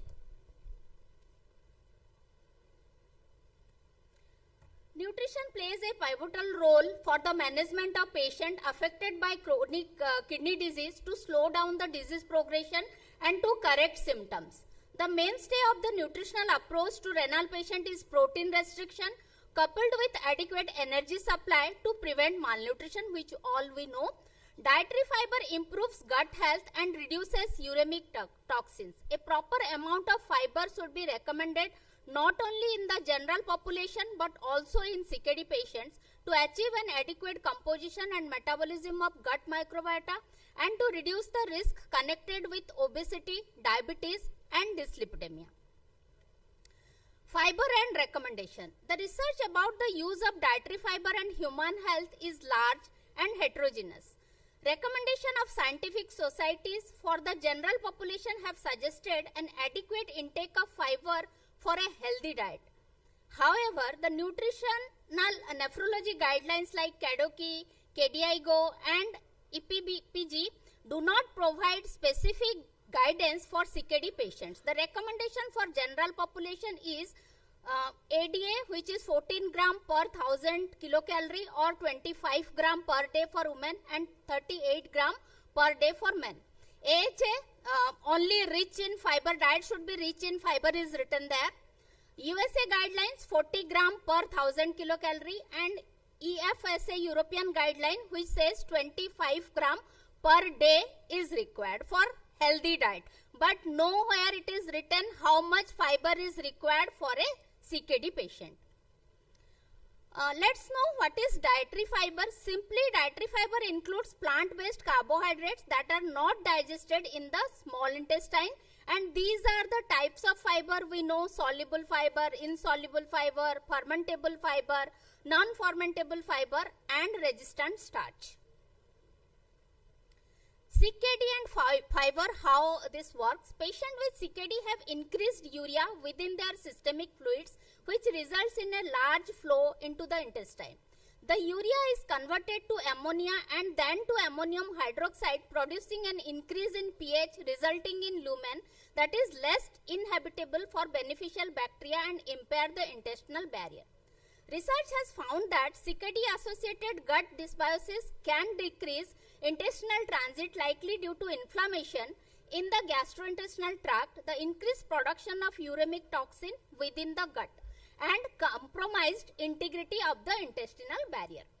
One study transplanted fresh fecal microbes from a patient living with end-stage renal disease to mice with CKD and found it resulted in an increased production of uremic toxins, oxidative stress and fibrosis of the kidney compared to the control group who didn't receive fecal transplantation.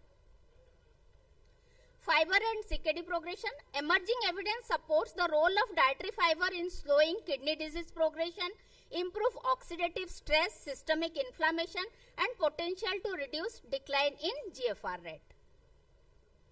These are some evidence which support all these things whichever I have discussed. This is the graphical things like fiber fermentation in the gut, how its result in uremic toxins and inflammation. Gut-kidney axis. The gut microbiota is significantly altered in CKD patients, leading to systemic inflammation and to dysbiosis and gut barrier dysfunction. Fiber promotes accumulation of uremic toxins. CKD leads to beneficial bacteria and short-chain fatty acid production, improves gut barrier integrity and reduces systemic toxin loads. Fiber and fermentation and gut health, we have discussed all these things already. I will not go in details. Uremic toxins such as indoxyl sulfate and prescressyl sulfate originate from protein fermentation by gut microbiota. Fiber reduces protein fermentation by promoting saccharolytic fermentation. Fermentable fibers, that is inulin, decreases uremic toxin production. So nowadays when patients come with this constipation, we usually give them this high fiber supplement as inulin. This is saccharolytic fermentation of the food, the cycle you can see. Clinical benefits of fiber in CKD. Dietary fiber offers several systemic benefits for CKD patient beyond gut health. Till now we have discussed regarding gut health and CKD, but apart from this, fiber also helps improves bowel function, relieves constipation, improves insulin sensitivity in diabetic nephropathy, lowers LDL and improves lipid profile, reduces systemic inflammation, that is low CRP rate. Challenges in CKD diet. Although fiber offers several benefits, its inclusion in CKD diet requires careful planning. High fiber foods may be high in potassium and phosphorus. Risk of hyperkalemia in advanced stages, poor appetite and fluid restriction limit intake. Solution and strategy, what we can do. Tailoring fiber intake to CKD stage and lab results helps mitigate the risk. Include low potassium, high fiber option. Use fiber supplements like psyllium, inulin, resistant starch. Leaching of vegetable can be done to reduce potassium content in high fiber requirement in CKD patient. Here I have given a table, hope this is visible. I have given a list of food which we usually recommend to our patient. All Indian foods are there, regularly we give to CKD patient, and here I have compared fiber content, potassium content, protein content of that particular food, from which we can take those who are low in potassium, low in protein and high in fiber, and accordingly we can plan the menu for the CKD patient. Promoting fiber intake in CKD. Follow general dietary guidelines if no hyperkalemia present. Aim for 2 to 3 fruits per day. At morning session we discussed we should not restrict fruits to our CKD patient. Protein for legume you can give 2 to 5 whole grains, and sufficient amount of vegetables we can include in their menu plan. Personalized plans based on culture, food access and patient preference. Replace high potassium foods with low potassium alternatives if needed.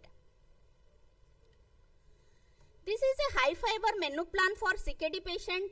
Below you can see it's based on 1600 calorie around, 37 gram protein, 2400 microgram of potassium, which comes around 61.2 milliequivalent, and sodium is 297 milligram plus 2 gram extra salt we can give.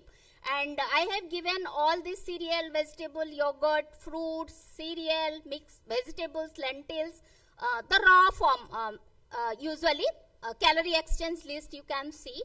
And I have formulated that to this is a Odia menu. I am from Odisha. Usually we give this to our patient. You can see the whole day menu plan. Like breakfast, 1 cup of milk, which should contain milk 30 ml. Chakuli pitha is again a form of dosa, little bit thick in consistency. Chuda ghasa is your this flattened rice. We usually eat at our place. This semolina and suji upma, roti, and for this protein, ghugni, which is green peas or dry peas, we can use.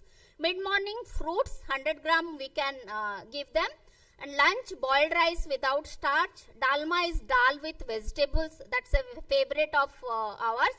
And bhindi is a low potassium vegetable. That's why I have included that. And dahi baigan, we love dahi baigan, that is there. And cucumber onion salad is there. And like twice in a week we give, because ours is a fish eater state. That's why fish curry.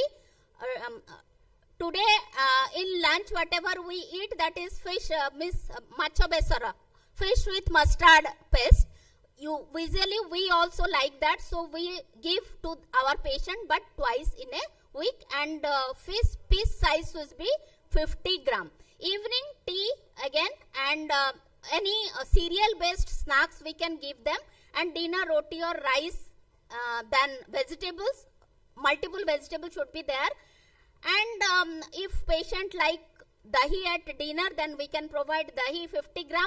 Or at my place, they used to take chena, this cottage cheese with roti. So we allow 50 gram of cottage cheese with roti to them. This is the meal plan, which consists, I have calculated, you can see 1600 kilocalorie, 37 gram protein, 61 milliequivalent of potassium, and around 3 gram of, like 2.5 gram of salt. That's all. Dietary fiber offers multi-system benefits in CKD management and should be part of an individualized dietary approach. Improves gut health and reduces uremic toxins. Support glycemic, lipid and bowel health. Careful selection and monitoring are critical in advanced CKD. More research needed to standardize fiber recommendation. These are my references. Thank you all.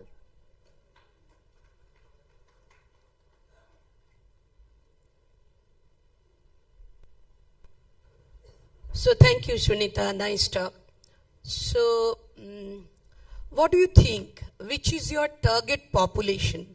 With whom your dietary plan-based management would work best? What target population?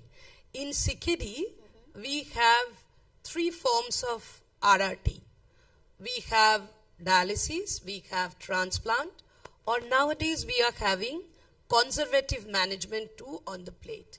So who are your target population? Yeah, I think to try this high fiber diet, these patients on hemodialysis group are good in my opinion, because they are on dialysis and we can try something on this group of patients. Right. What do you think about the patients whom you are offering conservative management? Yes, ma'am. Conservative management, like strict protein restriction is there, strict potassium restriction is there, and if we are giving them high fiber diet, then these things may disrupt. That's why, means as your first question, these patients who are on dialysis, they are better options. So conservative, conservative. Also, we give high fiber diet, as I saw. So how you can do it? How you can make it possible? Yeah, we make it possible by choosing the fiber food items which are low in potassium and low in protein, and we calculate the whole things and plan accordingly. Nowadays, we are going to have in our platter some potassium binding resins. Yes, ma'am. Some new drugs which can bind potassium. So for elderly people who will choose conservative management, constipation is a big issue for them, and they have to take oral iron as they are not on hemodialysis, so constipation is there. And gut microbiota, that is also a big issue in tolerance of this azotemia. Yes, this gut microbiota alteration put them more uremic, in more uremic toxin generation, which they cannot get relieved of. So for going to a high fiber diet, that helps a lot in gut microbiota change prevention, which is favorable microbiota are grown, and that helps to minimize the uremic toxin generation. Yes, so this is one target population. I fully agree with that, and I have already discussed that in my previous slides, gut microbiota and high fiber things. I think, as you rightly said, with this potassium binder and all these things, we can also try with conservative patients. So we are now, average lifespan is increasing. We are now in the 80-85 plus people are coming for hemodialysis, and they can't tolerate hemodialysis that smoothly. Please. Okay, any comments from the house? If there is no further, you want to? Thank you so much, Sunita. It was a wonderful presentation, and ma'am, you had a very detailed explanation on constipation. But I've been seeing CKD patients for past 30 years, but this has been an issue when they move and progress towards CKD stage 5 and hemodialysis. As number of years of hemodialysis, then the output is even more compromised. So fluid restriction becomes a major issue. So in this aspect, obviously in CKD stage 1, 2, we can push fiber and prevent the progression. But in later stages, where fluid restriction is a major issue, which also plays an important role with constipation, recently what we have started doing is we have started using a prebiotic partially hydrolyzed guar gum in 100 ml of whatever, milk, tea, coffee, dal, whatever they are consuming. We add it to that, and it's a prebiotic. It leads to osmotic diarrhea, so it helps to relieve constipation and does not increase potassium also. So it's like a Nutri-Med pass. We are providing nutrition. We are providing the partially hydrolyzed guar gum, which is a prebiotic, which is a soluble fiber, which takes care of the gut, also relieves constipation. If you can ensure purgation, that is one best way of getting relief from potassium as well. Yeah, true. Otherwise, constipation worsens hyperkalemia. Compensatory increase in potassium excretion through feces. So, anyway, encouraging fiber is purgation undoubtedly is definitely going to help even in potassium management. Yeah, true, ma'am. True, ma'am.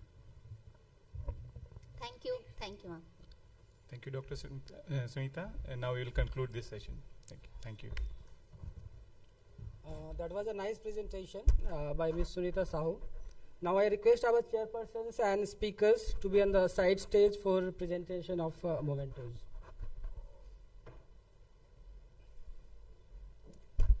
For the next session, kindly welcome Dr. Neeraj Sinha for his presentation titled Renal Insulin Resistance Mechanism, Clinical Implications and Potential Therapies.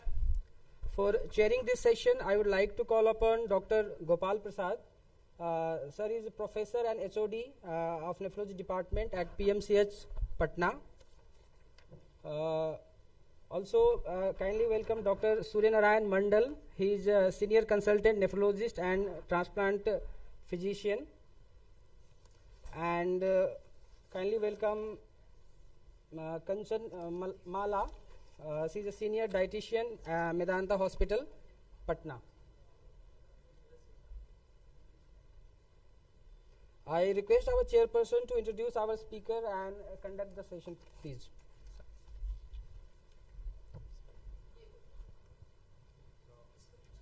I request Dr. Neeraj Sinha to start your talk. Yeah, thank you, sir. Good afternoon, my seniors and my colleagues. My topic is renal insulin resistance, mechanisms, clinical implications, and potential therapies. We are heterotrophs. We need food to derive energy. From the food, our system is there that we will derive the energy and store the extra food for future use. And for this, we have the insulin and glucagon. Insulin will help to provide glucose intracellularly, and it will also help to store extra glucose as glycogen or other anabolic pathways. Whereas glucagon, at the time of decreasing glucose level, it will provide glycogenolysis, gluconeogenesis, so as to increase the glucose level, so that our body continuously gets ATP. Whenever we have thought of diabetes mellitus and CKD, we most commonly think of hypoglycemia. But there is another aspect, and that aspect is of renal insulin resistance. Many times we have seen that patient of CKD, it is very hard to control their hyperglycemia. On one hand, we have the fear of hypoglycemia, and on the other hand, we struggle with controlling hyperglycemia. The cause may be renal insulin resistance. The mechanisms, clinical implications, and potential therapies. So, insulin resistance refers to reduced sensitivity of organs to insulin-initiated biological process that result in metabolic defects. It is common in patients with end-stage renal disease and also seen when serum creatinine is minimally increased. So this study was done on healthy subjects and renal patient without diabetes mellitus, and in this study insulin sensitivity was tested, and it was seen that healthy patient had higher insulin sensitivity as compared to renal patient at all level of eGFR.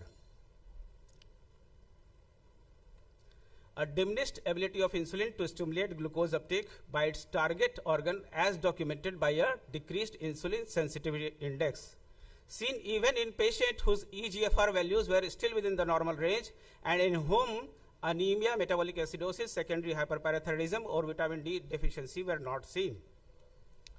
So this study was done where plasma glucagon level was tested in the basal state and after the oral administration of 100 gram of glucose to normal and uremic subjects. Even in uremic subjects, the basal glucagon level was higher. So not only the insulin resistance, but also the surplus of glucagon in patient with uremia. So in basal state, glucagon level were higher, and even after administering glucose, after suppression of glucagon, it was still higher than the normal subjects. And similarly, after infusion of alanine, the rise in glucagon is more in uremic subjects rather than normal.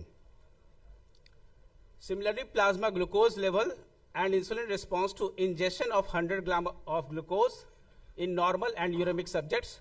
So, uremic subjects had higher plasma glucose after ingestion of glucose, 100 gram glucose, as compared to normal, and change in plasma glucose after infusion of glucagon was higher in uremic subjects. So in all aspects we see that there is more of hyperglycemia as compared to normal control. And DeFranco did this study where he tried to locate the site of insulin resistance in patient with CKD, and he found that the hepatic glucose production was similar in normal person and uremic patient, but the leg glucose uptake was less in uremic patient as compared to normal, and therefore he suggested that the site of insulin resistance in uremic patient is peripheral. Now let us come on to how insulin works. The insulin receptor is composed of 2 alpha units and 2 beta units. Alpha units are extracellular. When insulin binds to it, it leads to phosphorylation of tyrosine kinase, and thereafter its action starts. When we talk of insulin resistance, it is not that insulin fails to bind to the receptor. The resistance is at the signal level, that is post-receptor signaling. So when insulin binds to the receptor, it leads to phosphorylation of tyrosine kinase, and further downstream pathway, the resistance is in the downstream or phosphorylation of tyrosine kinase. So tyrosine kinase, after phosphorylation, phosphorylates IRS, that activates PI3K, that activates AKT, and that leads to multiple pathway of lipid synthesis, glycogen synthesis, protein synthesis, glucose uptake, and there is another pathway activated for cell proliferation and growth. In CKD patient, due to inflammation, angiotensin II, metabolic acidosis, uremic toxins, anywhere, wherever the block occurs, it leads to decreased phosphorylation of the further signals that adds to the insulin resistance. Now, this insulin resistance accentuates kidney injury. It promotes kidney disease by worsening renal hemodynamics.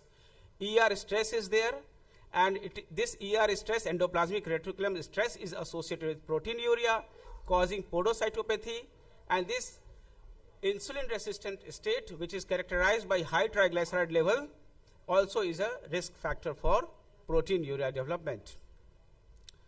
So factors affecting insulin resistance in CKD: inflammation. CKD is associated with chronic inflammation, oxidative stress, protein energy wasting. There are elevated levels of pro-inflammatory cytokines such as CRP, TNF alpha, interleukin 6, and interleukin 1 beta. These inhibit insulin signaling pathway at the level of insulin receptor and IRS1 interaction. In CKD or ESRD patient, increased expression of SOX in monocytes and lymphocytes accompanied by increased level of inflammatory cytokines. So TNF alpha increases lipolysis, increased FFA, interleukin 1 beta impairs insulin signaling, interleukin 6 it reduces expression of GLUT4, inhibits the metabolisms, leptin impairs regulation of triglyceride, and similarly the inflammatory actions of PAI1 and MCP1. So CKD is an IR state, a state of low-grade inflammation, promotes inflammatory response, progressive increase in pro-inflammatory cytokines as kidney function declines. So this ER stress as produced by TNF alpha leads to the IRS serine kinase phosphorylation. When there is tyrosine kinase phosphorylation, it leads to the action of the insulin receptor. But when there is serine kinase phosphorylation, it leads to the hampering of the action. So this resistance may be at multiple levels, and in CKD, as we have seen, that there are increased level of TNF alpha, interleukin 6, increased level of SOX. All these inhibit the further phosphorylation and activation of the downstream signaling pathway. Adipokines are increased, leptin increased, which is atherogenic, and this adiponectin is decreased, which is anti-atherogenic. Vitamin D and secondary hyperparathyroidism. Insulin resistance has an inverse association with vitamin D level.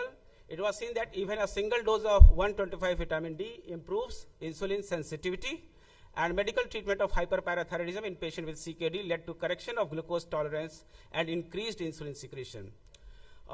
Some have opined that the improvement in insulin resistance may be because of more of insulin secretion than amelioration of insulin resistance in hyperparathyroidism.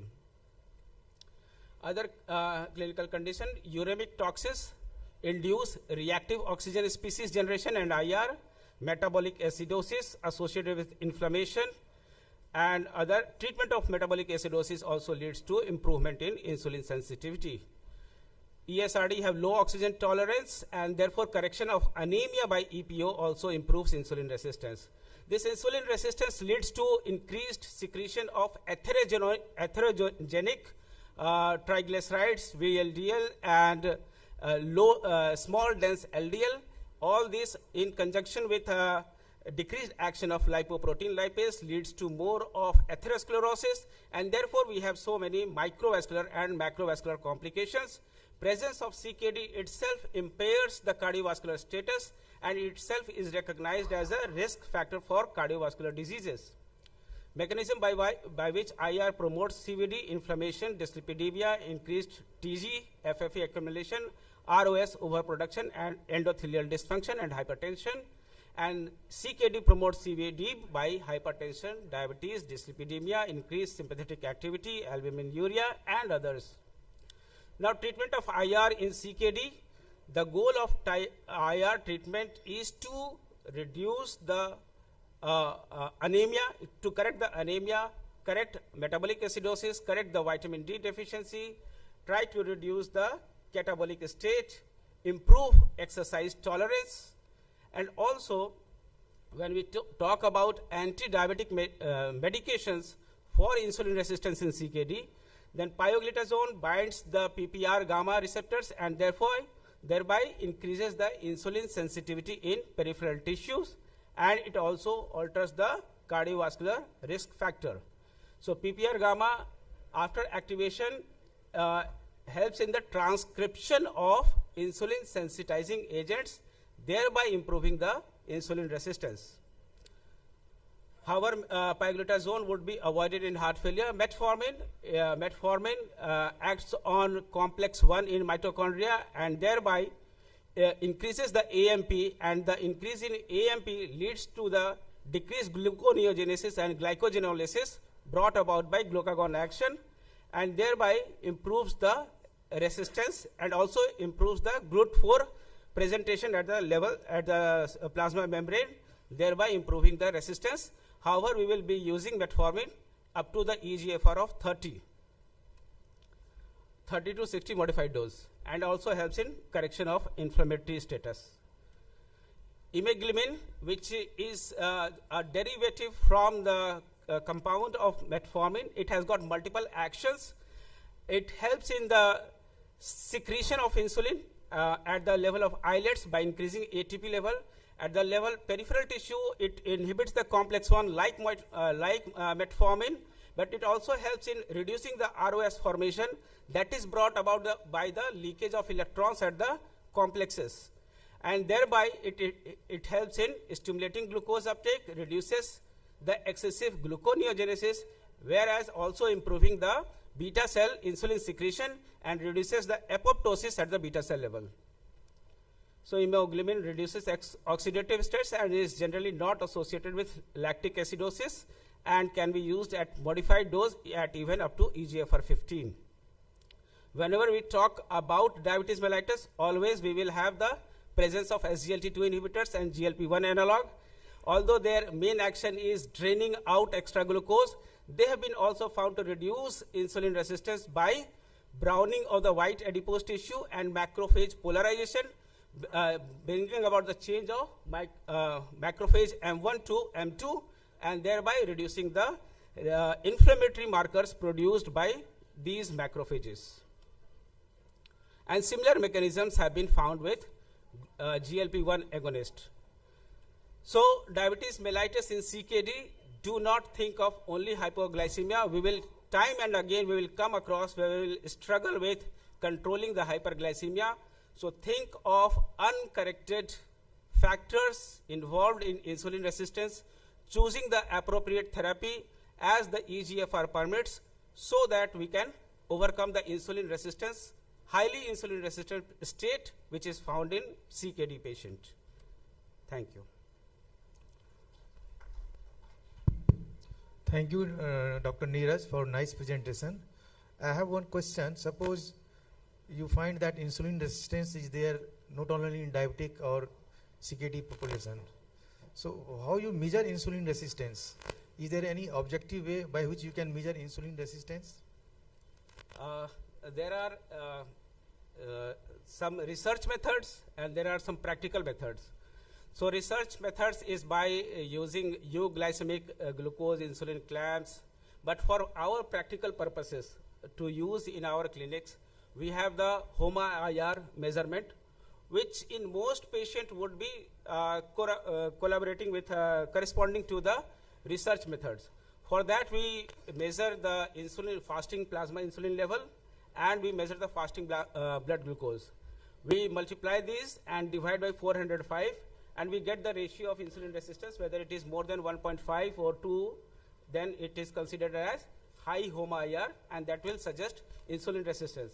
Apart from this method, we also have clinical feature of insulin resistance in the form of acanthosis nigricans that is present in the nape of neck, and also we have skin tags. Apart from that, we have central obesity, which is a sign of insulin. All these are clinical markers. Yeah. So what I have read is main line of treatment in this insulin resistance is not only drugs, but best modality of treatment is exercise and diet. You have to give more emphasis on diet and exercise. Then only you can control this insulin resistance. Yes. And others you have already mentioned. Yes, very right. Any question from audience? Nice presentation, Dr.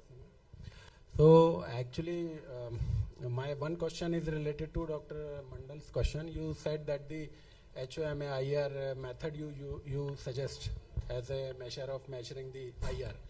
But HOMA-IR basically measures the liver associated or this insulin resistance, whereas in CKD, the IR is at the skeletal muscle level. So I think the OGTT is the most suitable, or the IV IGTT with insulin index measure, resistance measure is the better. But yes. They are cumbersome, but they are the exact. Yes, they are exact, but the difficulty is to do the test always. So all the trials are with the this HOMA-IR, but they are not truly reflective of the IR in CKD. Yes. The next question is about the oral semaglutide or the GP1 antagonist you talked about. So my question is that whether these GLP-RA they reduce the IR because of their anti-obesity action, because the weight loss is one of the major mechanism of action, or it has something else to do? All these mechanisms are acting. Not only that appetite has decreased, there is weight loss. Apart from the weight loss, there has been seen the improvement in inflammatory markers, improvement at the level of endothelial dysfunction, and therefore these have multitude of pleiotropic actions. So not only it has been seen that apart from weight loss benefit, the benefit is beyond that, and it leads to improvement in inflammatory markers. But do we have any clinical evidence for that? Because in flow trial, where we have seen the benefit in terms of renal endpoint benefits, yes. But almost all the patients were obese. It's a trial of 3,500 patients, but almost all patients were obese and the BMI was quite high.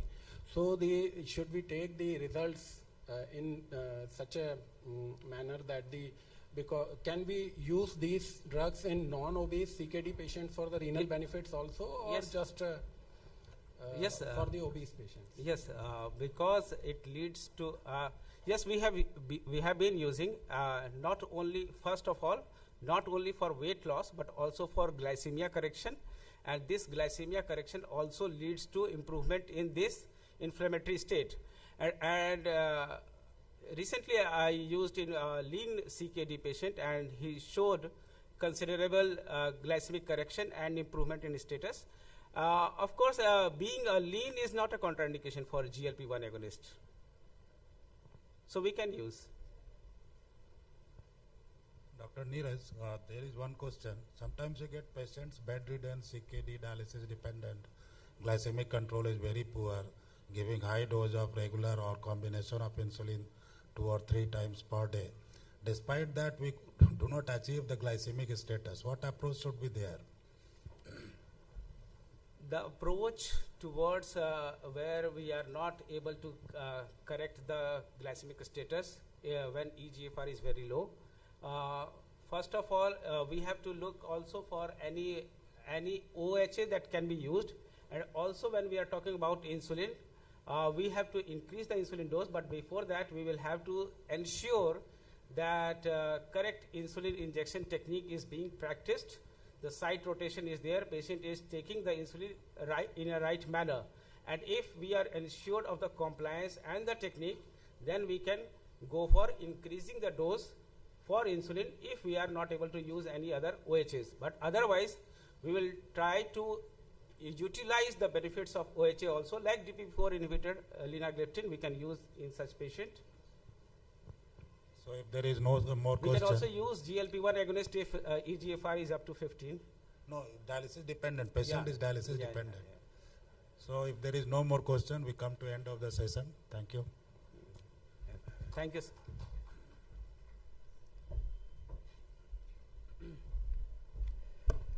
Let's give a round of applause for our speaker and chairperson for this wonderful session. I request our chairpersons and speakers to be on the side stage for presentation of mementos. Now let's welcome our next speaker, Dr. Arpita Roy Chaudhary ma'am, who will be telling us about the effect of omega-3 fatty acids in kidney disease. And for this session, I would like to invite as a chairperson Dr. Rupak Kumar, Consultant Medicine and Nephrology at Begusarai, Dr. Chandan Kumar, Consultant Nephrologist at Women and Kidney Clinic, Patna, and Dr. Nahida Saman, Senior Nutrition Counselor for Bihar Nutrition Project, Patna Medical College, Patna. I request our chairpersons to introduce our speaker and conduct the session.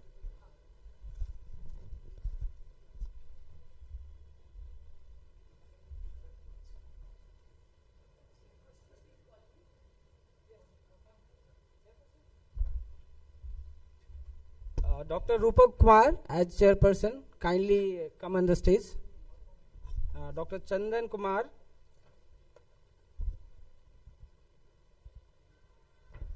and Dr. Nahida Saman.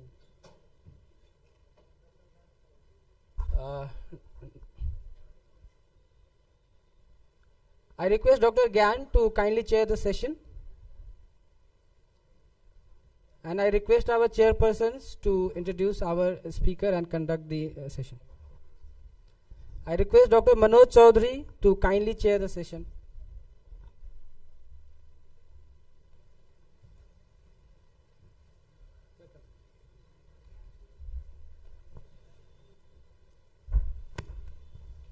Now I request Dr. Arpita Rai Chaudhary ma'am to start the session. Thank you. Thank you. So, I'd like to take the pointer. It's touch, no? Yeah. Pointer. No, I'll use here.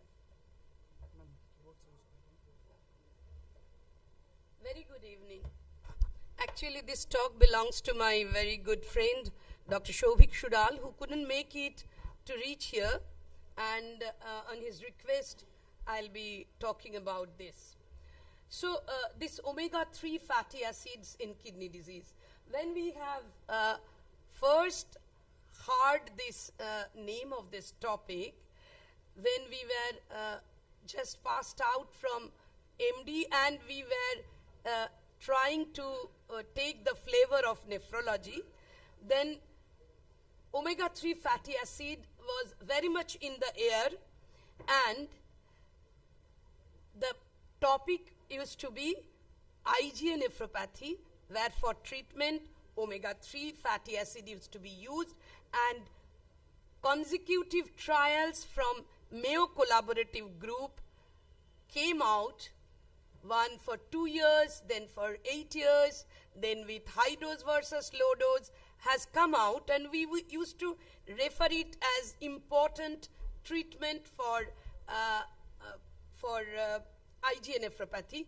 We didn't have in our hand any anti-proteinuric supportive care pillar, which is the ACE inhibitor and ARB. Remember, the omega-3 fatty acids had come in last decade of past century, and all the ACE ARBs were being put on trial in the first decade of this century. So, without almost any other armamentarium, neither the supportive nor the definitive, we were using omega-3 fatty acids as anti-inflammatory agents in IgA nephropathy. Not only that, at that point of time, also other effects of omega-3, beneficial effects of omega-3 fatty acids were being explored with a deeper drive. We were the nephrology trainee in our journal club. We were introduced to the cardiovascular and vascular health benefits of omega-3 fatty acid, which reduced the coronary heart disease risk, improved hypertension, improved arrhythmias, stroke, and one definitive thing which survived the test of time, that it improved hyperlipidemia and hypertriglyceridemia. Among the CKD patients, as it improves vascular health, and we know that CKD is a disease which includes lot of menaces to the vascular health, so these patients, this drug was put into trial in dialysis patients, in transplant patients. Because of their immunomodulatory effect, they were also tried in rheumatoid arthritis, and of course IgA nephropathy would be one where immunoinflammatory effect may be tried. So 3 pillars of today's talk would be structure and mechanism of action of these omega-3 fatty acids in health and disease, then different clinical conditions where these drugs were used, and current practice, that where should we use it, whether we would burden our prescription with this even where it doesn't work, or we would really target the evidence-based guideline. So this on the left hand side, you can see that this is the omega-3 fatty acid structure. It is called omega-3 because in the methyl group, the first double bond comes in the carbon number 3. That's why it is omega-3. When omega-6, it comes on the carbon number 6. And if you look at that alpha-linoleic acid, we cannot synthesize it in human body. It is plant-derived. Several seed oils are the source of it. And eicosapentaenoic and docosahexaenoic acid, these two are found in high quantity in marine fish and can be synthesized in human.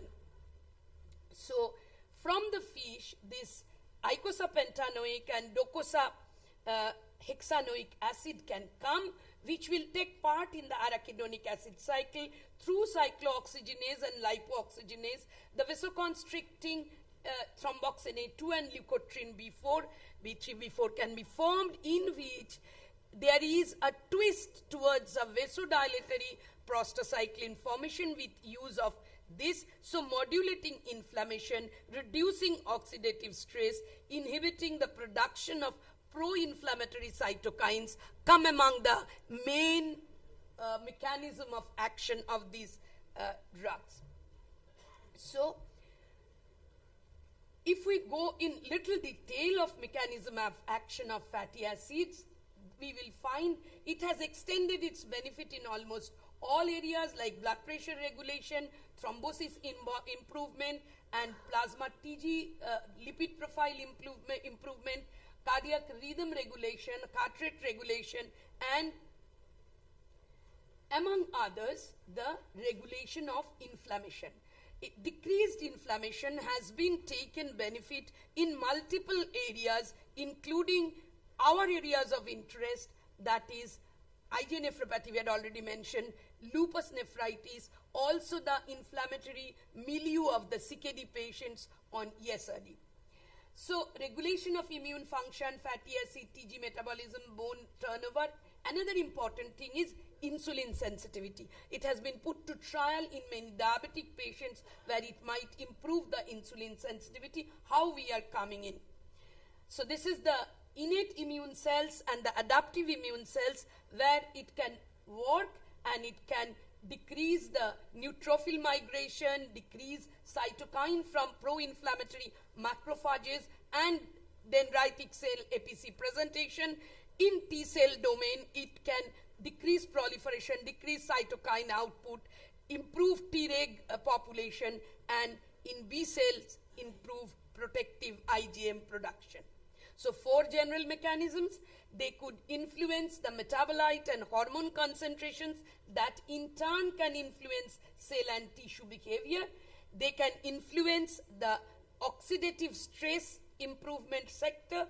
There is direct effect of PUFA on cell behavior because they belong to the membranes, lot of membranes, like docosahexaenoic acid is very much part of our retinal membrane. I can remember all Bengali mothers instructing to take more fish just to improve the eyesight in our childhood. So another thing is effects of PUFA on cell behavior via several cell membrane phospholipids. Let's see how they do it in different clinical scenarios. Look at the IgA nephropathy scenario. This is the percentage who did not have more than 50% increase in serum creatinine. The event rate in the population who were on fish oil, the event rate is lower than the placebo group.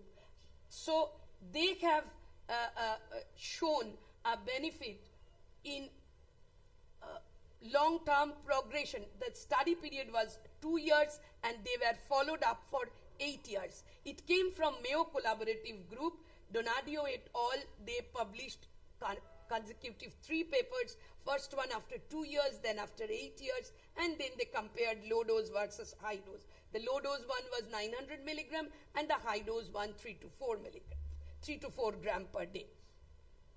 So this was the long-term study that they had published on 1999.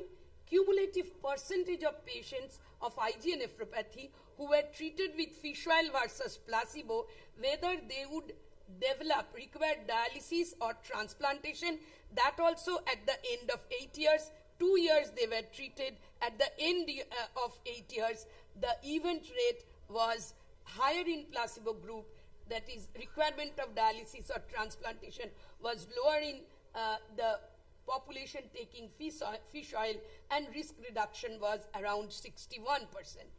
What did they propose? That how it worked? Did it decrease the proteinuria? No. Did it improve hypertension?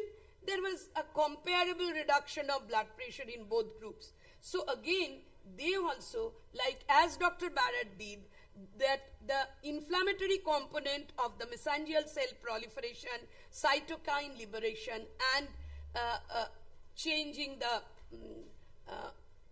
outcome of IgA nephropathy by addressing the inflammatory component, as we do using steroid or locally used steroid, that is targeted steroid like budesonide. Everywhere we are doing that addressing the inflammatory component of the mesangial cells and the outpouring of the cytokines, which would cause the down level changes in the renal parenchyma that we want to prevent. They proposed that the thing was like that. It didn't reduce proteinuria much. It didn't improve hypertension significantly. We know that there were greater revelation of the pathogenesis of IgAN after that, and we are on almost at the platform in IgAN of personalized treatment, very much personalized treatment. Whether we offer it to our population or not, that's a different issue, but we have progressed further and probably it had reached a... So the other mechanism of action, and this mechanism of action is still very much on board, because cardiovascular disease people are still publishing large RCTs in at-risk population. And where it works via receptor-based mechanism. This PPAR alpha is abundant in liver, and they can decrease the triglyceride and VLDL secretion, and they can increase the beta oxidation of fatty acids, reducing them to more beneficial short-chain fatty acids. So decreased triglyceride, and through PPAR gamma, which is all present in adipose tissue, and where it works to improve the insulin sensitivity, where it works to improve the insulin sensitivity. It causes increased TG clearance, decreased fatty acid output, and increased glucose disposal. Altogether, they improve the cardiovascular risk profile. So this benefit is still people are trying to put this theory in practice, and they are trying in larger population of cardiology. I will talk about it later. So this is another, that what are the receptors where they can act. This is the piper gamma receptor, retinoic acid receptor, and you can find the NF kappa beta over there. NF kappa beta over there. So all these receptors are occupied by this, modified by this PUFA, and they alter the gene expression in a way, they prevent the proliferations, they increase the bit fatty acid oxidation and decrease lipid profile. That is the biological response, and the target genes you can see COX2, TNF, IL-1 and several others. Similarly, here also they can, in the adipocyte level, here the PPAR alpha is targeted in liver, here PPAR gamma is targeted in adipocyte level, and they work on several receptor. RXR is the retinoic acid receptor, the PPAR gamma receptor, and the NF kappa beta. We know that NF kappa beta is very much involved in the inflammatory pathway, and there is an inhibitory component which inhibits it. It allows the inhibitory component to stay there for longer. So this is another mode of action where they remain in the part, the remaining in the membrane, they act on receptors, they work on the raft assembly, they keep the membrane fluidity, and several signals are there which, by intervening which, they improve the vascular health. This is a situation where whether they can act on idiopathic nephrotic syndrome or not. We have seen 2 papers on IgA nephropathy. Yes, in idiopathic nephrotic syndrome also, they can work by their anti-inflammatory action, the competitive action of EPA and DHA against the arachidonic acid, which produces biologically less effective prostaglandins and leukotrienes, ultimately improves the outcome, and hypolipemic action is always there. Whether they work in lupus nephritis or not, there are 5 RCTs which looked at the lupus nephritis. You can see the names from different areas, and when they looked at that, how the things have improved, you can see in the forest plot the diamond slightly favors the experimental group, and their conclusion is that the 5 trials only showed marginal benefit if the drug is used during the active phase of the disease. Then they can decrease the biological activity. CKD early to late, they have offered benefit only in hemodialysis population. In transplant, you can see the hemodialysis population, cardiovascular mortality, the diamond is here, which shows beneficial effect. Then when all-cause mortality is looked at, not much beneficial effect, and AKI and omega-3 fatty acids again puts a promise, because this neutrophil migration, the inflammatory character of macrophages can change by this omega-3 fatty acid use, because they form a sort of protectin and resolvins. These are the E series and D series resolvins, which ultimately promote the anti-inflammatory interleukins.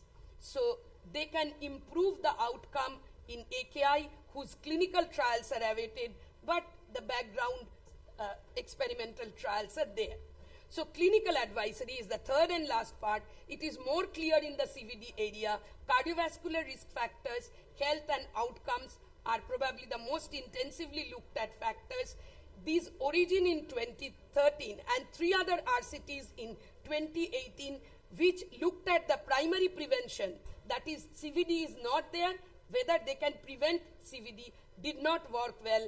But when they looked at the established study, established risk group, then it could improve marginally. The vital study was marginally positive, where they gave vitamin D plus this and reduce it with statins with a higher dose was positive, and positive improvement. So whether dose matters, whether we should give higher dose. So advisory came that in established CVD group, it can reduce the heart disease related mortality in 10%. To give that benefit, just after MI, we can use it. Whether there is any renal advisory, yes, in KDOCI 2020 nutrition group, it has shown that in CKD5D, MHD, there is no good recommendation of using these. Where we can use these in the dialysis population, where hyperlipidemia is there to improve HDL, to decrease triglycerides, we may use it. And in other groups like the fistula group or post-transplant group, we have no indications to use. So not to overburden our patients of CKD prescription with another drug, just to use it in relevant indication should go as the take-home message for this talk. Thank you all. Thank you, ma'am, for such a nice talk and deliberation on effect of omega-3 fatty acid on kidney disease, basically on IgA and vascular health and endothelial function. As we are already running behind the schedule, so we are closing the session at this moment. We will discuss this on after this session. Thank you, ma'am. Many thanks to the speaker and chairperson for such a compelling session. Let's give a round of applause for the same. I request our chairpersons and speaker to be kindly come on side stage for presentation of mementos.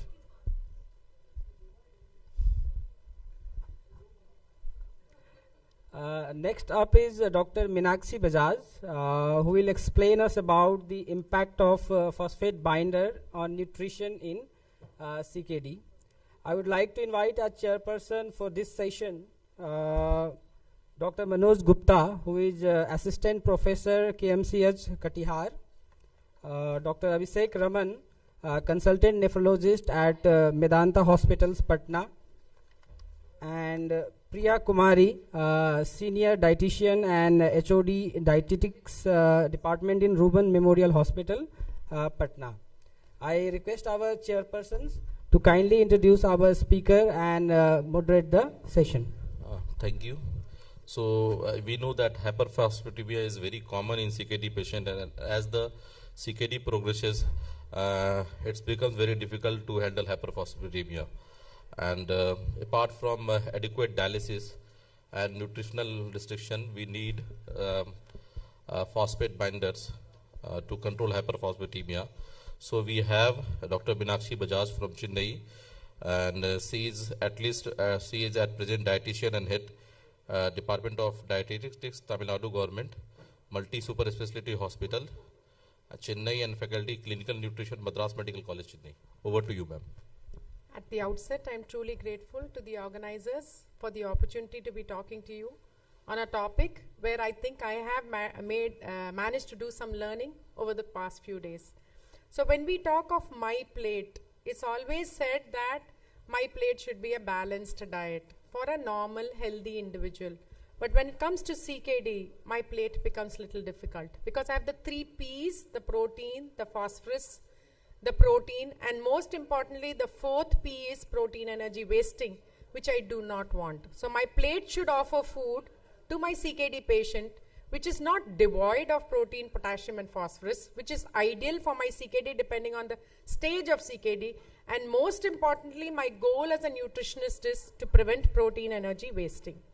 So it's interesting to note that, you know, when a healthy individual consumes 1200 milligrams of phosphorus, about 950 milligrams is absorbed, and 13 to 15 milligrams per gram of protein, which is consumed in that form of phosphorus, 30 to 70% is absorbed. I'll come a little later on in my slides to tell you as to what is bioavailability, and the new term which I learned over the past few days was bioaccessibility. So around 29% of the body phosphorus is in bone. It's only the 1% which is troubling us. We look at the hyperphosphatemia in the 1% which is present in the blood, and the remaining 70% is located intercellularly, which is interchangeable. So phosphorus is removed. Obviously, I think the august audience does know that it's excreted via the urine and remaining via the stools. As renal function deteriorates, a positive phosphorus balance results. It's not rocket science for me to tell this august audience that there could be hyperphosphatemia, but the initial stages of CKD is fought by PTH as well as FGF23. So these two things, that is the PTH and the FGF, they take care of not showing a raise in the serum phosphorus. So numeral literacy is very, very important. But at this stage itself, you have to start worrying about phosphorus restriction, which I think most of us as dietitians, probably when we look at the serum phosphorus levels peaking, then only we start thinking of restricting of phosphorus. But ideally, we need to start it when the creatinine clearance is less than 20, when the GFR is less than 60. We don't have to wait for hyperphosphatemia. I'll tell you reason why. Because as PTH is raising and as FGF is walking into the scenario, you're actually troubling the vascular system, the bone health, all of that is also getting altered. We are waiting for the serum phosphate level to step up. So obviously we know that when we are trying to achieve this phosphorus hyperphosphatemia, we are trying to achieve it through dietary restriction. And second concept is obviously we're working with phosphate additives. And how does it work? Where does it work? It works at the GI level. Now one thing is, initially I would say not everybody presents. It's not symptomatic unless few of them would talk of pruritus. Pruritus may come also in uremia. There could be several reasons for pruritus. Pruritus and redness of eyes, but this is a mild symptom, but majorly not symptomatic. Now, what is our recommendation? I do see senior nephrologists, and I definitely want you to ponder on this thought of mine. When I talk of adults, we talk of 800 milligrams of phosphorus restriction. If I have some show of hands from the nephrologists, what is our suggestion for phosphorus in CKD patients? We all talk of 800 milligrams? Yes? That's what the KDOKI guidelines teaches us and tells us that we need 800 milligrams restriction. Yes, we are seeing phosphorus going 6.5. Then probably we think, okay, we need to bring it down. But our RDA, Indian RDA is 600 milligrams. I think it's time we thought of why we should only talk of the recommendations. Probably it doesn't suit our patient population. So recommendation, otherwise if you see, the recommendation is as your CKD stage is worsening, your GFR is coming down. Once your GFR is coming down, your protein restriction is worsening, from 0.8, 0.6, 0.5. If you are on keto analogs, it comes down even further. So whatever may be, as your protein restriction is coming down, your phosphorus prescription is also becoming more and more restricted. But remember, our goal as a nutritionist is, I do not want protein energy wasting. So if you look at it, I have to go as low as 5 to 8 milligrams per kg per day for a protein restriction of 0.55 to 0.6. Now when it comes to the pediatric population, we say you follow the SDI or the DRI, or in the Indian guidelines, I would say the RDA. But another important thing here is, as the PTH raises and phosphorus raises, I may have to drop down my phosphorus intake from the SDI and DRI a little lower. This is a wonderful paper by Dr. Arpana Iyengar from Bangalore, wherein they found that they studied about 70 subjects between 2 to 18 years for 6 months, and they found that recurrently when they were doing parental counseling with reference to phosphorus restriction, they found that there was statistically significant reduction in the phosphate levels. In spite of that recurrent counseling through the parents, they still found hyperphosphatemia persisted in 34%. So the statements which worry us with reference to phosphorus is the stage of CKD. I already mentioned to you, in early stages of CKD itself, we start seeing, actually we are not seeing, but subclinically, hyperphosphatemia is happening, which is being regulated by PTH and FGF.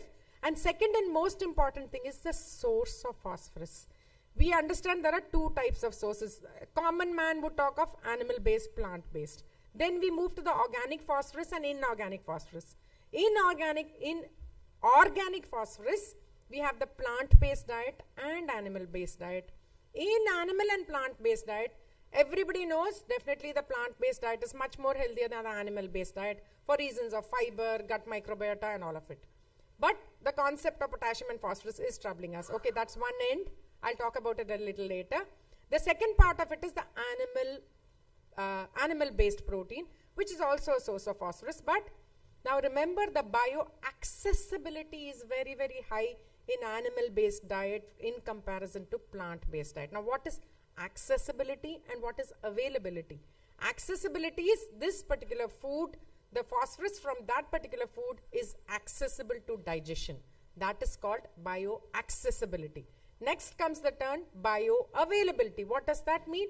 Now, food is digested. After that, obviously, it's absorbed.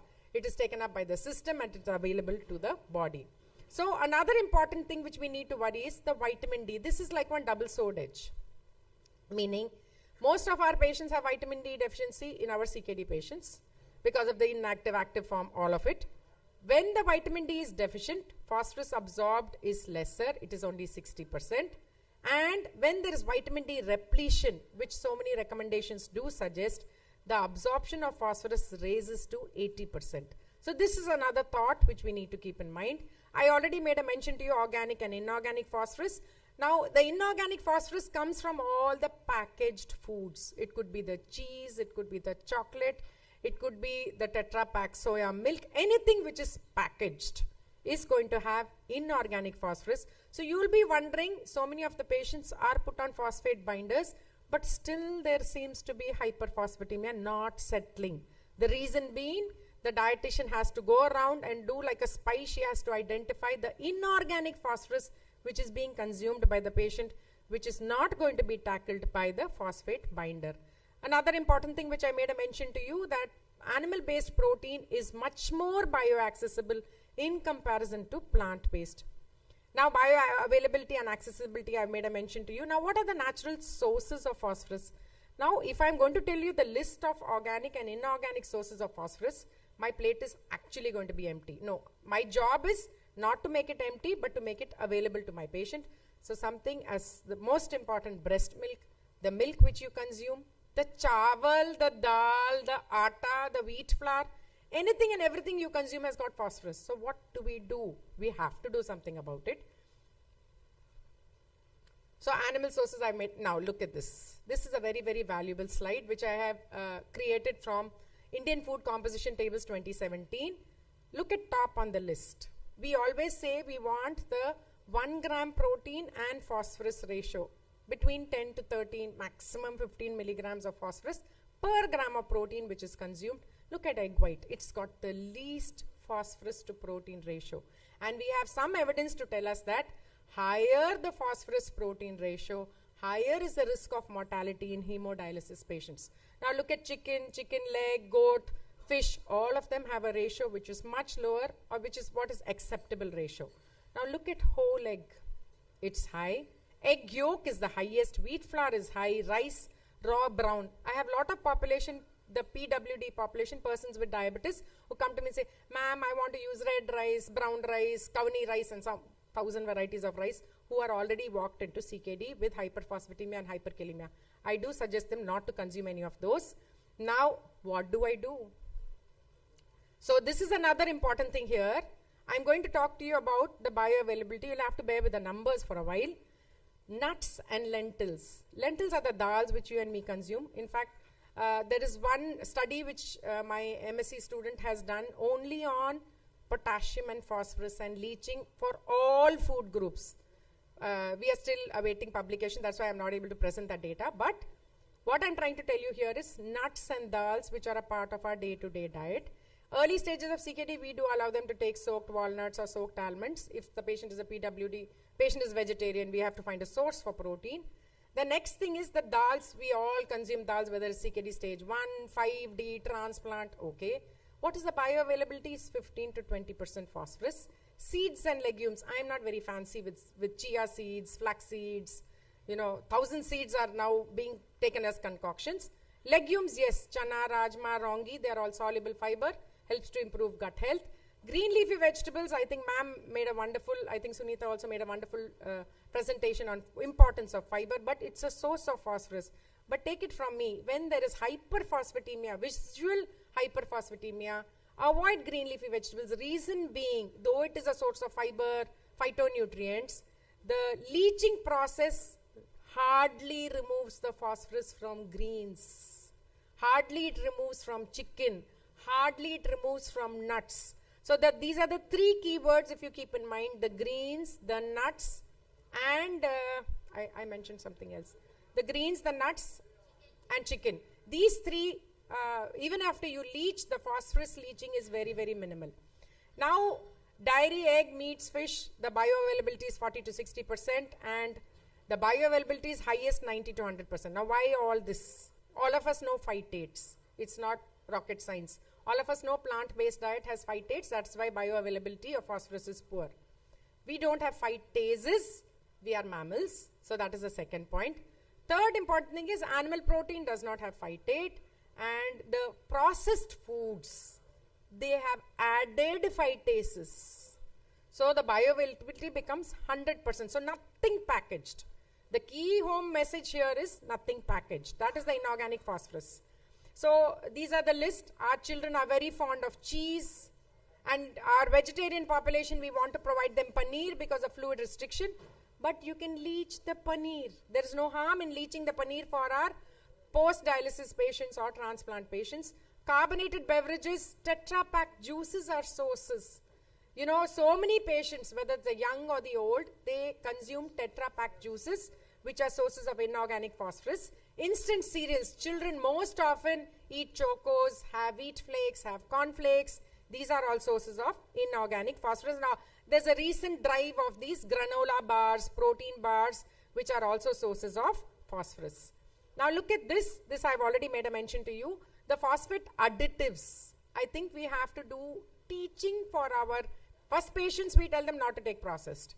The second thing, if phosphate is not settling, are they consuming anything like this which has mono, di, tri, dexa, sodium phosphate, phosphoric acid? All these are the additives. Now, this is a very, very common tool which is used to teach our patients about the phosphate. But I want you to have it's not very clearly visible, but whoever is interested in having a look at it, I would request you to download this pyramid. The pyramid at the bottom has tender coconut water, has buttermilk. So remember, fluid restriction is an issue, potassium is an issue. So just don't go with the slide just like that. Go further deep down. Now this is one of the patients who was consuming rice flakes, banana porridge. So it's the milk which is going to give me the phosphorus. The rice flakes is going to give me the phosphorus. The bourbon biscuit has cocoa and it's processed. The mishti dahi has the dal, has the phosphorus. Cheese balls has the phosphorus. Egg yolk has the phosphorus. So what do I do? Should I just be off all of this for my patient? No. I'll take you to a scenario. This is a 75-year-old male who's got type 2 DM for past 30 years, 20 years hypothyroidism, has had a pontine hemorrhagic stroke 17 years ago on squamous cell carcinoma, having targeted chemotherapy. He had a dual transplantation, liver, kidney, and presently he had renal failure again, so he's again on hemodialysis. So it's interesting that this patient has both hypophosphatemia and hyperphosphatemia.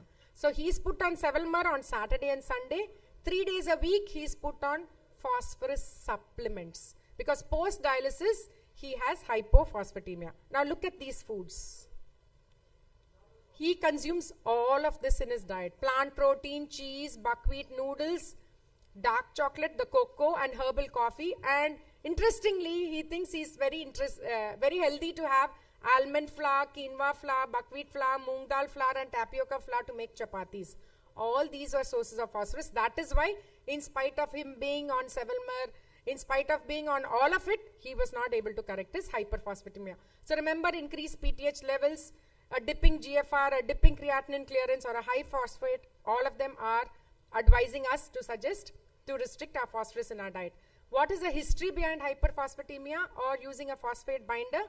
About in 1970, they used aluminum hydroxide as an antacid and that dipped the serum phosphorus. So they thought, okay, we can try it.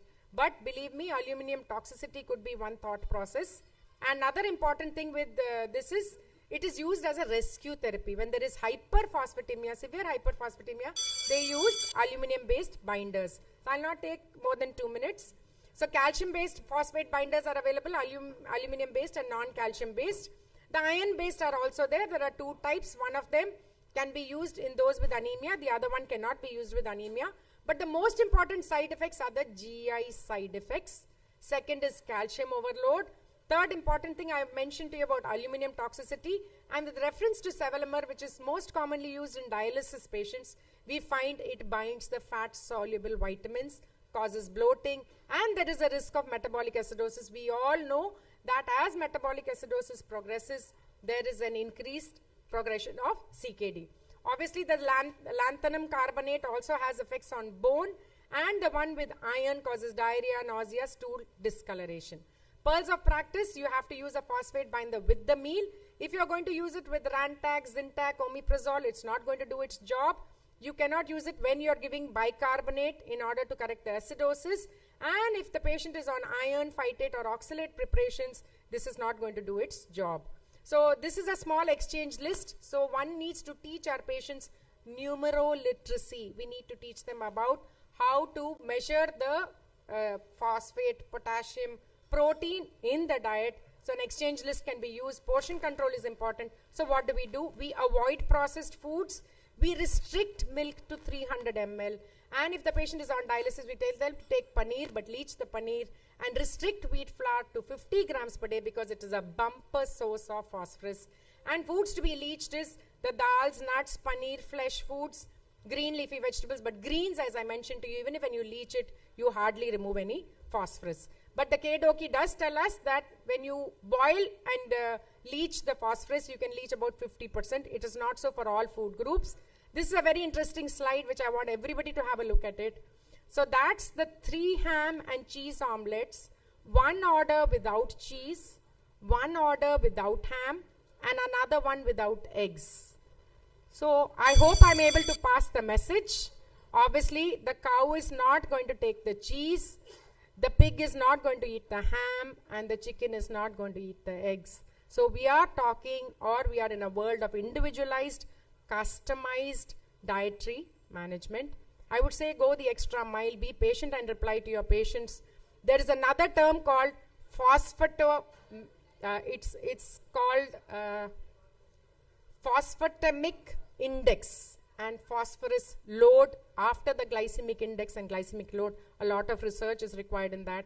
I would want all my patients, renal failure patients, not to die of malnutrition, because the patients die of malnutrition more than that of CKD. Thank you for your patient listening.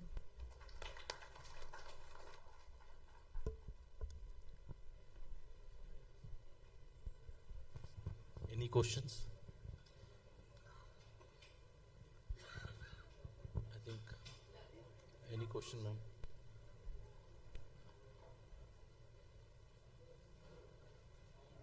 Honest, sir. Any question? So I want to know which kind of bread you suggest. You told that the flour is also high phosphorus. Sir, we restrict wheat flour to 50 grams. We don't allow them. I'll tell you how I sort it out. So we restrict wheat flour to 50 grams. We don't allow them oats and millets. If they want to take oats and millets, that is also restricted to 50 grams. You take either of them. So chapati to khani hai, bahut mushkil hai chapati ke bina. I understand that. So we tell them, you pressure cook rice with lot of water, strain away the rice water, you're removing the phosphorus, add wheat flour to it, add some masalas, whatever you want, and make chawal ki roti. This is if you want to keep away from phosphate binders. Or another option what can be done is, you choose on the foods which they are consuming which are really high in phosphorus and leach them. Like the dal, you know, everybody takes dal. You ask them leach kaise karte ho, hum ubal ke pani gira dete. Bas. It's not like that. The ideal way, as I told you, our paper is under publication. The best method is pressure cook it, discard the water, uske baad tadka laga lo. No, sir, you have other sources to consume. You have rice which you can consume. Rice rava upma can be consumed. Rice sevia can be consumed. Poha can be consumed. All these are food sources. or you have no choice. If you're still finding the phosphorus going up, you have to go up with a binder. That's the only way out. And thankfully the binder will do its job with organic phosphorus, that is the wheat, the dal, the sag, all of it. Only thing it will not do its job with inorganic phosphorus. So we restrict milk. We tell them take only egg whites. We don't allow them egg yolk at all. We are able to manage the phosphorus. I don't want calorie restriction. This is no time for calorie restriction. We'll be actually increasing the urea and creatinine with calorie restriction.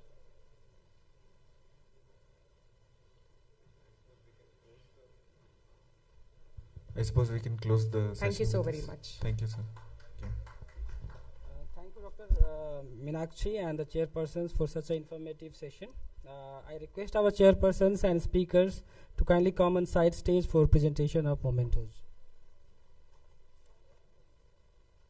Now I would like to invite Dr. Amit Kumar to share his knowledge on the topic tailoring kidney diets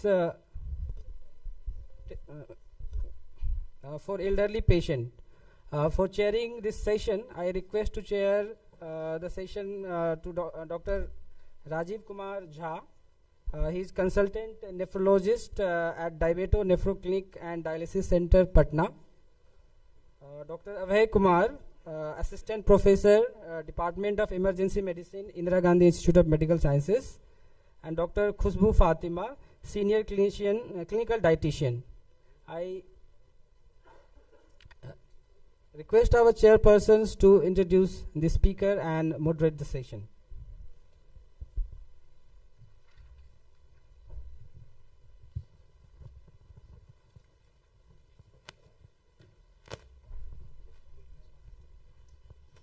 Our next speaker is Dr. Amit Kumar, consultant nephrologist at Medanta, Ranchi.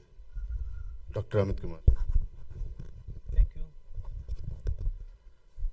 Thank you, organizing team, and for such a wonderful conference on such a very good topic, nutrition, their role in chronic kidney disease, and thank you, organizing secretary, for inviting me in this wonderful conference. So, excuse me. Excuse me. Okay.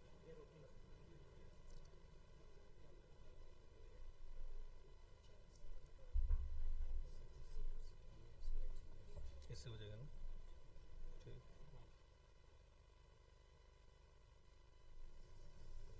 So today's my topic is tailoring the nutrition in a specific group of patient, that is elderly. As we know, the prevalence of chronic kidney disease is increasing day by day, and it is very prevalent in all part of world, and especially in India it is nearly 10 to 15%. And as the aging population on treatment is their number are increasing, so this is very important topic to how to prevent them from their sarcopenia or weaknesses, which is usual with the advancing age, especially in chronic kidney disease patients. First, to introduce, to define, CKD is characterized by presence of kidney damage in any form or an EGFR less than 60 ml persisting for more than 3 month duration of time. CKD is a state of progressive loss of kidney function and ultimately resulting in need for renal replacement therapy such as dialysis or transplantation. Coming to epidemiology, the true incidence and prevalence of CKD are difficult to determine because of the asymptomatic nature of disease in early phase. The prevalence of CKD is nearly 10 to 14% in general population, and albuminuria, either microalbuminurias or more than that, or GFR less than 60 ml have a prevalence. Out of this 10 to 15%, 7% is having any form of albuminurias, and 3 to 5% having declining in GFR. So this is a very common slide that gives us idea about stage 1 to stage 5 chronic kidney disease patients. So coming to the topic per se, nutrition management in geriatric patients with chronic kidney disease. Nutritional management is one of the important aspect of health in patient with CKD, especially in one with moderate to advanced stage. Protein energy wasting in vulnerable patients arises from insufficient nutrient intake relative to increased needs that happens during the stress like fever or any concurrent illnesses, metabolic abnormalities affecting the nutrient use, and the adverse impact of the kidney replacement therapies that we offer to the patients. CKD commonly affects aging individuals which are already a risk for the protein energy wasting. While CKD and aging share some overlapping cause for these issues, they have unique factors, and combined these factors significantly heighten the risk for the adverse outcome like cardiovascular, infection, and frailty. So aging we consider as a more than 65 year, and aging and CKDs together amplify the premature aging via the inflammation, oxidative stress, uremia, and impairing anti-aging mechanism and worsening nutrition and muscle loss. Protein breakdown and muscle wastings are further aggravated by poor dietary intake in elderly CKD patients and their nutrition prescription of the drugs and their, you can say, the diet charts. So epidemiology of PW and sarcopenia in elderly patients with chronic kidney disease. Sarcopenia and protein energy wasting both describe the muscle loss and function loss in elderly patients with chronic kidney disease, while sarcopenia refers to age-related decline in skeletal muscle mass and functional capacity is a hallmark for aging. PW is specific to nutritional deficiencies and muscle wasting in CKD. Sarcopenia prevalence among healthy individuals age 60 and above is around 10%, but it is far higher in CKD patients with variation depending upon diagnostic criteria. So how will assess the nutritional status of these patients? Like we are finding with the low serum albumin, reduced muscle mass, and weight loss. Its prevalence increases with the CKD progression ranging from 2% in stage 1 to 2 to 11 to 54%, nearly half of them by the stage of 3 to 5. See how various parameters changes with the aged kidney and failing kidney. GFR, it is declining in healthy aging naturally, which is also declining in failing kidney. Similarly, renal plasma flow, sodium and water resorption decline in both the groups. In failing kidney, we found there is decrease in calcium, increase in magnesium and phosphorus as these molecules get retained inside the body. Urine acidification is get altered in the failing kidney. Urine concentrating capacity and urine dilution capacities both get disturbed in the both aged kidney and the failing kidney. And production of kidney hormones that gets decreased in failing kidney. Decrease in EPO levels. So what is the pathophysiology? This dialysis associated catabolism and other comorbidities, cardiovascular disease, diabetes, hypertension, some uremic toxins and other metabolic derangements like mineral and bone diseases, metabolic acidosis. These leads to oxidative stress, inflammation and insulin resistance, and this further causes sarcopenia, decreased dietary nutrient intake and mitochondrial dysfunction. And this leads to protein energy wasting. This slide shows how are the different parameters by them we can assess the nutritional status of the this elderly patients. First is body composition. It can be done by the DEXA. DEXA is considered gold standard for the assessment of body composition. In this, there is a dual X-ray used, and their different energy of X-ray is being used, and these X-ray actually penetrate the bones, fat, your muscles differently, and getting data from this we can assess the categorize them by the T score and Z score to either it is osteopenia, osteoporosis, It should also be noted that the DEXA measurement are affected by the volume status of the patients on dialysis. So therefore bioimpedance, where we use the energy, low electric bowl currents. By this we can also do the routine volume status of the patient that is on dialysis. Some are the biochemical markers, that is albumin, pre-albumin and PCR levels, and combining all these tools we can assess the nutritional status of the patients. Next is hand grip strength. There are some devices and repetitive hand grip strength can be used as indicator for change in the functional status and the protein energy status over the time. Energy requirement, given that the indirect calorimetry, which is gold standard for estimation of the resting energy expenditure, but it is not readily available. Other methods are composite nutritional indices, SGA score, and 3-day food record can also be used. So routine nutritional screening should be conducted biannually for the CKD patients in stage 3 to 5. Current status of the nutritional recommendation in the CKD. Declining kidney function requires dietary management to address impaired excretion of electrolyte and wastes. Traditional recommendation focus on limiting the potassium, sodium, phosphorus and protein to reduce the renal damage. However, strict restriction is often leads to frustrations and poor adherence, especially in comorbidities like diabetes. So promoting healthy dietary pattern offers a more practical and effective to slow the CKD progression, and of course individualized therapy is the mainstay. We'll discuss about different type of diets and what are their advantages and what are their disadvantages, so that we can focus on particular things. If patients are on plant-based diets, they help actually control the metabolic acidosis, proteinuria and inflammation. They support the microbiomes and potentially slow the CKD progression. And this is also associated risk, as a lower risk for the hypertension and diabetes. But there is disadvantage. There should be a careful monitoring for the potassium, phosphorus levels is required, especially in a higher stage of the CKDs, where these molecules get retained in the body. Deficiencies of essential amino acids, vitamin B12 and long chain N3 PUFA if possible.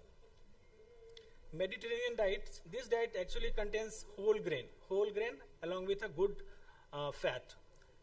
This is also cardioprotective and it has anti-inflammatory effect, but it also requires potassium monitoring in the advanced stage. Low protein or controlled protein diet. This has the limited protein intake is intended to reduce the nitrogenous waste generation and slow the kidney function. This is the basis of this particular diet. But we need to know the excessive protein restriction can lead to the malnutrition and muscle wasting. So especially in these patients with advanced CKD patients. Similarly, the diet with very low protein, where we use less than 0.6 to 0.3 gram per kg per day, requires careful monitoring and supplementation to avoid deficiencies to ensure the nutritional inadequacy. So energy intake, these are the current guidelines for the normal patients. So in CKD patients, dietary intake recommendations, ADA and KDIGO suggest 0.8 gram per kg per day, and while KDOKI advises 0.5 to 0.6 gram per kg per day.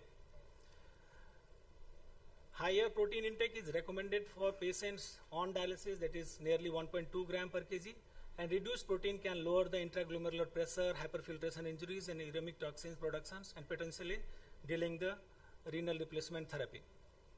So we'll go quickly with the management of nutrition in elderly patients on chronic kidney disease. Initial management of nutrition in CKD focuses on preventive measures to minimize the loss of protein and energy stores. For patients of CKD stage 3 to 5 not on dialysis, a daily intake of 0.5 to 0.6 gram per kg protein per kilogram and 25 to 30 kilocalorie per kilogram of body weight is recommended. These guidelines are based on studies measuring total energy expenditure in elderly patients. In a specific case, high protein intake can be warranted, And for patients with diabetes and CKD, a protein intake 0.6 to 0.8 gram is recommended to achieve glycemic control. Patient on RRT, obviously we need to increase the protein content.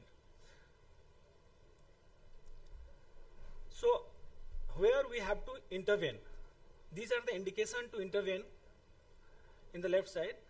If daily protein intake is less than 1.2 gram or less than 0.7 in the dialysis and non-dialysis patients, daily energy intake if it is going below the 30 kilocalorie per kg per day, if unintentional weight loss of more than 5% of the ideal weight, and serum albumin is less than 3.8, serum pre-albumin is less than 28, and 7-SGA score is less than 6. So these are the indications where we need to intervene for the nutrition, for intervention. So goal is there should be a daily protein intake is more than 1.2 and more than 0.7 for the non-CKD patient on dialysis, not on dialysis. A special consideration start with the oral nutritional supplements. When possible, oral nutrition supplements can be taken at home or during hemodialysis sessions. In case of no improvement, try increasing the quantity of oral nutrition, considering switching to another source or preparations on the basis of taste and texture.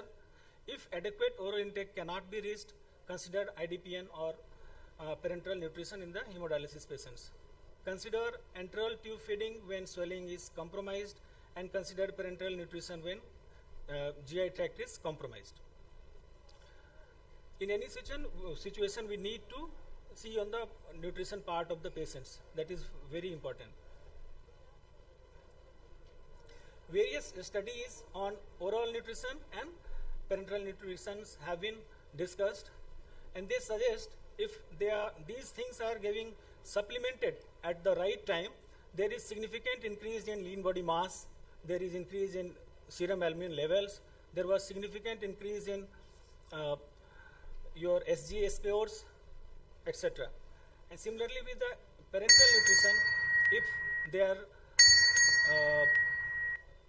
administered at right interval, they found there was significant improvement in anthropotic measurements, serum albumin and transferrin levels.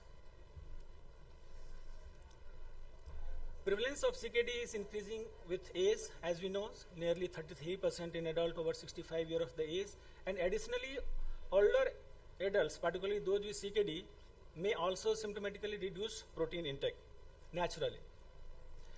Thus, in KDIGO 2024 guidelines recommend individualized protein targets based on the patient's clinical status, and for older adults with stable or slowly progressive CKD, a protein intake 1 to 1.2 gram per kg per day.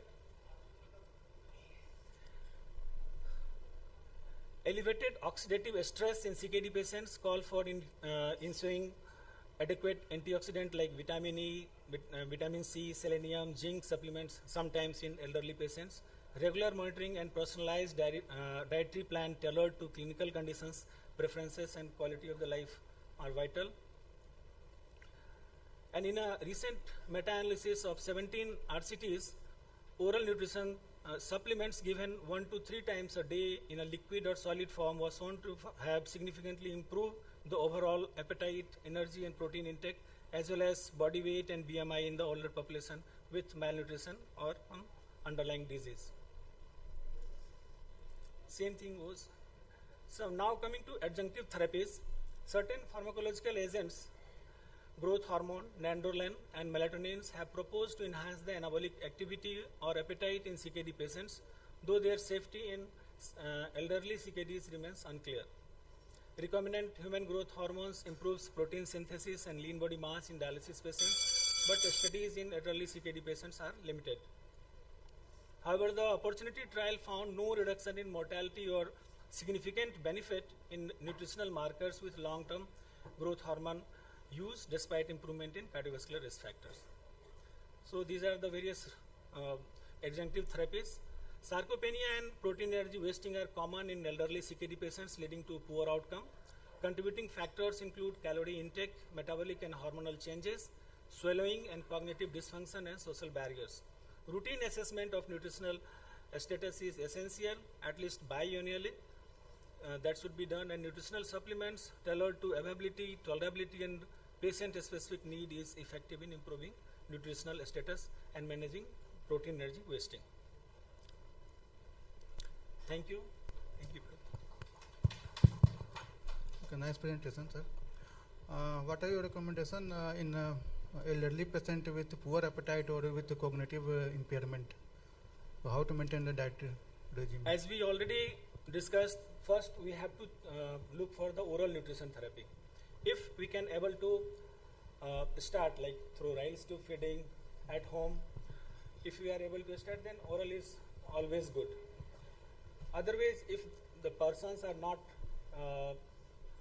giving the target that what we want, like 1.2 gram per kg body weight or 35 kilocalorie of the calorie at home, then we can do it at our dialysis center with giving your parenteral therapies. That should be the approach in these patients. Any question from house?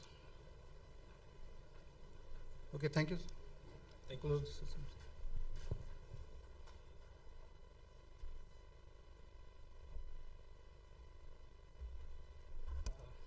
Let's give a round of applause for our speaker and chairperson for that talk. I request our speakers and chairperson to be on the side stage for presentation of momentum. Now for the final session of today's program, please welcome Dr. Vijay Shankar to give his perspective on nutritional therapy for polycystic kidney disease. For chairing this session, I would like to invite Dr. Majibullah Ansari, Assistant Professor, Department of Nephrology, PMCH, Patna.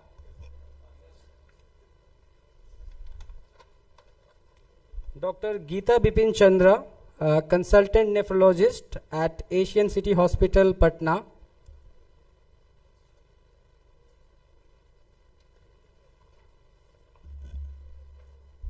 Meena Seth, Senior Dietitian, Ford Hospital, Patna.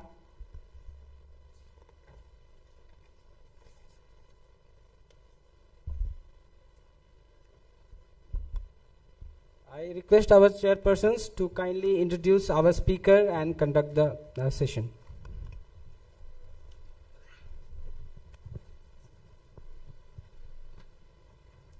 Our next speaker is Dr. Vijay Shankar, and he is consultant nephrologist at Zuban Memorial Hospital, Patna.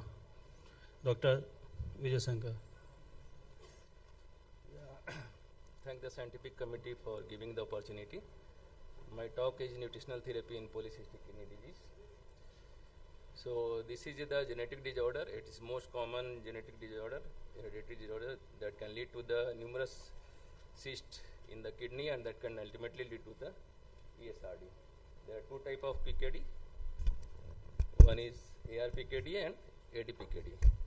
ARPKD is in second decade they can lead to the ESRD, and ADPKD in fifth or sixth decade they can lead to ESRD. They have also external manifestation like liver cyst, intracranial aneurysms, cardiovascular diseases, bronchiectasis, and as it is affect the million worldwide, so nutrition is emerging as a modifiable risk factor, factor in slowing the disease progression. So why nutrition matters in the polycystic kidney disease? At present, there is no specific dietary or lifestyle changes has been proven to stop cyst formation in individual with the ADPKD. Nevertheless, maintaining a healthy lifestyle and controlling the blood pressure can reduce the cardiovascular issues like a stroke, which is very common in the PKD patients. And managing blood pressure is particularly crucial since elevated level can harm the kidney in those with ADPKD. So nutrition benefit can be slow progression, reduce cyst formation, managing hypertension, and prevent malnutrition. This is the rule of 8 which can be followed in the PKD patients, like restrict salt less than 2 grams, healthy weight, we have to decrease the BMI less than 25, control blood pressure, hydrate well more than 3 liters per day of water, mental health status, regular blood checkups, don't smoke, and PKD diets. So our nutritional goals is to delay the progression of ESRD, control the blood pressure, reduce cyst burden, maintain electrolyte balance, and prevent malnutrition. So there are two aspects, nutritional aspect in this kind of patients. One is to reduce the CKD progression, and another is to reduce the ADPKD progression, like cyst, reducing the cyst size, reducing the cyst progression, because it can lead to the increased kidney volumes. So as we know, all we know that the CKD progression, we have to control the protein, reduce sodium, reduce phosphorus, and adequate potassium intake. For ADPKD progression reduction, we have to control protein intake, low osmolar diet, high water intake, and reduce caffeine levels. That can decrease the AVP secretion, as we know that AVP is the main culprit in the ADPKD, and we can ultimately do to decrease the cyclic AMP and decrease cyst size. Low phosphorus intake also lead to the decreased cyst size, because development of cyst is phosphorus is needed. And these new things like reduced calorie intake, time restricted feeding, ketogenic diets can lead to the mTOR inhibition and reduction of the glucose availability and ketogenesis that can lead to decreased cell proliferations. Coming to the proteins, as we all know these things. So in MDRD study, protein restriction lead to delay evolution in ESRD in non-ADPKD CKD patients, and low protein diet result in the slower decline in the GFR, which is for non-ADPKD CKD patients. But data from this MDRD sub-cohort of ADPKD patients, other study has failed to show that protein restriction is slowing the CKD progressions. But another study have a strong association between high urine to plasma volume ratio and GFR decline in polycystic adult patients. And this high urine to plasma urea ratio is positively correlated with the protein intake. Such a result suggests that how low protein consumption could slow the worsening of kidney function even in the ADPKD patients. Due to the lack of strong evidence, there is no any special guidelines in ADPKD patients. So we have to follow the general CKD guidelines for protein restriction in ADPKD patients. So what are the nutritional aspects with possible impact on the pathogenesis of ADPKD? As we know, this high protein intake can lead to the hyperfiltration by gluconeogenesis in the liver, and a protein-rich meal will induce the vasopressin release, improving urine concentrating ability, as shown in some study on healthy humans. These two hormonal pathways lead to the increased urea excretion and water reabsorption, reducing the TGF signal at the macula densa and then increasing the GFR, including hyperfiltration. This mechanism lead to the vasopressin release, can at least partially explain the reduction in the cystogenesis observed in the reduced protein intake. So some study on the mice have shown that low protein regimen has a positive impact in the reducing the cyst growth and kidney volume in comparison to the normal protein diet, and even plant-based protein is better than animal protein, because kidney weight were reduced in 28% lower in animal feed with low protein, which is based on the soya plant-based protein than animal-based protein.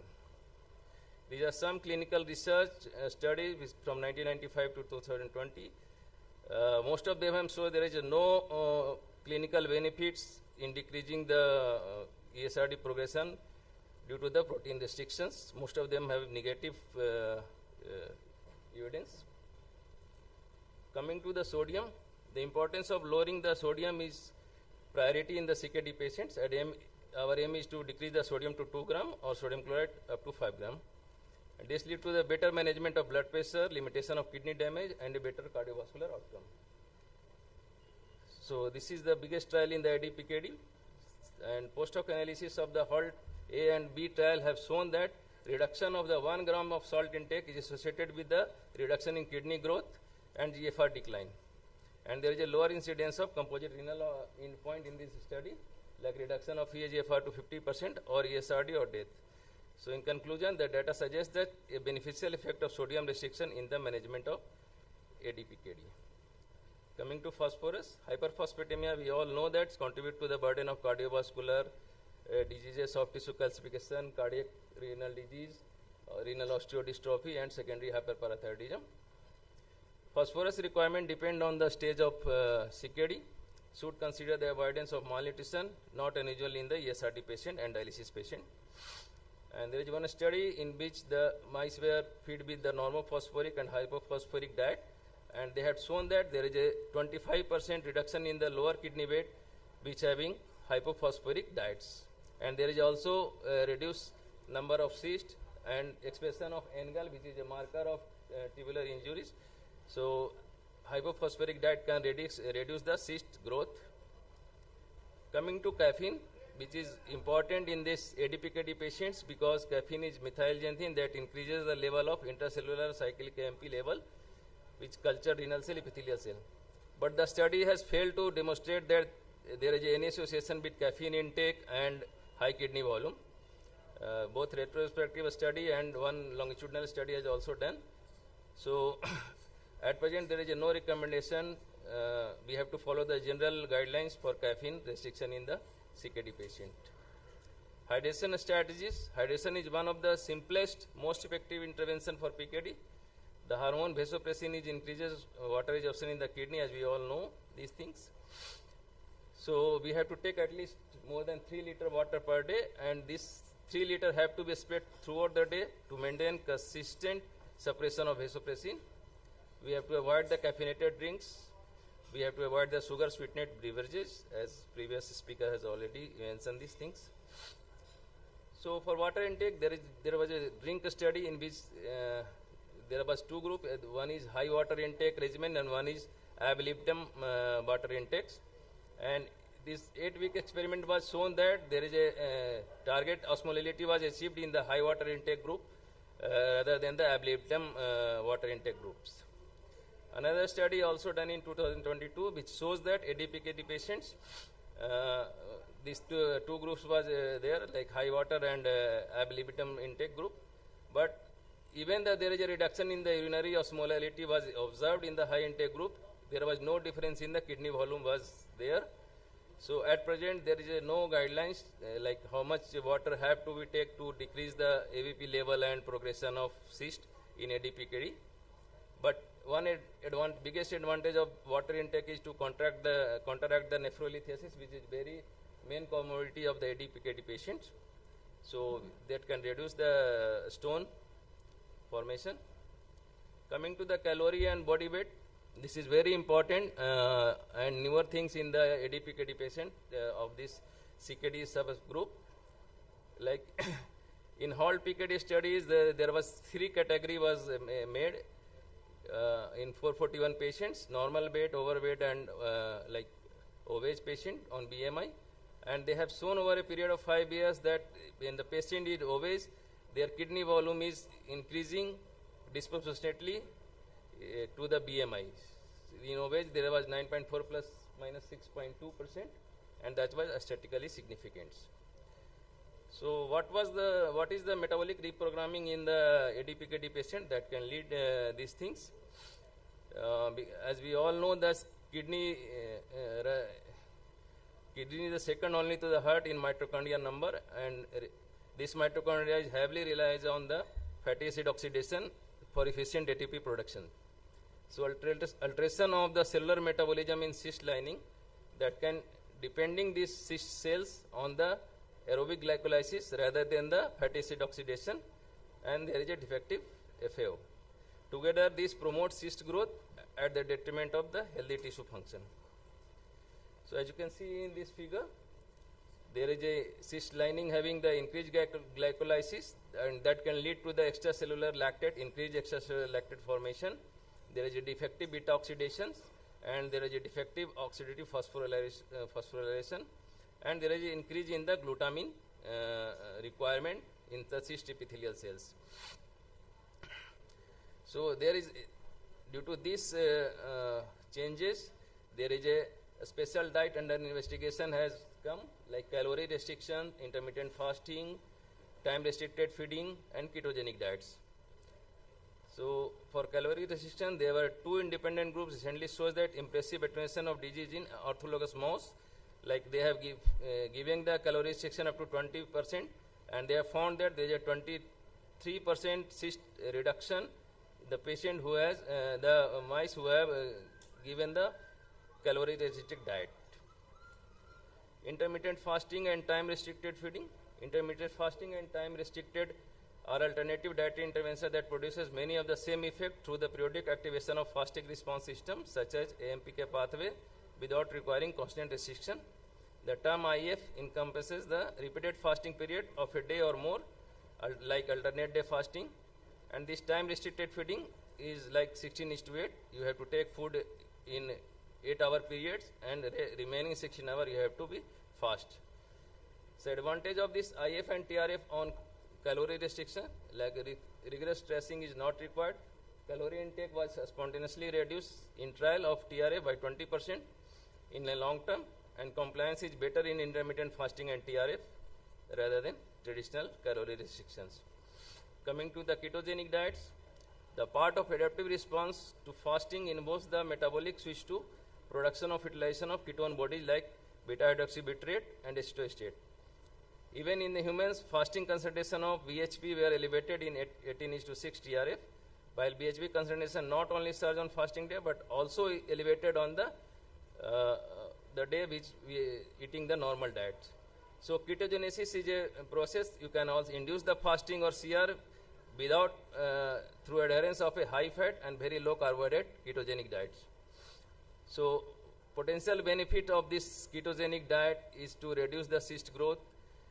In preclinical studies suggest that ketosis may slow cyst expansion by altering cellular metabolism, because as we had shown that this is the glycolysis dependent cyst epithelial cells. So they have to be, they do not get the glucose easily. Calorie restriction affect the mTOR signaling and can decrease the cyst formation and cyst progression.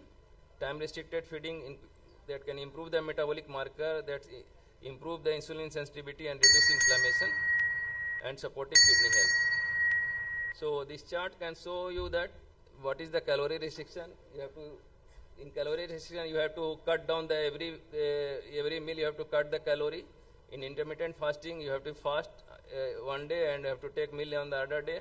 Time restricted feeding, you have to take a 8-hour food and remaining are fast. And ketogenic diet, you have to be high fat and low carbohydrate diets. But there are some side effects of all this, like in calorie restriction, you have to feel very hunger, irritable, fatigue and loss of lean mass. In ketogenic diet, in initiation, there may be the transient flu-like symptom, and there is a chance of potential dyslipidemia in ketogenic diets. And the human trials are going on with all these 4 things. What to avoid? Like we have to avoid the sugary beverage, as we have already listened this, like soda, sweetness, we have to avoid. We have to avoid like oxalate-rich food in excess, like spinach, beets, because it's a potential kidney stones patients. High sodium, we have to already told that the high sodium and processed food we have to avoid because of high phosphorus, and high sodium can lead to the increase in cyst size. We have to avoid the excess animal proteins. So concluding my talk, diet play a critical role in the managing the polykidney disease patient. Nutrition affects multiple mechanisms in PKD, including blood pressure control, cyst growth, and kidney workload. A thoughtful dietary approach can slow the progression and improve the quality of life. Focus on the low sodium, plant-rich protein control pattern, because as we know that plant-rich and low protein can lead to reduce the cyst progression. Hydration is very essential, as we have to take more than 3 liters of water throughout the day while avoiding surgery and caffeinated drinks. Emerging evidence for fasting and keto approaches, like preliminary studies suggest that time restricted feeding, calorie restriction and ketogenic diet may impact the PKD progression through pathway like mTOR, oxidative stress, but more human data is needed. Thank you. Thank you for the patience. Thank you for very elaborate discussion on this topic. My question is, what are the dietary modifications in this group of patients as compared to the normal CKD population? There is no special indication, but these newer things, like as we have showed, the cyst epithelial cell is dependent upon the glycolysis rather than the fatty acid oxidation. So the newer things can come. You have to cut the calories. You can do the ketogenic diet, especially because these things are not more prone in the other CKD patients rather than ADPKD patient, because it can reduce the cyst growth also, and the progression to the ESRD will be the delay if you are using this kind of data, but more data is needed for this. So these 4 kind of things like calorie restriction, intermittent fasting, and time restricted feeding and ketogenic diet can lead to the reduce the progression of CKD, especially this ADPKD patients. Thank you.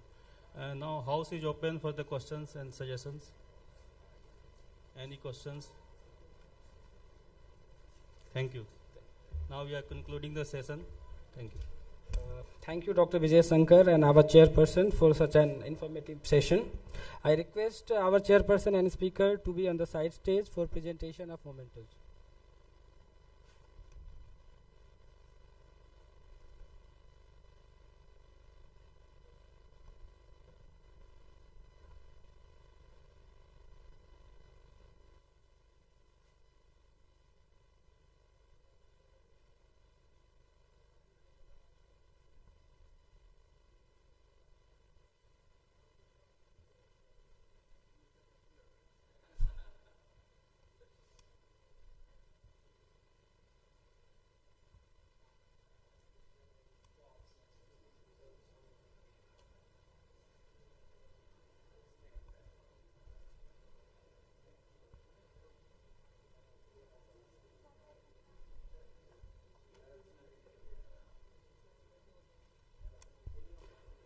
So that concludes our scientific session, and we'll proceed with the validatory function in a short while.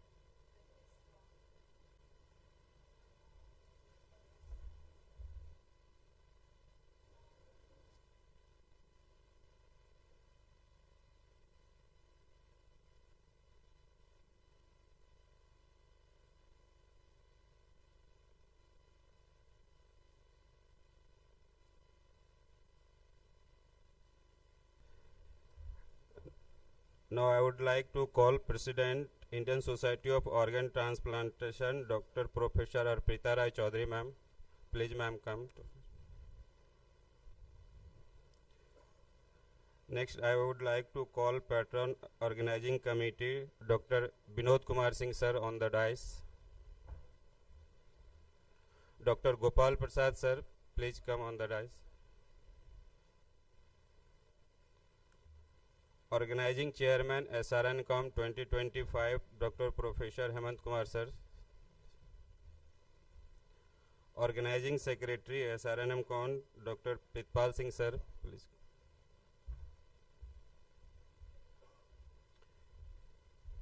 Scientific Committee Chairman, SRNMCON 2025, Dr. Professor Amresh Krishna, sir. Joint Organizing Secretary, Dr. Vijay Shankar, sir.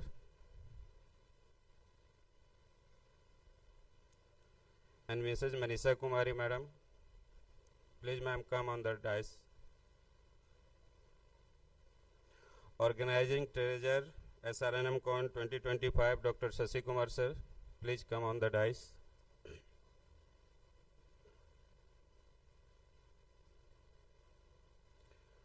Organizing Committee Member Shukriti Kumari, ma'am. Please, ma'am, come on the dais.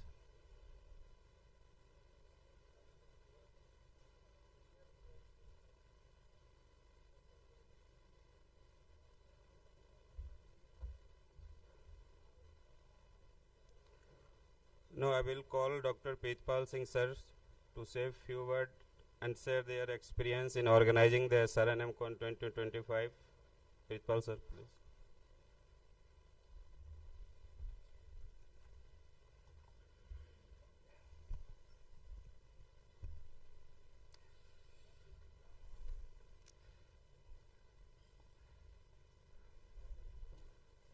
Good evening, our esteemed faculties, President ISOT, Dr. Professor Arpita Rai Chaudhary ji, Secretary SRNM and HOD Nephrology, SGPGI IMS, Dr. Narayan Prasad, our patrons, Dr. Vinod Kumar Singh, Dr.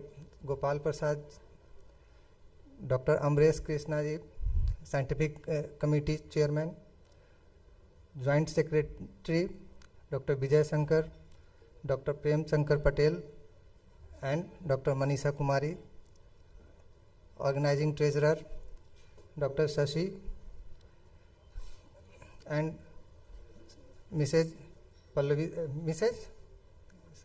Sukriti, Sukriti, and our esteemed guests, like Dr. Bhadoria sir, Dr. Atlani ji, and all other colleagues, media personnel, people from industry, our academic partners, and ladies and gentlemen. Good evening.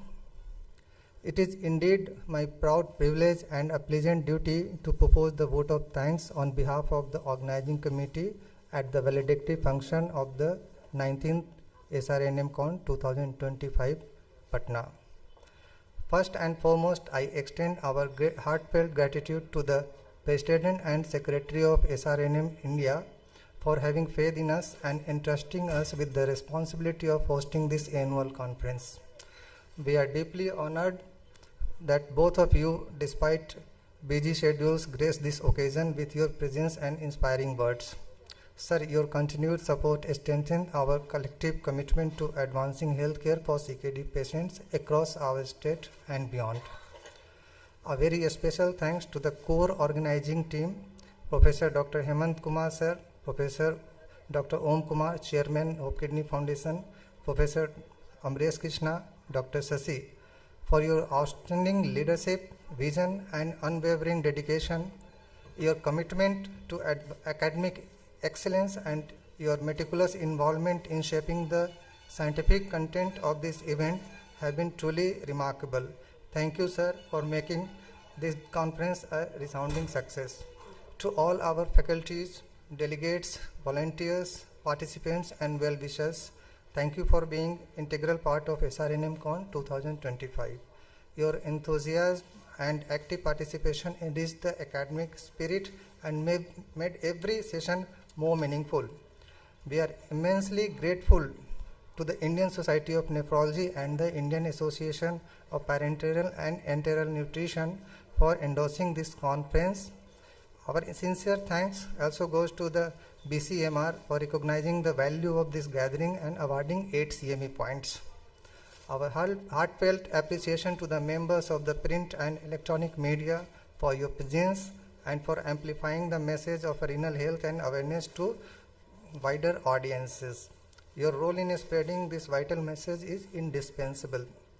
We sincerely thank the management and staff of Hotel Maurya, Hotel Panache, and Hotel Lemon Tree Premier for their excellent hospitality and seamless support throughout the event.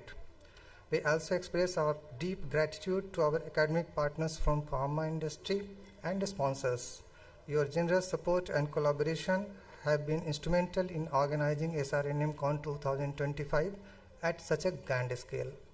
A very special mention and heartfelt thanks to the organizing team members and support staffs who worked tirelessly behind the scenes. Your dedication, attention to detail, and hard work are what made this conference smooth and successful. Lastly, we sincerely apologize for any mistakes or shortcomings or any inconveniences caused to you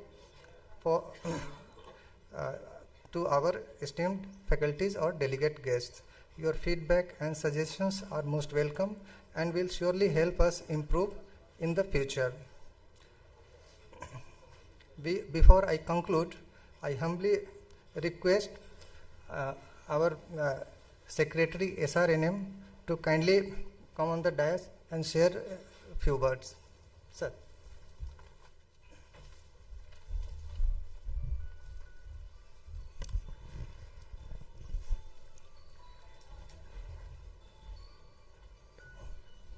Ladies and gentlemen, dignitaries on the dais and off the dais, and all colleagues. Really, I was wondering when where to get this conference done. About a year before, so there was many approaches that they want to host this conference. So I thought that Patna would be very ideal because it will be well connected with this air from all parts of India, and this was the first time happening in eastern part. So we thought that really, and this was the one of the best decision. I have never seen so much of the public in the valedictory functions, sir. I have been conducting IAPEN for 7 years. I have conducted, but this much number was never there at the time of the valedictory functions. So this is the biggest achievement, and I think organizers should have the big round of applause for this achievement. And throughout the session, I have seen the good interactions, but definitely happens in this kind of this meeting on the single theme. Usually on the single theme, questions overlaps, quality, many of the topics which overlaps to each other, and it happens that you might not have that much of the expansions of knowledge throughout, and but one of the best things is there that we have seen most of the delegates, particularly our nutritionists and dietitians and nutrition specialists, those who were there, they were interacting to each other and listening very patiently. So that was the aim of the formation of the society, that at least in one session, if you are learning one thing, that is our aim. One new information is coming from every session, gives you the lot of bundle of knowledge, and that we implement. Even 10% of that implementation goes to the patient care. Then this is really a wonderful achievement for this conference. So I would like to thank Professor Hemant Kumar sir, all colleagues from IGMS, Dr. Pritpal, Dr. Amresh, Dr. Vijay Shankar, Dr. Sasi, all throughout sitting here, Madam Arpita Rai Chaudhary is alumni of the PMCH, and she also has always been the part of whenever I have gone, since I have joined nephrology, no East Zone has been without SGPGI faculties. So I am very much fortunate that I am part of both North and East Zone, members of the ISN. So every time I have been there, Dr. Gopal Prasad, Dr. Binod sir, I have been a teacher of the many, and many of here are my teachers. So here this was the good combinations of all, teacher of the teachers, mentor of the mentors, mentor mentees. So all combinations were there. So thank you very much, sir, for organizing such a wonderful meeting, conference, and really from SRNMCON will send a letter of appreciations from SRNM to the organizers that the well conducted conference here at Patna. Thank you, ladies and gentlemen. Thank you very much. Thank you, sir, for your valuable suggestion, help, and word of appreciation for the SRNMCON 2025. Thank you very much. Now, before I conclude, I humbly request our other respected faculty and guests from audience to kindly share their experience and suggestion with us. Your valuable input will guide us. We move forward to create even better experience in next times. Anybody from the audience, if you want to share or suggest something for future, kindly come up on the mic.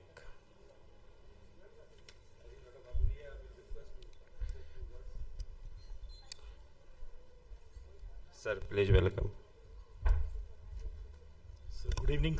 Since beginning, I am seeing a good number, as sir suggested, good number of audience always attended this conference. So I think this is one of the well-organized conference on the single theme I have seen, especially in the history, because we have seen the means how this society has evolved, right from the SGPGI, and then conference started in different country, different part of the country. But I think this is one of the well-conducted conference, I would say. So thank you, organizers, for all hard work. Thank you, sir, for your kind words. Now, to proceed for further, it's time to announce the result of free paper oral presentation. We had total more than 20 abstract, and maximum numbers of abstract has been presented in the free oral paper. And Dr. Vinand Bhargava sir was the judge, and now the final result is in my hand. So please display the result for the third positions.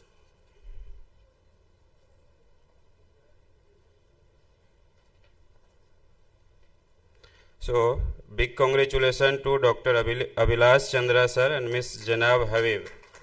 Now I will request Ms. Janab Habib to please come on the dais, and I will request Dr. Hemant Kumar sir to present the certificate and the prize money.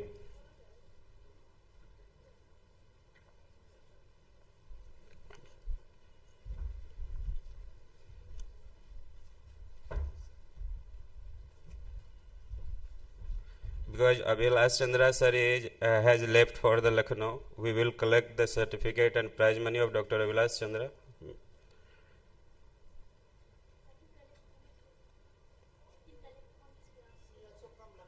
Okay.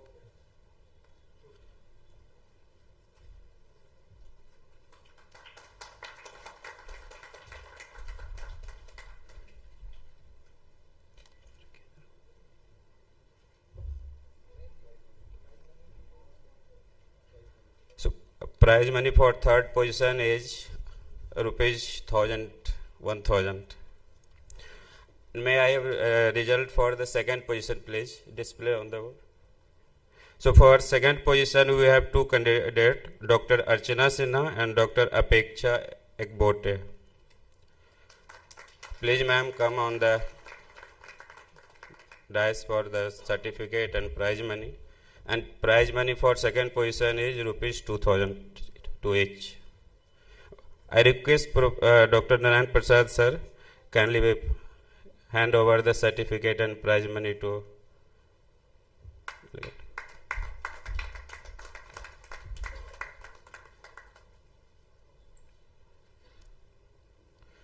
Now time to announce the first position, and on first position, please display the result. Dr. Ashish Kumar, DM Senior Resident in AIMS Patna. Big congratulations to Dr. Ashish. Please have applause of hands. I would request Dr. Narayan Prasad sir again to hand over the certificate and prize money to our first winner, Dr. Ashish.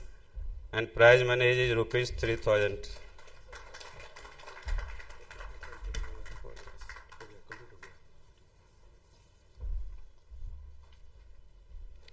So congratulations to all winners, and those who is not present in this hall to collect the certificate and prize money.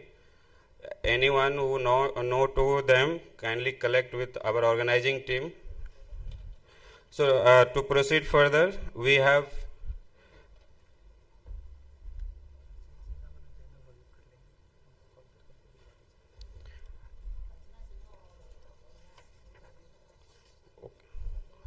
I would request Ms. Janab Habib to collect the certificate and prize money for Dr. Abhilash Chandra sir and Dr. Archana Sinha ma'am. Idhar samne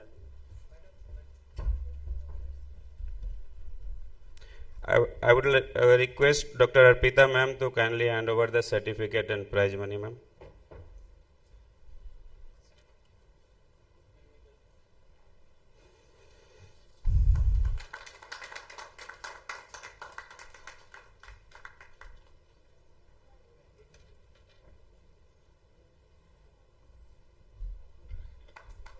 Thank you, ma'am. Now there are few other faculties from our office staff and organizing team, and from dietitian groups. We organizing team would like to felicitate them, and for felicitation I would like to call Ms. Rubina Parveen ma'am to kindly come on the stage for felicitation. Ms. Rubina Parveen ma'am. Archana Meenakshi ma'am. Archana Meenakshi ma'am.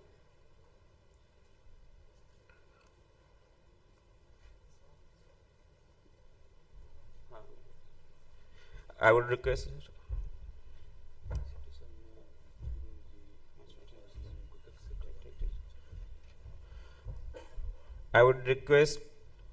Arpita ma'am to kindly felicitate the Archana Meenakshi madam. Shukriti Kumari ma'am.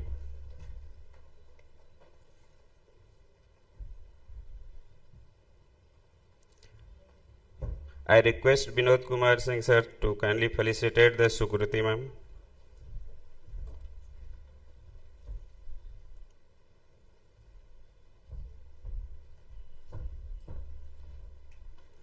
Bihar Ranjan ma'am. I will request Dr. Gopal Prasad sir, kindly sir felicitate the Bihar Ranjan ma'am.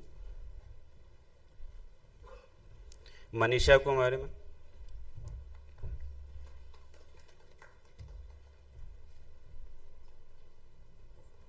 I would request Nayan Prasad sir to kindly felicitate Manisha madam.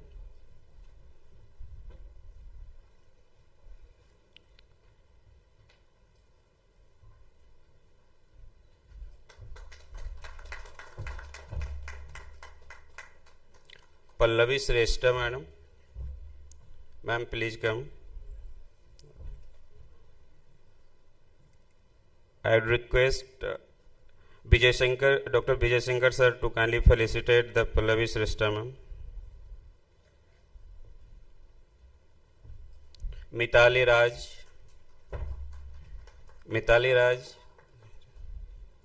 Jayashree Goswami.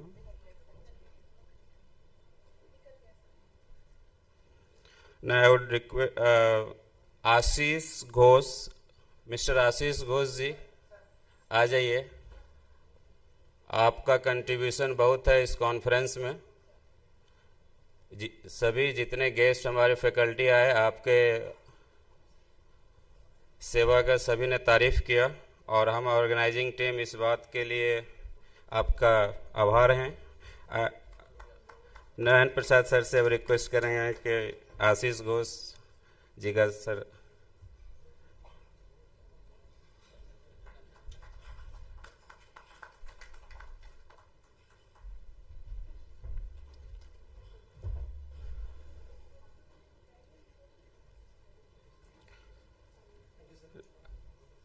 अब इस organising team के सबसे core dedicated और सबसे मेहनती आदमी जो इस कॉन्फ्रेंस को ऑर्गेनाइज करने में दिन रात हम लोग का हेल्प किए, दरवेश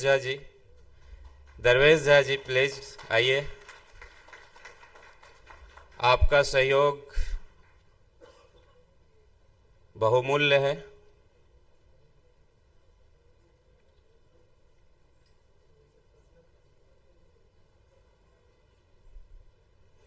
धीरेन्द्र पांडे जी.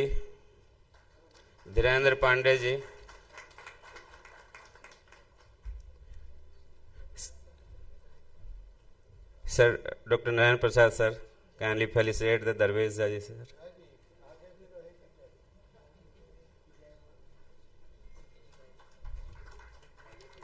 धीरेन्द्र जी.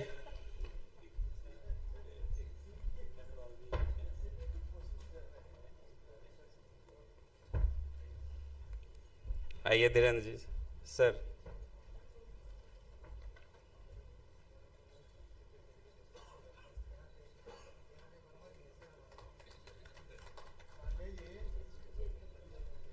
Thank you Dhirendra. आपके सभी मदद के लिए, और thank you Narayan Prasad sir. Mister Amish, अब हमारा ऑफिस स्टाफ, मिस्टर अमीश आ जाओ सर, ये हमारा ऑफिस स्टाफ है।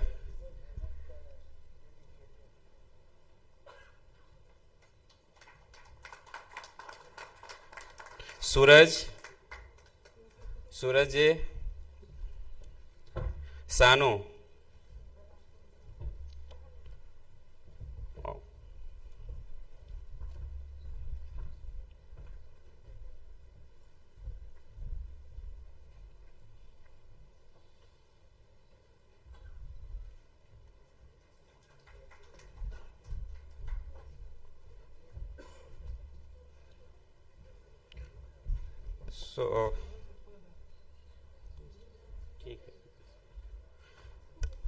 so thank you all the supports from the everyone present on the dais and present in the hall for their help, guidance and appreciation. Thank you very much for attending the SRNMCON 2025 at Maurya, Patna. Thank you very much.